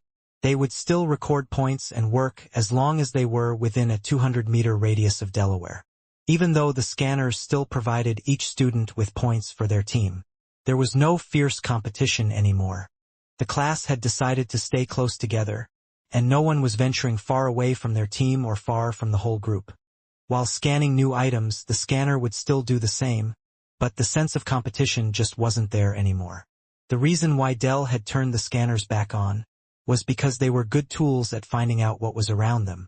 Whether there were dangerous plants or precious orisi, one half. But the primary reason for Dell to turn on the scanners was to detect beasts and their levels, while those beasts were still far away from the group. If they came across another beast and it was too powerful for their group to handle, Dell didn't even dare to imagine the number of casualties. If this was to happen, it would be a disaster. The number of students that wouldn't be able to come back with them to the military camp would be unimaginable.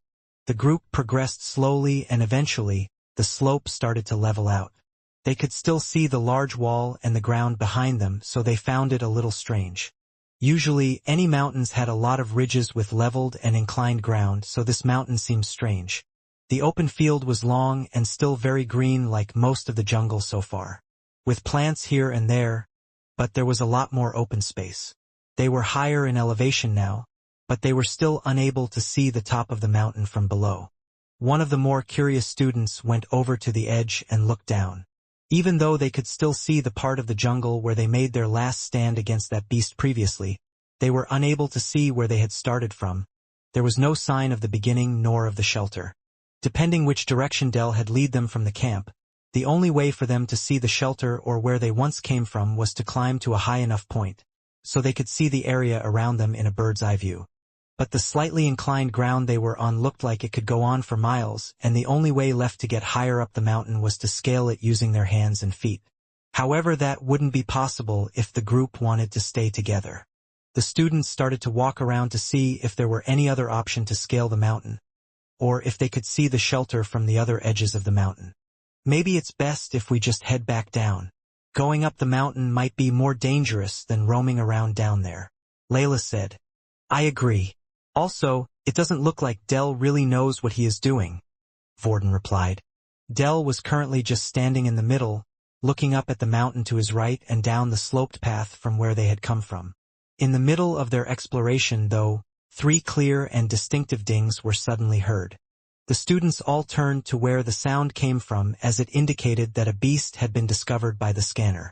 When looking at the student whose scanner had gone off, it looked like there wasn't even anything around him. What did you discover? Dell said as he started to walk over to the student. The student pointed at a purple blade of grass on the floor. When walking up the slope, there were patches of grass here and there. Most of the grass was green in color, but once in a while, they could see some purple-colored stalks of grass.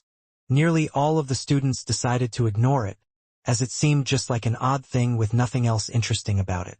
But when they felt bored of their exploration, this particular student decided to give it a scan anyway to relieve some of his boredom. But to his surprise, the scanner said that he wasn't holding a plant, but it was actually a beast.